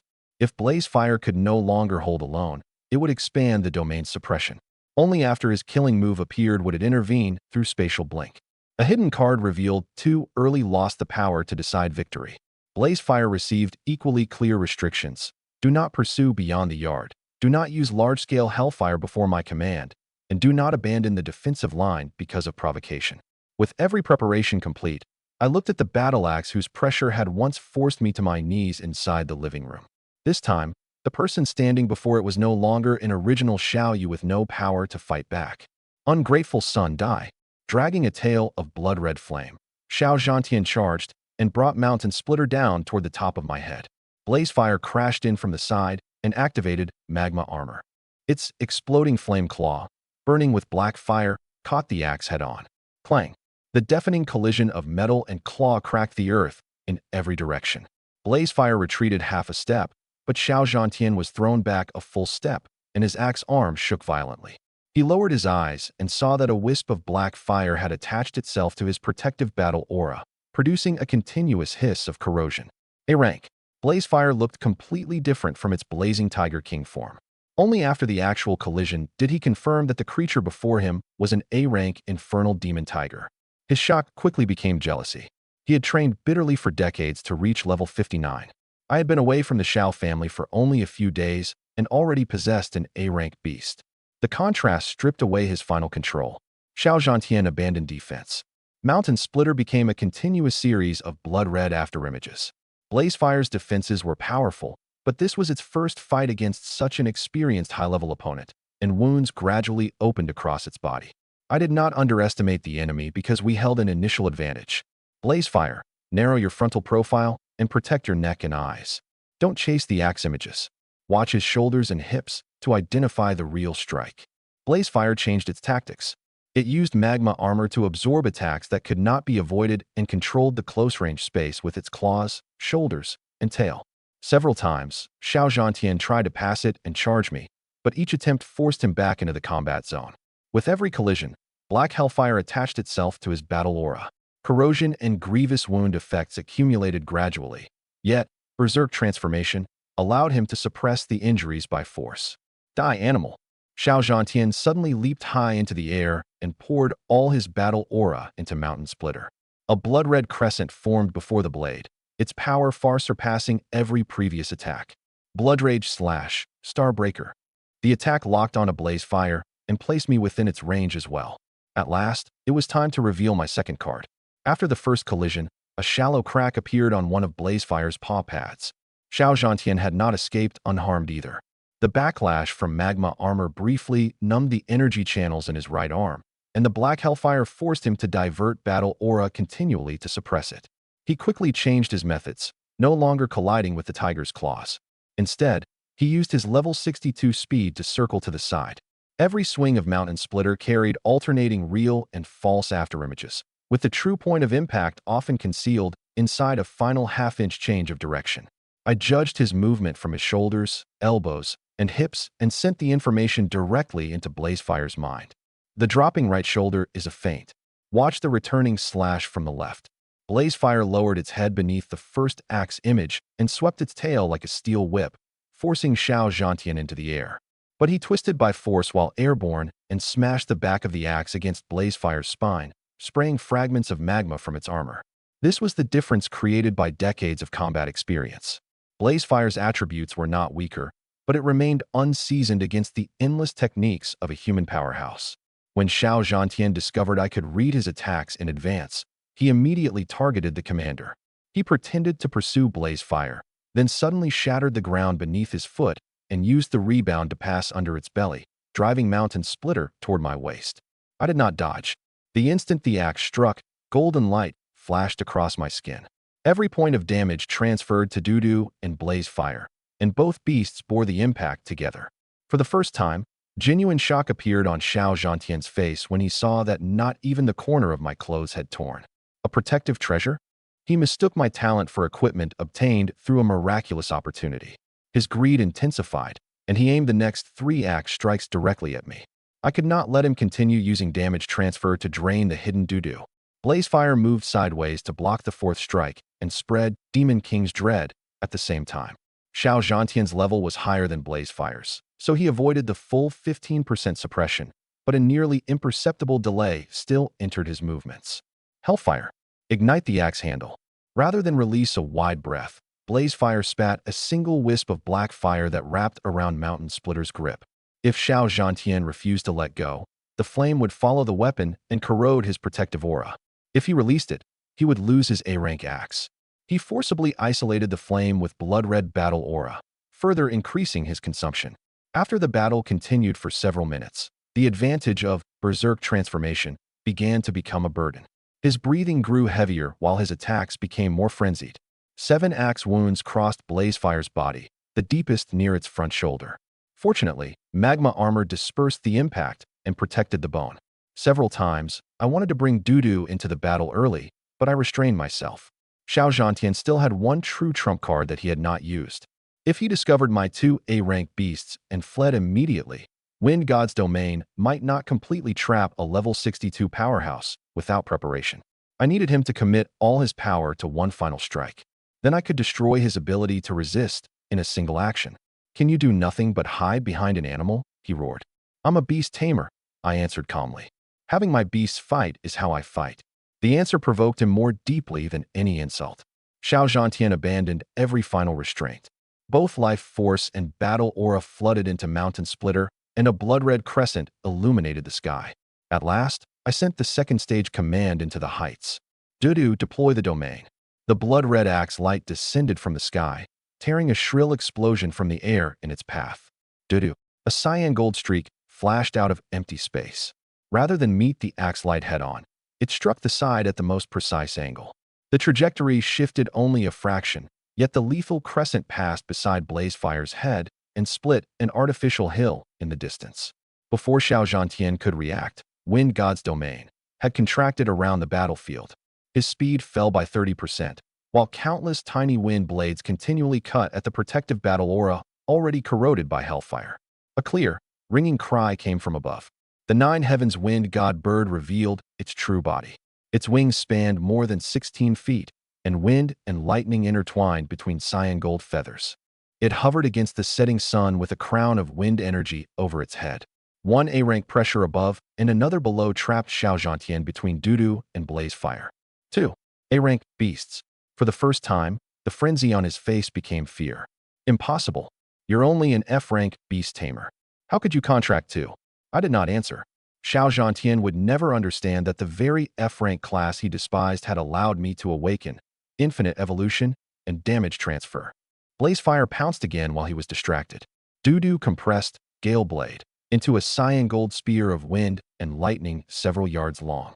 Electricity traveled along its shaft, completely sealing the escape route through the sky. Xiao Zhantian tried to retreat, but found his speed suppressed by the domain. He tried to charge into the sky, but Dudu's spear of wind and lightning was already aimed between his eyebrows. He tried to break through on the ground, only to find Blazefire's black burning demon claws in front of him. There was no road to heaven and no door into earth. Dudu's first action after intervening had not been an attack on Xiao Zhantian, but a change to the path of Blood Rage / Starbreaker. Meeting a killing move powered by the burning life force of a level 62 A-rank Berserker head-on would critically wound even an A-rank bloodline. Spatial Blink placed Dudu directly behind and to the side of the axe light. Wind Claw did not strike the energy at its center. It used a single perpendicular burst of air against the weakest edge.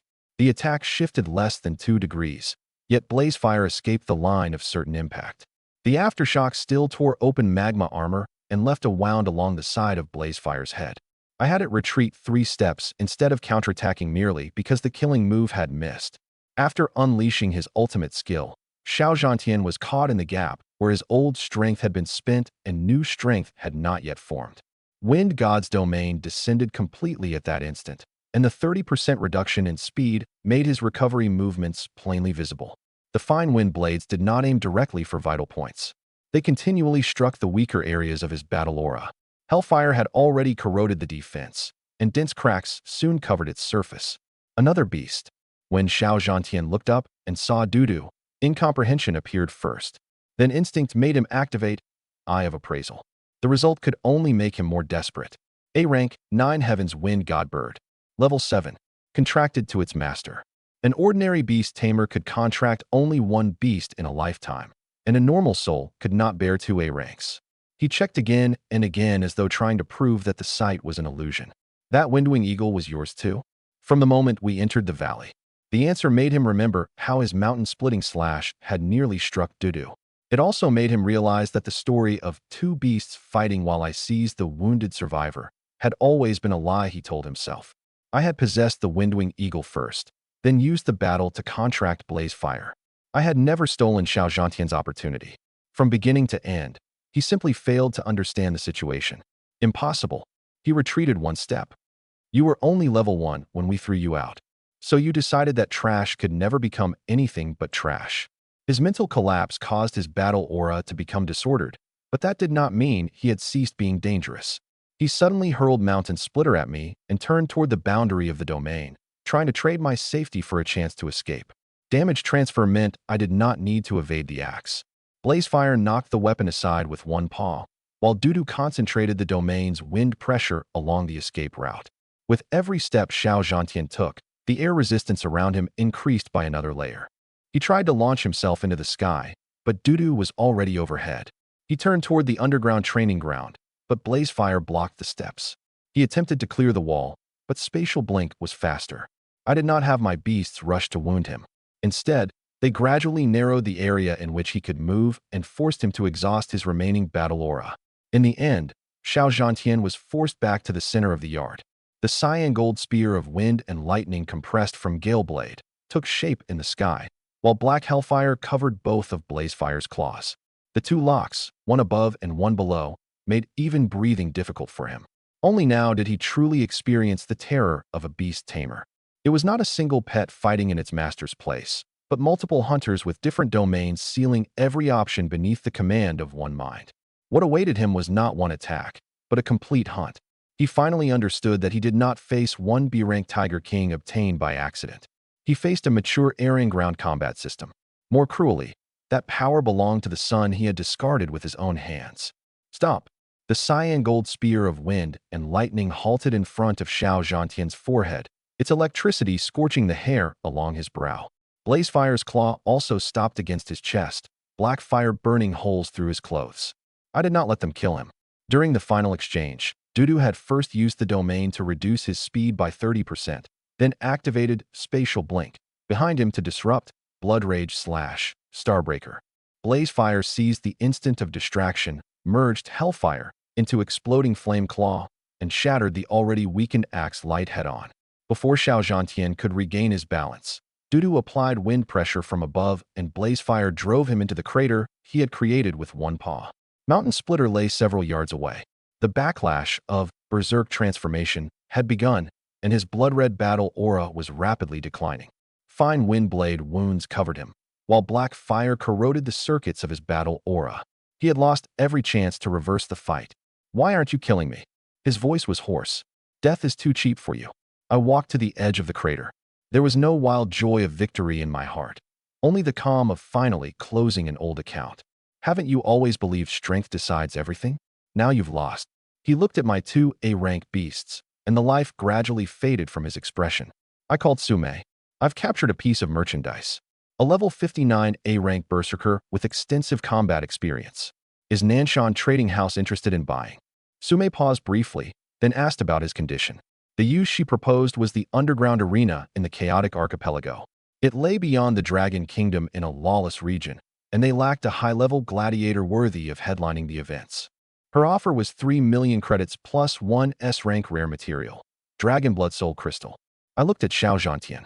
He had once treated me as a class card that could be traded and a piece of trash that could be expelled. At last, it was his turn to be placed on the scale. Deal. When I called off the attack, Blazefire did not immediately move its paw. It could sense the body's remembered fear of Xiao Zhantian and my present decision not to kill. A dissatisfied growl vibrated in its throat. It isn't time, I soothed it. Dudu dispersed the spear of wind and lightning into dozens of fine currents that continued restraining Xiao Zhantian's limbs. If he tried to gather battle aura, a wind blade would sever the energy node. When Xiao Zhantian asked why I did not kill him, his voice held no remorse from a father facing his son, only the resentment of a powerful man who had lost. I'm your father. Would you truly dare hand me over to outsiders? When you tried to kill me, did you remember I was your son? He fell silent. I could have given the evidence to the city guard, but Xiao Zhantian was a city councilman and a level 59A rank awakened. Although the Xiao family had fallen, his old connections remained. One incident of trespassing and attempted murder might not permanently stop him and could instead lead to a long trial and political deals. The arena in the chaotic archipelago was not a spontaneous idea. Sume had told me the trading house invested there and needed high-level fighters to hold the stage. Xiao Zhantian believed that the strong had the right to devour the weak and had treated countless weaker people as objects he could trample. Making him live under the same rules suited the end of our grievance better than a simple death. I still required Su Mei to confirm 3 points. He would be unable to escape during transport, he would never be allowed to return to the Dragon Kingdom, and the transaction would not involve stealing an innocent person's identity or organs. She agreed and explained that the 3 million price combined his A-rank combat power, remaining lifespan, and value as a gladiator. The Dragon Blood Soul Crystal was an additional reward for our partnership. You can simply demand his death, Sume reminded me. Sending him to the chaotic archipelago leaves an extremely small chance of escape. Then use the highest rank energy sealing restraints and a lifelong contract. I was not keeping him alive for the sake of appearing cruel. I was making a decision between risk and outcome. A dead man truly could not return, but a living Xiao Zhantian would teach every remaining follower of the Xiao family that the price of hunting me was worse than death. During the call, Xiao Zhantian finally showed fear. He mentioned the original Xiao Yu becoming lost as a child and claimed he had searched over the years. Then he reframed the class card exchange as a family necessity for developing Xiao Yun. I can compensate you, he said urgently. The Xiao family still has secret accounts. I'll give you everything. Those accounts will belong to Xiao Yun soon. At the time, I meant it only as mockery. I never expected it to become reality minutes later. The 3 million credits and S-rank material were only additional gains. The true value was permanently removing a level 59 threat who could attack me with physical force at any time. When I said deal, I did not look away from Xiao Zhantian. No one else had made this decision for me. With my own hands, I drew the final line beneath our relationship as father and son. In less than 10 minutes, an unmarked armored hovercar landed in the yard. Trading house specialists wore masks that blocked inspection and locked Xiao Zhantian's hands and feet in shackles inscribed with energy-sealing runes. When the shackles closed, the last of his battle aura was sealed instantly. He no longer resisted. Before they forced him into the vehicle, he looked back at me once. Only despair remained in the eyes that had once looked down on everyone. I did not look away, and I did not call him father. After the armored vehicle rose into the sky, the grievance between Xiao Zhantian and me finally ended. He would be transported to the chaotic archipelago, where he would fight for survival again and again under the law of strength he worshipped. My terminal suddenly began vibrating urgently. Mengshan reported that after the Xiao group's total collapse, Xiao Yun took the final liquid funds from the family's accounts, at least 10 million credits, and disappeared. I frowned. Xiao Yun was calmer and more selfish than Xiao Zhantian. His adoptive parents had given him resources, a class, and status. The instant the family fell, he abandoned them without the slightest hesitation. More seriously, he still possessed the S rank, Gale Swordsman, stolen from me. Given time to grow and those tens of millions in funding, he could become a venomous snake hidden in the dark. I immediately ordered Meng Shan to compile Xiao Yun's last known movements, transportation records, and possible false identities, then contacted Su Mei. Xiao Yun ran. I need Nanshan Trading House to search for him worldwide. That isn't an ordinary service, she warned. I'll add 1 million credits as a bounty on the underground black market. I want him dead or alive. Deal. Before long, an unmanned transport delivered 3 million credits and a sealed box. A blood-red crystal rested inside. S-rank rare material, Dragon Blood Soul Crystal. My account with Xiao Zhantian was settled, but Xiao Yun had become unfinished business. When you cut the grass, you must pull out the roots. After the trading house specialists arrived, they first scanned Xiao Zhantian's injuries to confirm there was no fatal internal damage, then injected him with a drug to suppress the backlash of berserk transformation. This was not kindness. It ensured the merchandise reached its destination alive. Before the energy sealing shackles closed, he tried to resist one final time. The instant battle aura emerged from his energy core.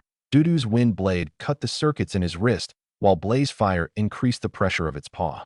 Don't make me change the condition of this transaction, I said. At last, he gave up.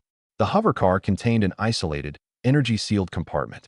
Once its door closed, every outside communication was cut.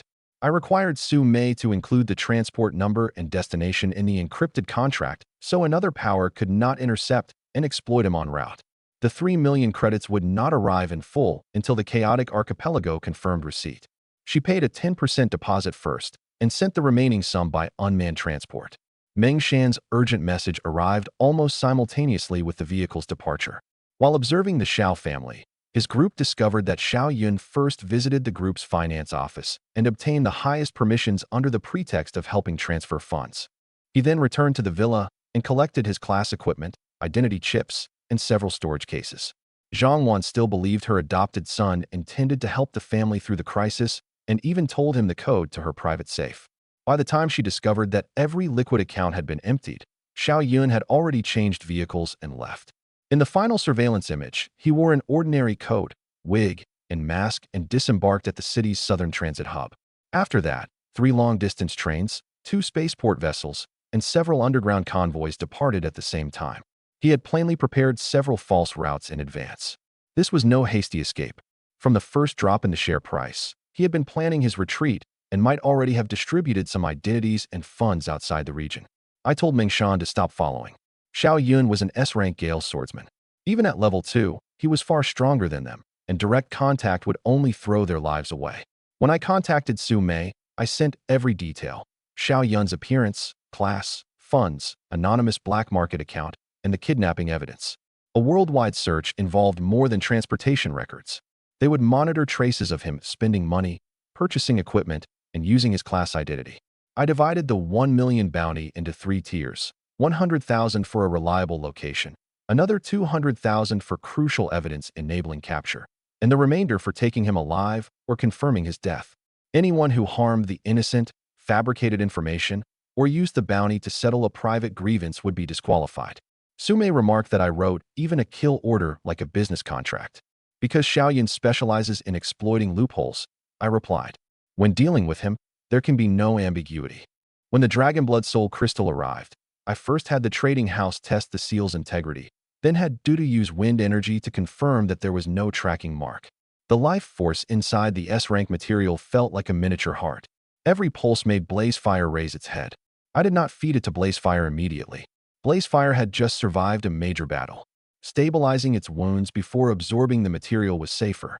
Revenge had already made me lose my calm once. I would not repeat the mistake in pursuit of immediate strength. Sending Xiao Zhantian away did not eliminate every threat. Xiao Yun, the person best at hiding and most devoid of limits, was still out there. As long as he lived, this grievance was not completely over. I placed the Dragon Blood Soul Crystal into storage for the time being and climbed alone to the villa's rooftop observation deck. The lights of Nanshan City resembled a galaxy stretched across the night. A few days earlier, I had walked those streets wounded, with only 2,000 credits to my name and no way to afford even the cheapest F-rank monster cub. Now Dudu and Blazefire had both evolved to A rank.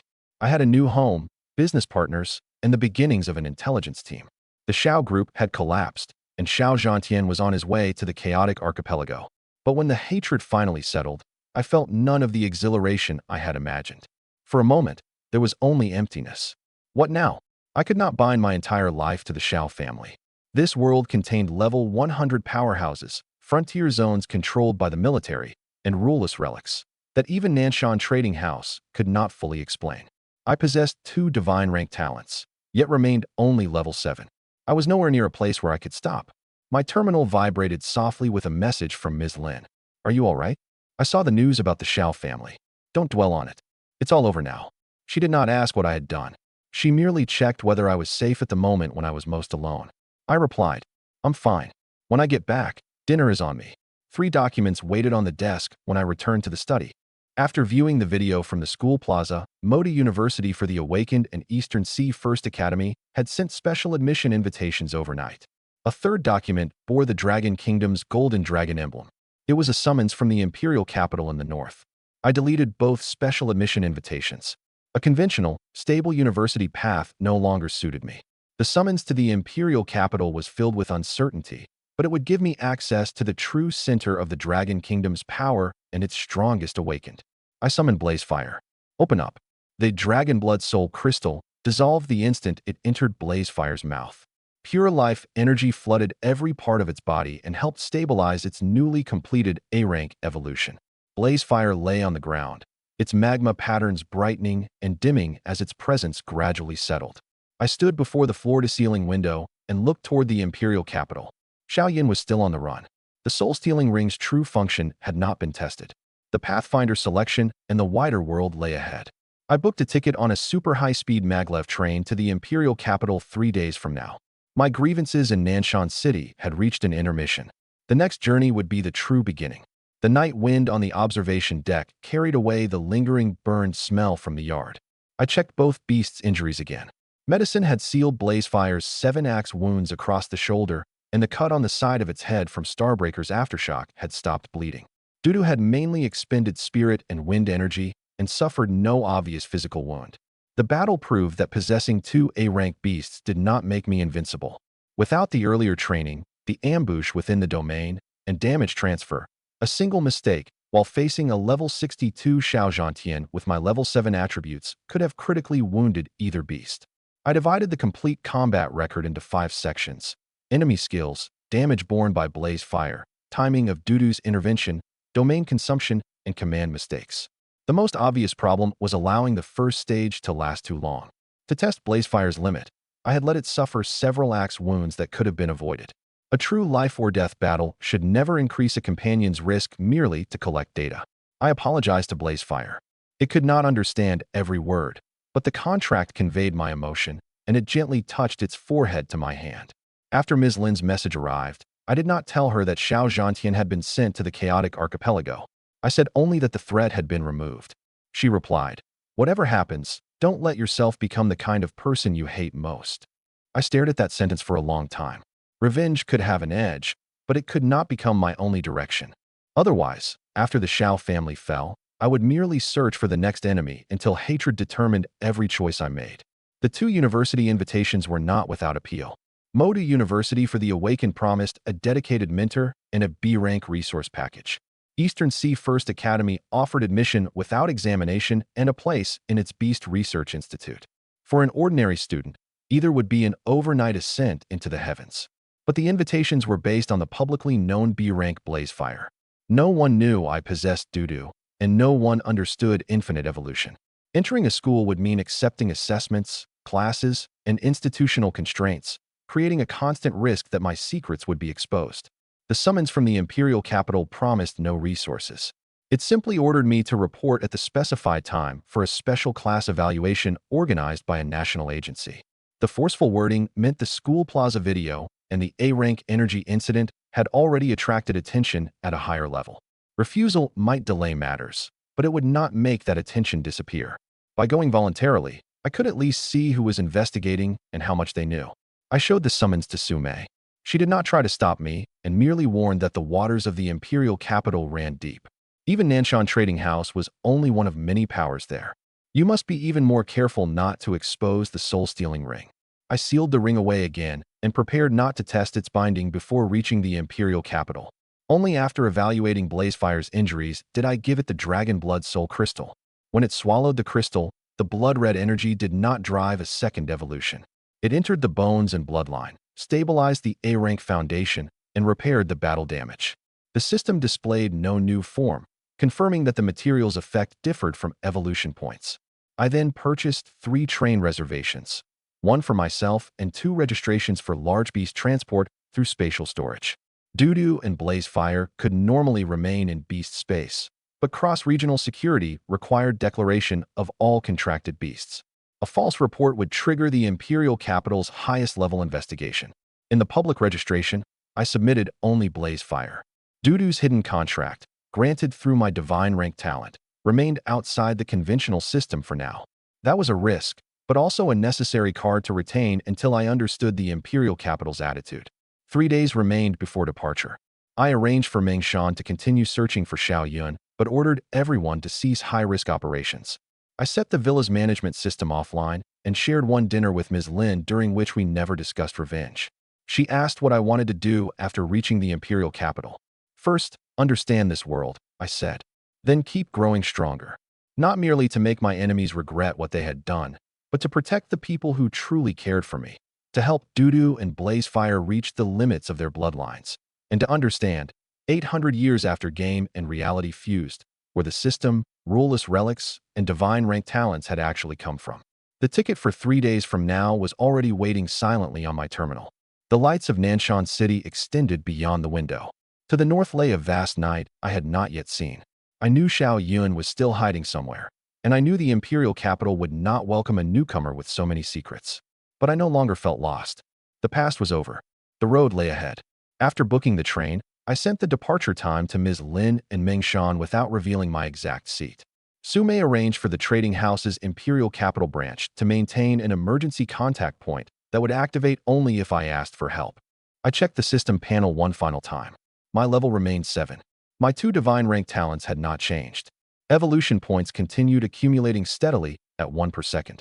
My strength had not increased merely because the Xiao family fell, and the future would not become smooth after one victory. Dudu perched on the windowsill while Blazefire lay in the yard. One had begun as the weakest F-rank Duda bird. The other had once been a critically wounded B-rank Tiger King. Now, both had reached A rank. It proved that the starting point could never determine the destination. It also reminded me that SSS was not merely a slogan. It was a road that could be completed only with time, resources, judgment, and countless battles. In 3 days, I would leave Nanshan City. But no matter what awaited me in the Imperial Capital, I would never again let anyone else decide my fate.